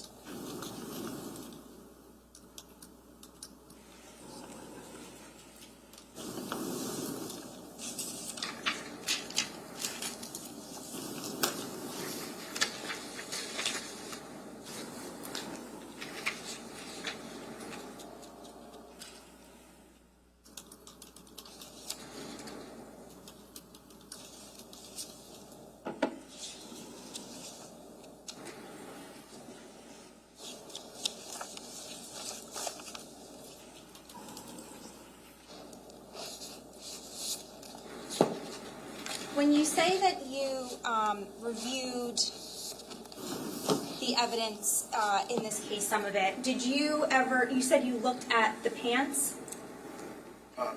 Yes, The pair of pants that was sent to the lab and they, the jeans. right, that pair of jeans with the blood on them, right? Yes, And you're aware that they were able to determine the size of the pants? I am. Okay. And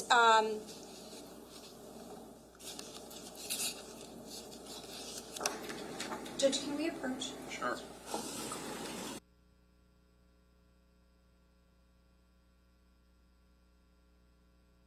Ladies and gentlemen, there's just a piece of evidence that I want to look at before you get a chance to look at it. So let's do our mid-afternoon break right now. I apologize, we're running a little bit late on that. I'm hoping to keep you right on the tight window, but it'll be somewhere around 3:45, maybe a little bit before. Thank you all. Please don't discuss this case or do any research.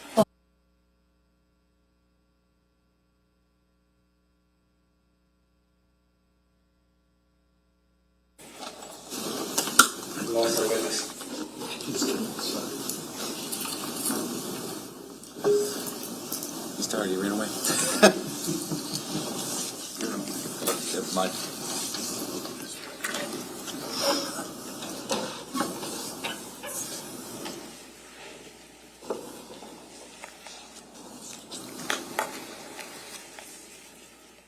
Okay, we addressed that issue outside the presence of the jury. We now have the jury back in the room.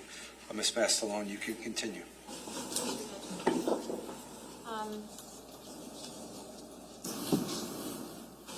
Sir, I just want to go over a timeline with you. Okay. Okay?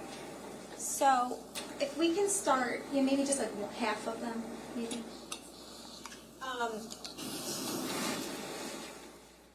At 2:07 a.m., that's when we... Let me stop you for 1 second. Can you just turn off the portrait one? Yep, that one, right there. You got it. That turns off that light. Go ahead. So, at 2:07 a.m., that's when we see the vehicle leaving 27 Tilton, correct? On surveillance video. Yes.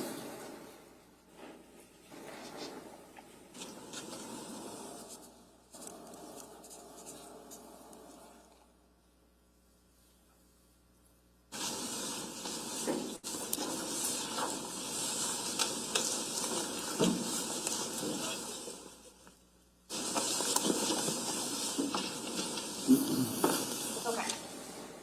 And at approximately 2:27, we see the vehicle arrive in the area at 15 Willowbrook, correct? Yes.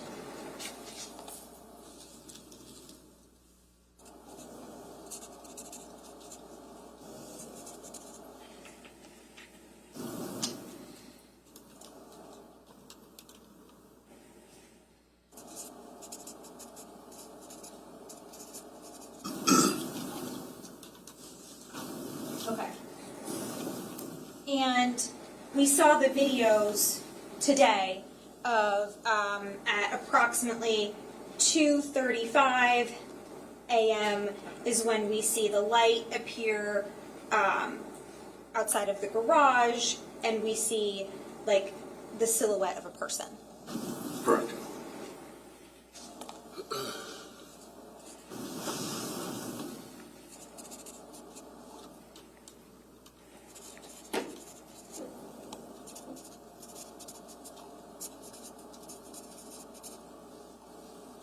Okay. And there's some back and forth, right? We see the figure go one way, and then the person goes the other way. We hear some noises, things of that nature, right? Subject goes to the side of the electrical panel first, to the generator, back to the electrical panel, In the direction of, right? in the direction. And we know that the video stops, I think it's 59 milliseconds, so in other words, 2:51. 251.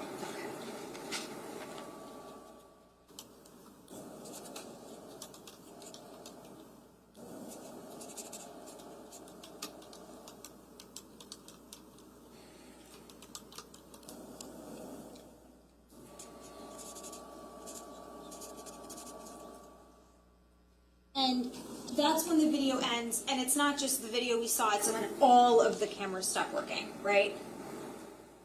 Yes.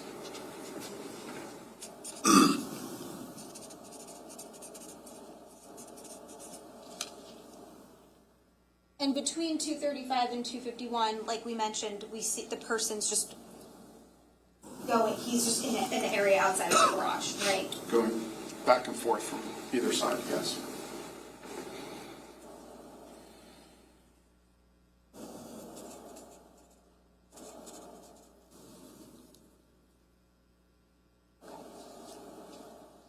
And at 2:52 a.m., Verizon alerts of that there's a loss of power to the ONT, correct? Now, the first alert at 2:52 for Verizon was loss of power to the ONT, yes. And then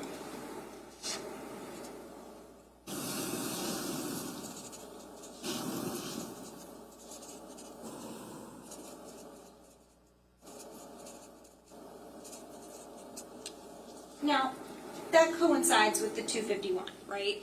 Essentially, power's lost. Yes, Like, the video stops working, and now there's a loss of power to the house, right? following the subject going back and forth outside, yes. I'm not disagreeing with you, sir. I'm just asking what happened at 252, okay? Yes. So, we also know that between 3:14 and 3:18 a.m., that's when the text messages are sent from Keith's phone to Paul's phone, correct? Correct.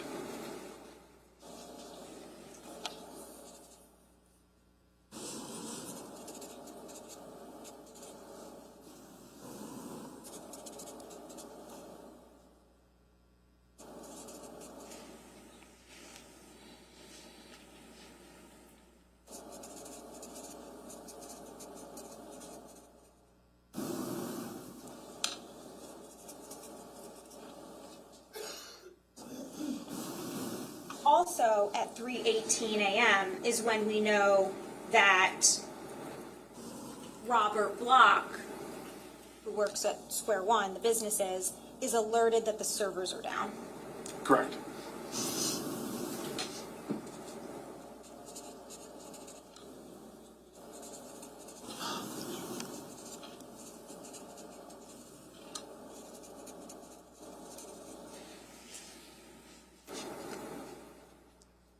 We know that at approximately 3:30 a.m., whether it's so we know that dispatch recorded the receiving the call at 3:33, correct? Yes. And we know that the dispatch reported that the gunshots were heard at 3:31, correct? No, I would disagree with that. The time of the call was 3:31. The time of the dispatch was 3:33. Okay. There's- Okay. We know that it was approximately 3:30 a.m., right? That the call was made. Yes.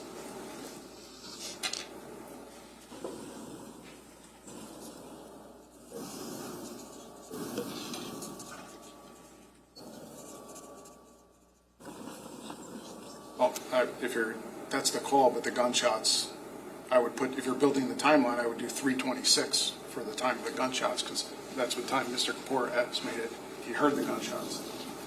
So, Mr. Kapoor reported that he heard the gunshots 1 minute later, correct? That's actually what he reported. That he heard the gunshots and then called 1 minute later. That's what he said. I believe in Detective Mahoney's report, he says that he heard them at 3:26. Okay. He said he heard them at 3:26, right? And called 1 minute later at 3:27, correct?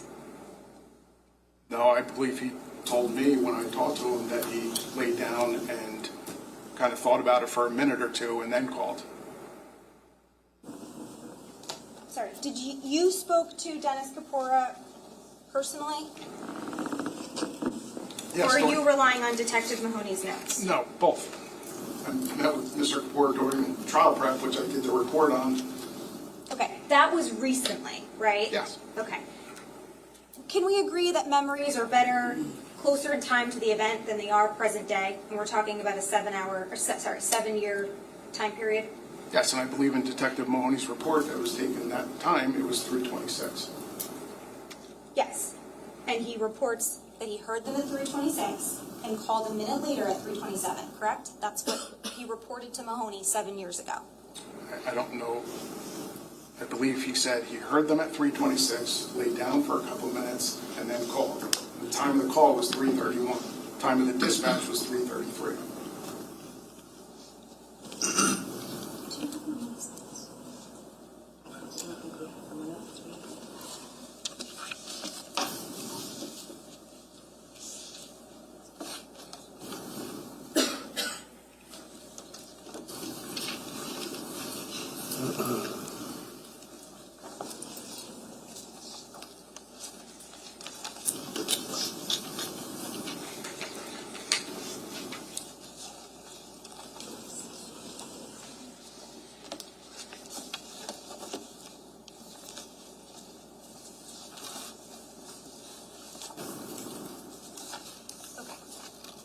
You indicated that you're in part relying on what was memorialized by Detective Mahoney, correct? Correct.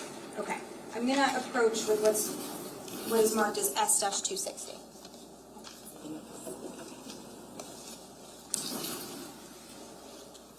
I'm just going to show you this. If you want to read here and there. 326 heard shots, called 911, 327, a minute later. Okay, you read it out loud. Yeah. But basically, he says he heard them at 326 and he called a minute later at 327. Right? Yes. Okay.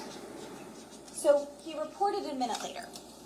But dispatch received the call at 3:31, like you just testified to, correct? Correct. So if he's mistaken, and a minute later is 3:31 and 3:33, then that is a plausible timeline, right? And I'm not saying that is the timeline, but that would make sense, right? Objection. What's your objection? Speculative as to what would make sense, and he just testified to what he knows. Yeah, he can only testify as to what he knows. I mean, I think it's clear to the jurors at this point in time that he's saying that he called at 3:26 and it was 1 minute later. Or that he heard the shots at 3:26 and the call was 1 minute later. Whether he's right or wrong, that's not for this detective to say, that's for the jurors to decide. So. You do have familiarity with how dispatch works, correct? I do. And when a call is received by dispatch, they report it immediately, right? No, that's not true. This was a 911 call. The dispatch actually has to call. There's always a delay. The dispatch has to call, receive the call, answer the call, get the information, and then they entered it into Spillman, which is the computer-aided dispatch. So time of the call is 3:31. Time they generate the call in Spillman, which is the CAD system, is 3:33.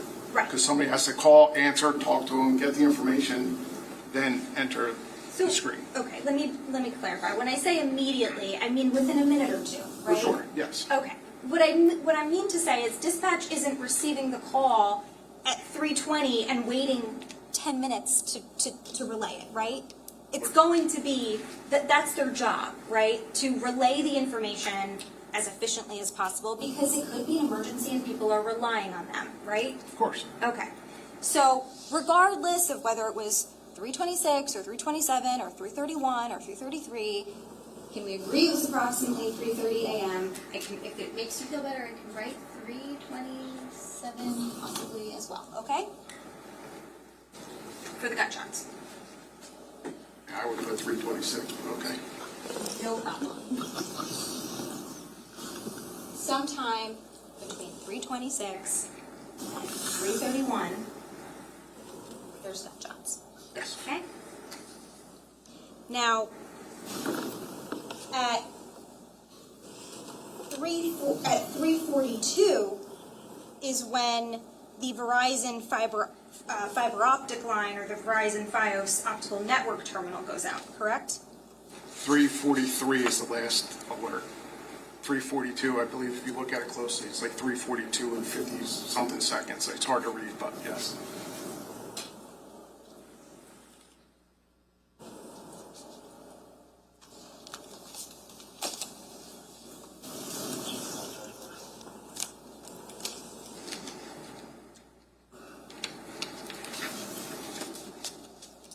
So when you testified at the grand jury and you said that there was a loss of AC power to the optical network terminal at 3:42, that the Verizon advised that the Fios optical network terminal went out at about 3:42 a.m.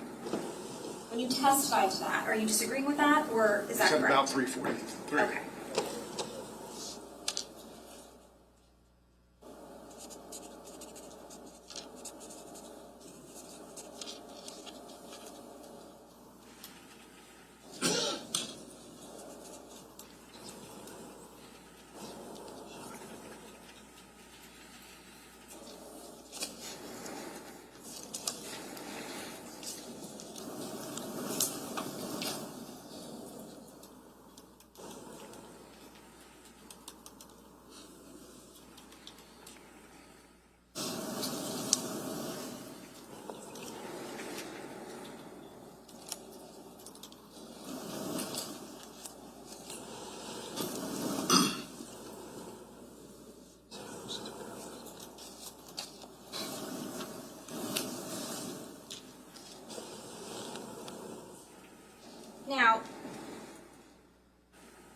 when at 3:42, about 3:42 a.m., what that means is that the fiber optic line appeared to have been cut, correct? The fiber optic line was cut, but I wouldn't be able to say that that's the exact time. I don't know if there's a delay in the notification to Verizon as far as, how their system works specifically. So I wouldn't necessarily be able to sit here and say that that's the exact time that the line was cut. But at about 3:42 a.m. is when the fiber optic line was cut, correct?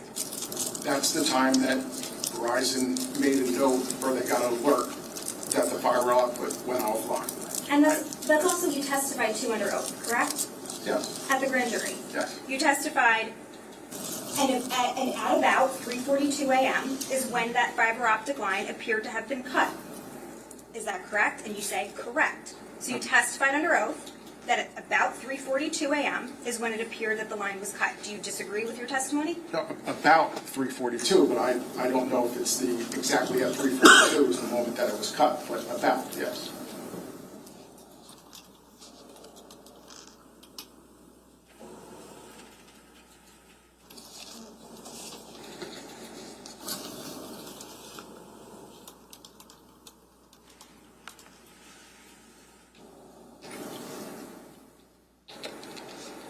And you said it was like 3:52 and closer to 3:53 or something.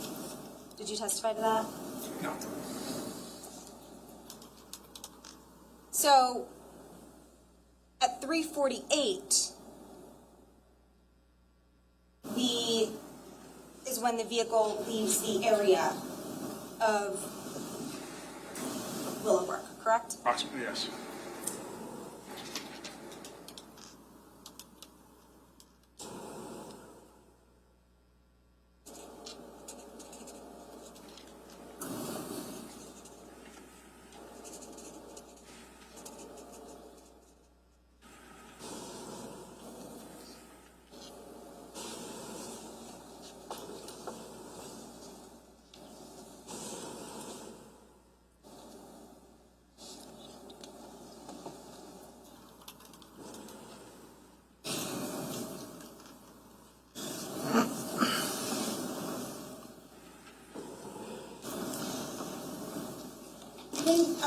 When you reviewed the Wise video footage, did you tell us earlier what time frame you reviewed?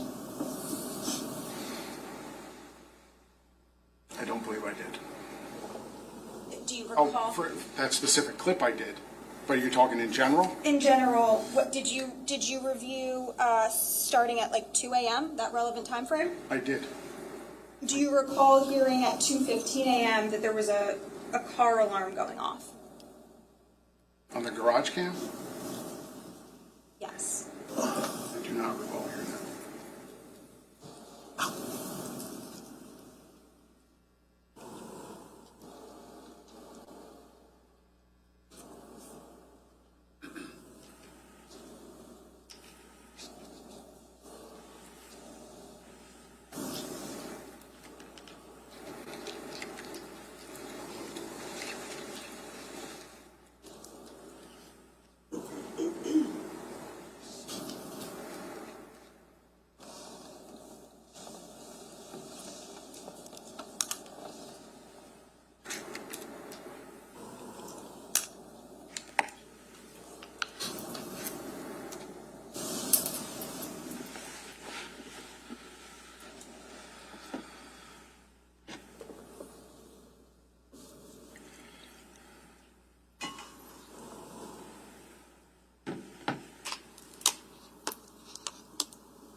Actually from the sun porch view. Did you review video from the sun porch view?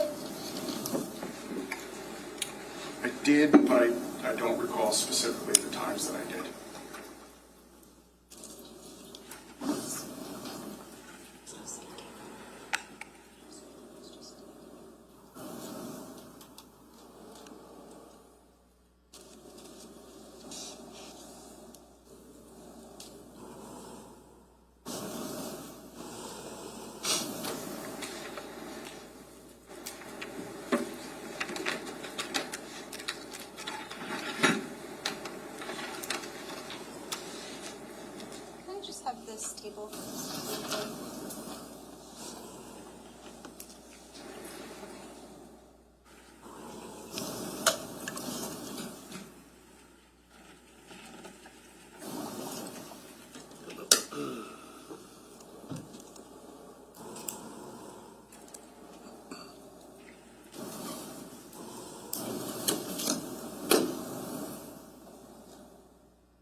just make sure my sound's working.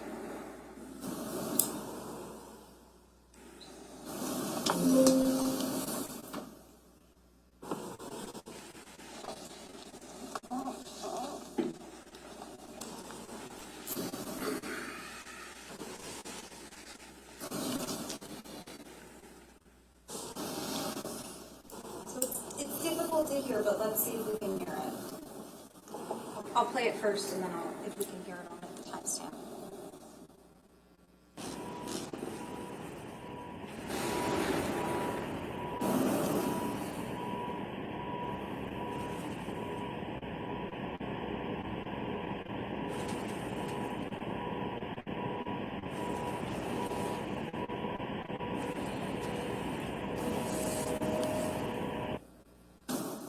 So I started the video at approximately 2:16 a.m. Did you hear the beeping in the background?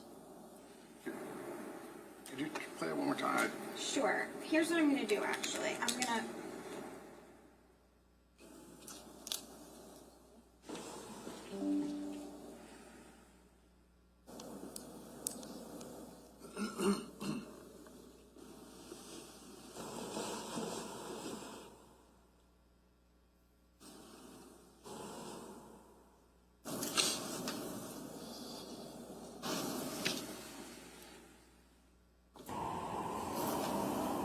Okay, so I'm going to start this video, and this one starts at 2:15, okay? And I'm just going to play this. Okay. And it's on November 20th, 2018, correct? Correct. I was asking a witness. Oh, Just say sorry. that. That's all right. Yes, Your Honor. Okay, just making sure.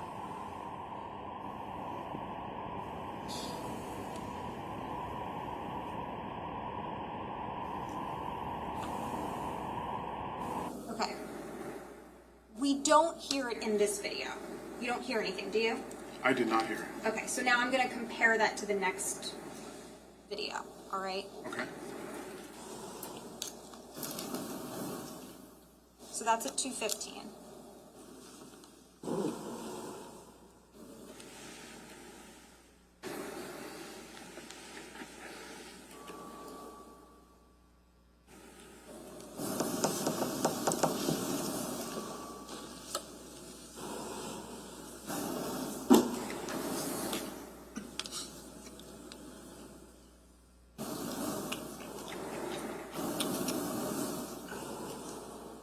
Actually,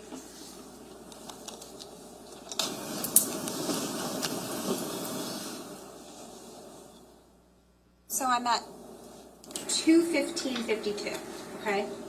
I'm going to press play.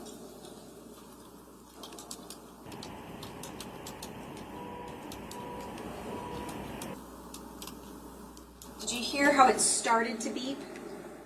I did not. Let's do it one more time.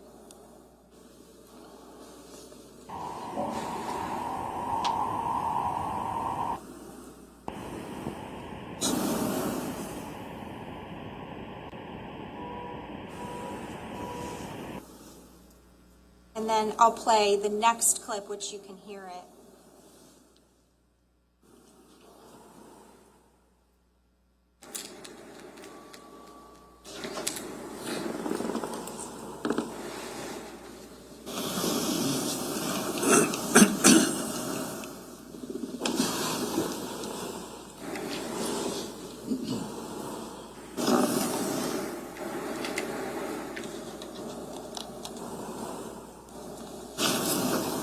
So tell us if you can hear a beeping in this video.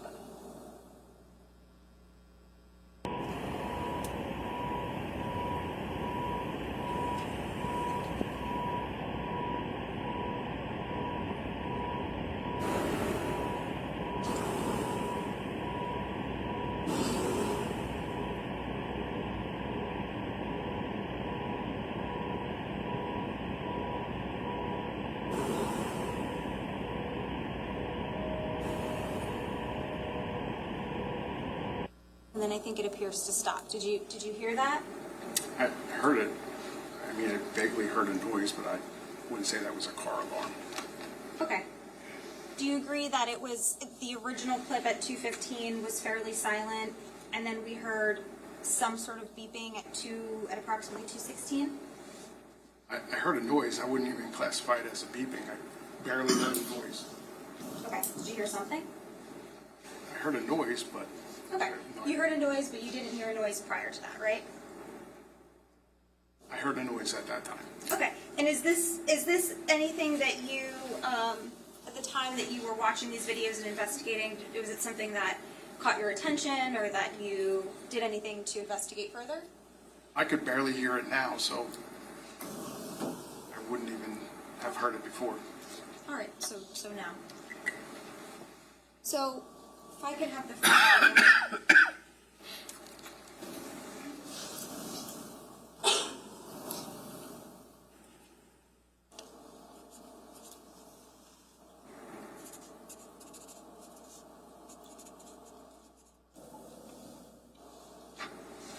All right.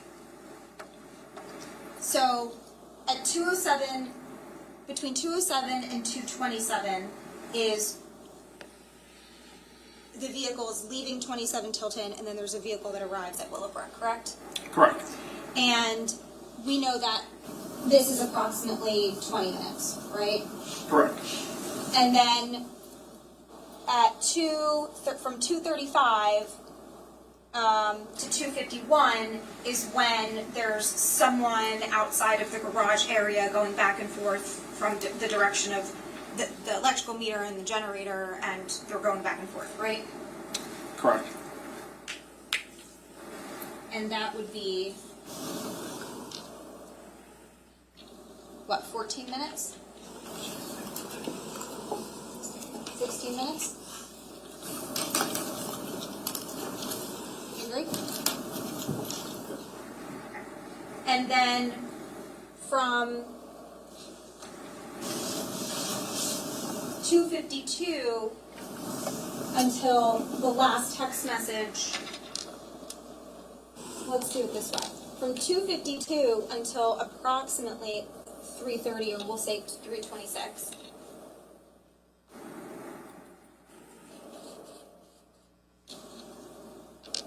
How long is that? So you're asking me from, I'm sorry, one more time, from when to when? From 2:52 until approximately 3:30 a.m., or if you prefer, 3:26. 38 minutes or 34 minutes?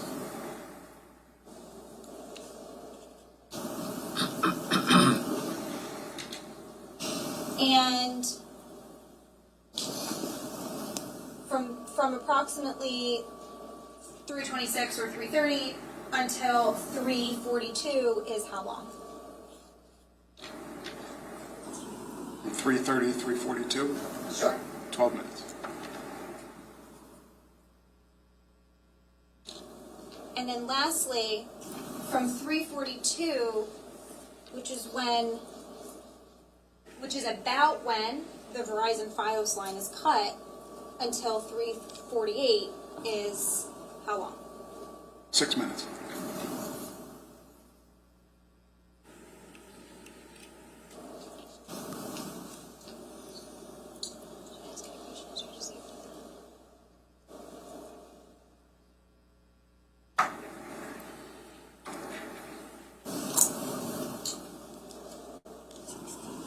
Okay, so we agree on this timeline, correct? I agree on this timeline, but there's things before and after that I would put on the timeline. If you're building a timeline of the events of that night, the car returning at 4:07. Okay, we can add that.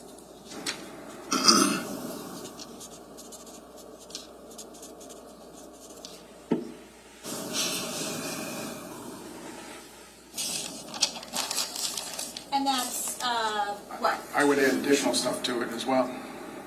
If you're building the timeline, I would start at 1:28 a.m. in 27 Tilton. Okay. That's fine, but for this timeline, because I'm focusing on when the vehicle leaves, right? The timeline that I'm focusing on is clearly when the vehicle leaves 27 Tilton until, we'll say, it arrives back at 27 Tilton. And so 3:48 to 4:07 is 19 minutes? Right? Correct. Okay. So 20 minutes there, 19 minutes back, right? Correct. I don't have any other questions. Thank you.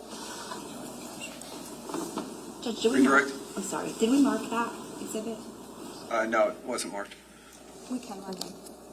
Mark. I didn't know if the defense was gonna, I'm sorry. I don't know.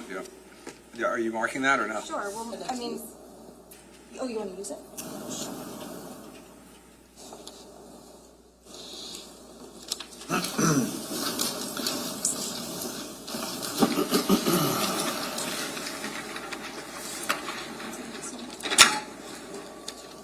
We're marking it. Can we mark it as a photo and screen grab it on the envelope? Oh, it's the back of. I don't want to mark. Yeah, that's a good idea. Perhaps we just. You want to take a Capture it. screenshot of that? Sure. We'll print it out and then. So we'll print it out, Ms. Wallace, and then you can have a copy of it right now. Thank you, Judge. Very high tech here. Yes, please. As? Mr. Yeah, Mr. Yeah, I'm sorry. This is going to be D1-423.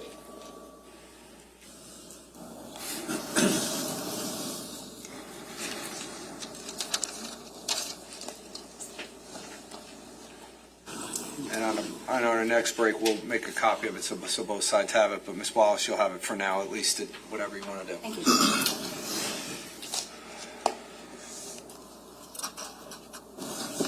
You can come on up, Ms. Wallace. You can take it from Anna.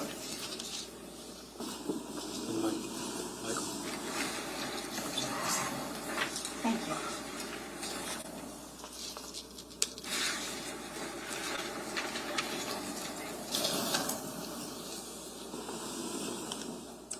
Detective, we just looked at D1-423, right? Yes. And this is quote-unquote timeline, I guess, that you were testifying about. Yes. Would you say that the timeline actually starts at about 3:50 p.m. on November 19th of 2018? Correct.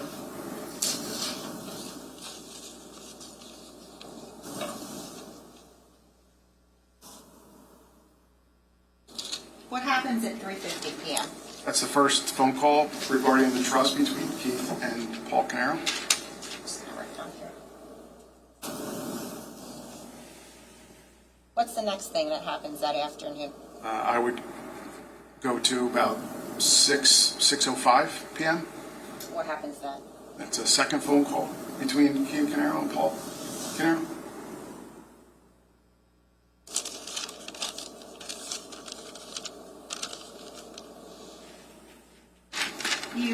Did you have the opportunity to look at the defendant's cell phone extraction, I did. specifically at device events? Yes. Did something significant happen at 1:27 a.m. in terms of his phone? Yes. And what is that? The screen power's off and it was plugged in.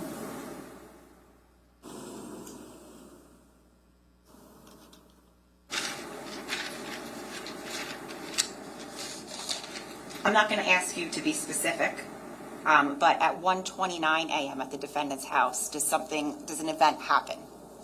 Yes. Okay. And was that event captured over the defendant's video surveillance system? Correct. Okay. And was that at what time? 1:28, approximately.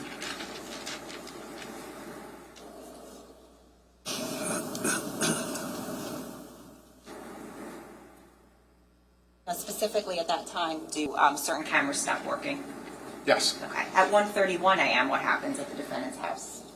131 is two Nest cameras, one in the basement, a storage area, and then one at his workbench, which was the gun workbench, went offline Is there any photos, or how does that notification come in? via email. Was there any Okay. photos in relation to that? I'm sorry? Did any photos come in? You don't have to tell me what it is, but was that an email notification with a photo? There was. Okay.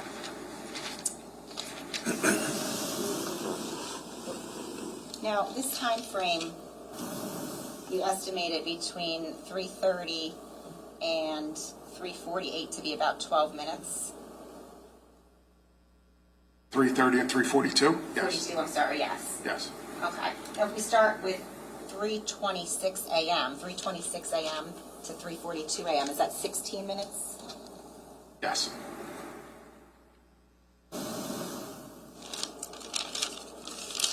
Does something significant happen at 4:54 a.m. in regard to the defendant's cell phone and his device events? It unplugs and powers, the screen powers on.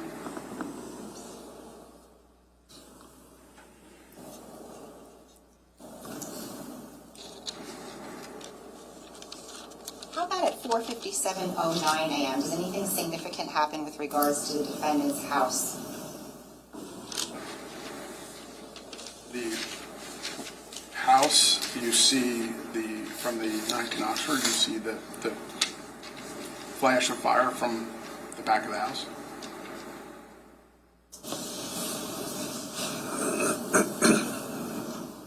Was there an alert at 4:59 a.m. to the Ocean Township Police Department? Yes. And what was that alert indicating? That was the fire, reporting the fire. At 27:20. At 5 a.m., what, if anything, is seen at the defendant's house with regard specifically to a motor vehicle? That's when the Porsche Cayenne backs out of the driveway.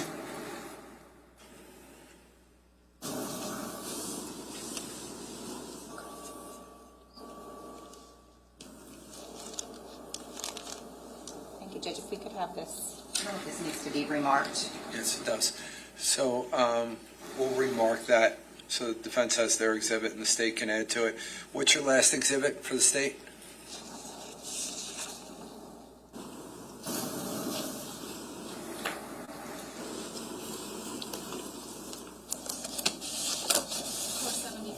.474. Can you put that back on the screen, please, so we can capture it? Just need to take a photo of that, please.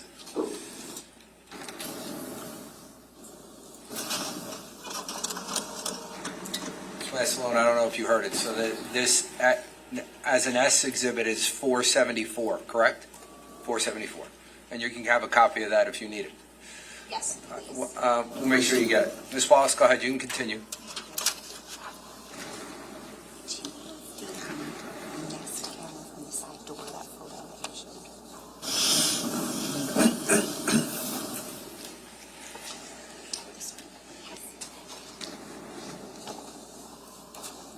I'm going to show you what's been marked as D1422. This was previously shown to you. Yes. What is that? This is an alert notification from West to Keith Caneiro's Gmail account. It was received at 3:02 a.m. on 11/20, and it says the side door camera went offline or disconnected at 2:52 a.m. Okay, and just so the jury can see, I'll put it up just in terms of what photo it is. Now, I'm showing you what's been marked.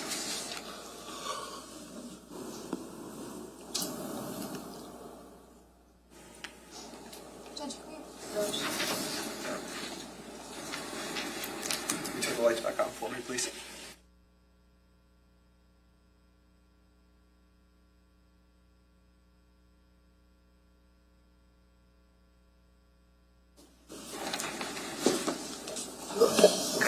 Ms. Wallace, go ahead. I'm going to show you what's been marked as S274. Do you recognize that? I do. What is that? That's an email notification from Nest to Paul Caneiro's email indicating that his cameras went offline at 1:31 at the area of his gun workbench. Okay, and how about S2783? Do you recognize that? It's also an email alert from Nest to Paul Caneiro's email indicating that his camera went offline at 1:31, and it has a screen picture of the last thing it saw, which was the area where the determined to be the origin of fire. Okay, and how did these documents fare in relation to what's up on the screen? The same type of notification. Okay, and they're received specifically through how? email. Okay, and so you'd indicated that you'd done a CDW for the Nest cameras at 15 Willowbrook Road, right? Correct. Okay, just to be clear, this was not something that was obtained from the CDW, right, or from the response? No, this was I would imagine some sort of auto-generated notification. And what this is indicating is essentially just that these cameras went offline or became disconnected at 2:52 a.m. Is that right? They disconnected at 2:52, went offline. Yes. Is that right? No.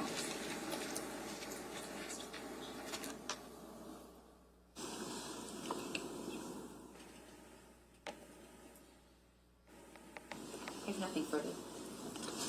Any recross? Just briefly. Okay.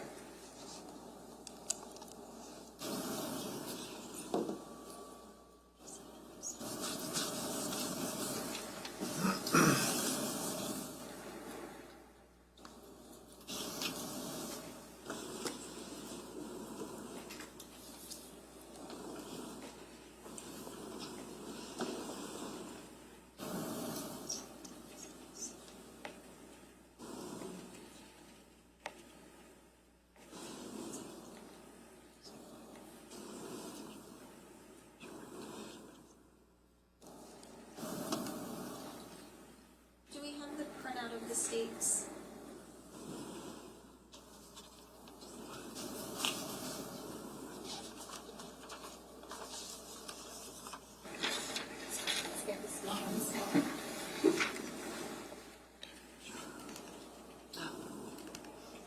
It's a little small now, but.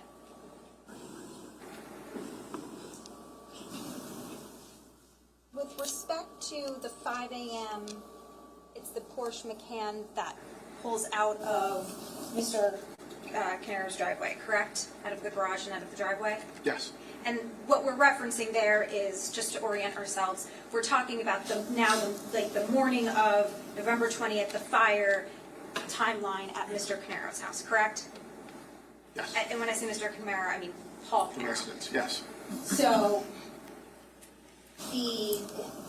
when the Porsche Cayenne pulls out of the driveway, it's actually, the exact time is 4:59:55 is when it's backing out.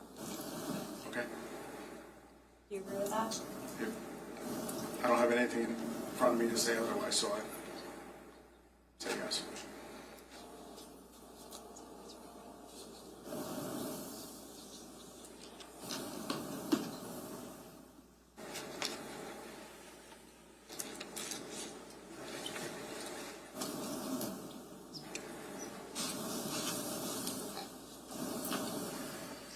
So, it's 4:59:55 is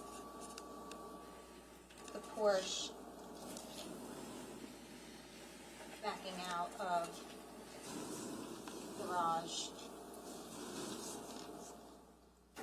meaning driving onto the street, right? Yes. And that's what, and then we know that Mr. Caneiro and his family go into that car, right? Yes. And at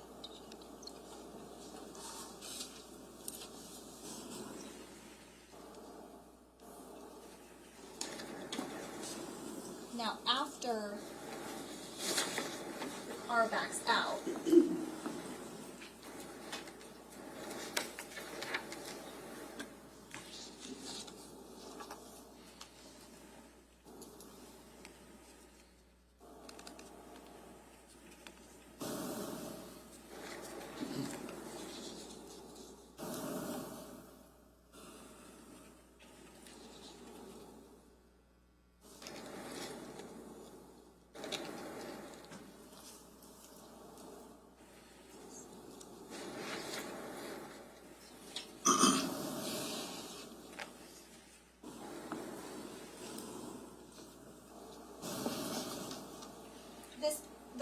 so the 457 is the flash of the main fire, right? Flash of light that we assume is the main fire. Towards the back corner of the house, if I remember correctly, yes. That's the first time you see the flash. Okay.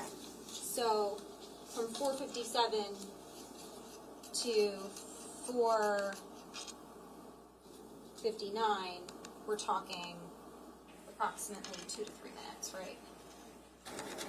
Close, if you use your 55, I would say closer to 3 minutes, but yes. Yeah, that's why I put 2 to 3. And at 5:01, and I don't have the milliseconds, but at 5:01 is when we see the second flash of light indicating the small garage fire, correct? Without reviewing the video for that portion, I wouldn't be able to sit here and say definitively. I would have to review that.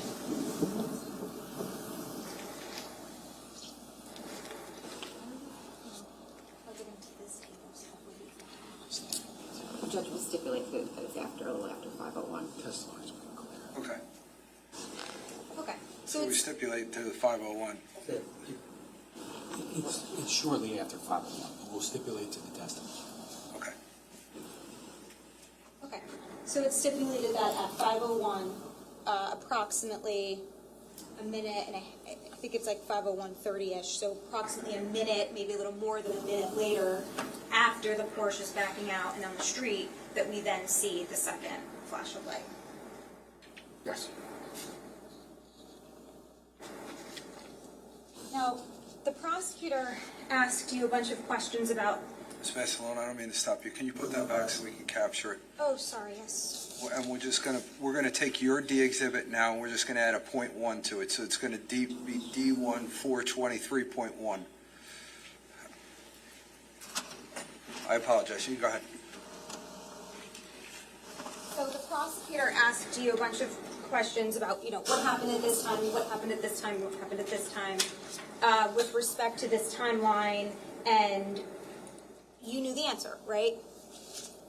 I did. You knew exactly what time Paul Caneiro's phone was plugged in, right?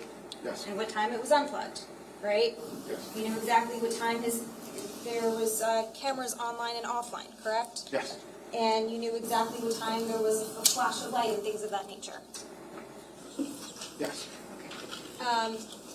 But you don't know what is in the rest of Elisa Caneiro's phone, and you don't know anything about Corey Canero. It's argumentative. You don't have any information about Corey Canero. Well, I do have information. I'll be more clear. Question. You I'll did ask him withdraw the the question. question. Well, he's in the middle answering it now, so go ahead. When you say I don't have any information, I have information on him. I've talked to him, I've interviewed him, so I do have information on him. Yes. Okay. But you don't have surveillance video from his home or information from his cell phone or information down to the millisecond or the second about what transpired with him, correct? Corey Canero was never a suspect in this investigation. We followed the evidence. The evidence always led us to Paul Canero. So Right. when I interviewed Corey, we interviewed him, we got the background information, and then we followed the evidence. And that's what we did. You interviewed Corey Canero and you got background information, correct? Yes. You did not conduct any further investigation after that into Corey Canero, correct? You testified earlier you didn't follow what happened to, he was a 50% beneficiary, you didn't follow the money, correct? We followed, this investigation followed the evidence. And the evidence led us to Paul Canero. The evidence that you reviewed, correct? We followed the evidence that we had, yes. Right. Well, you had Elisa Canero's cell phone, correct? Yes. But you only looked at 2 days, right? I looked at what I felt was relevant to this investigation. Right, what you felt was relevant. You cannot tell us what exists when you haven't looked at it, right? No, I can't tell you what I don't know, no. You cannot tell us what you don't know. Objection asked and answered. I'm going to let her finish her question before I rule on your objection. Go ahead. You cannot tell us what you don't investigate, right? He's answered that, so I will sustain the objection to that question.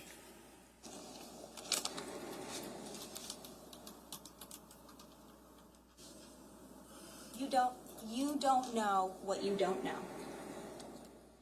I think that's very reasonable. And you chose what you wanted to know in this case. Followed the evidence in the investigation. Okay, thank you. Sir, you can step down. Thank you.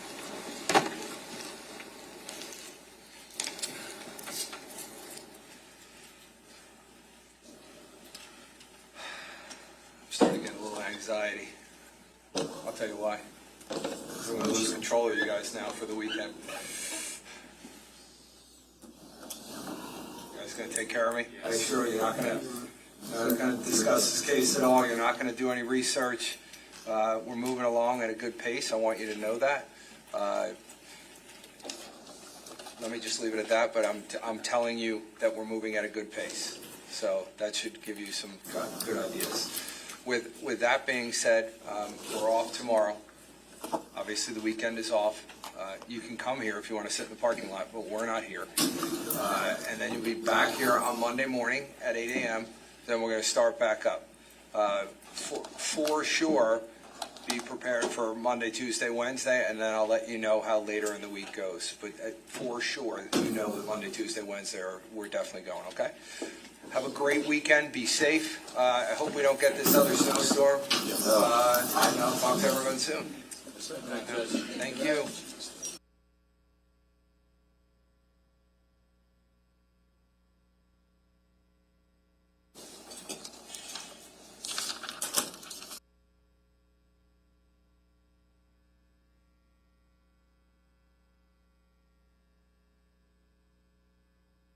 Will you supply me with your submissions on this? Please make sure that you address, to the best that you can, some of these issues so that we can talk about them in the near future. Because if both sides agree, then obviously that'll put us in a different spot.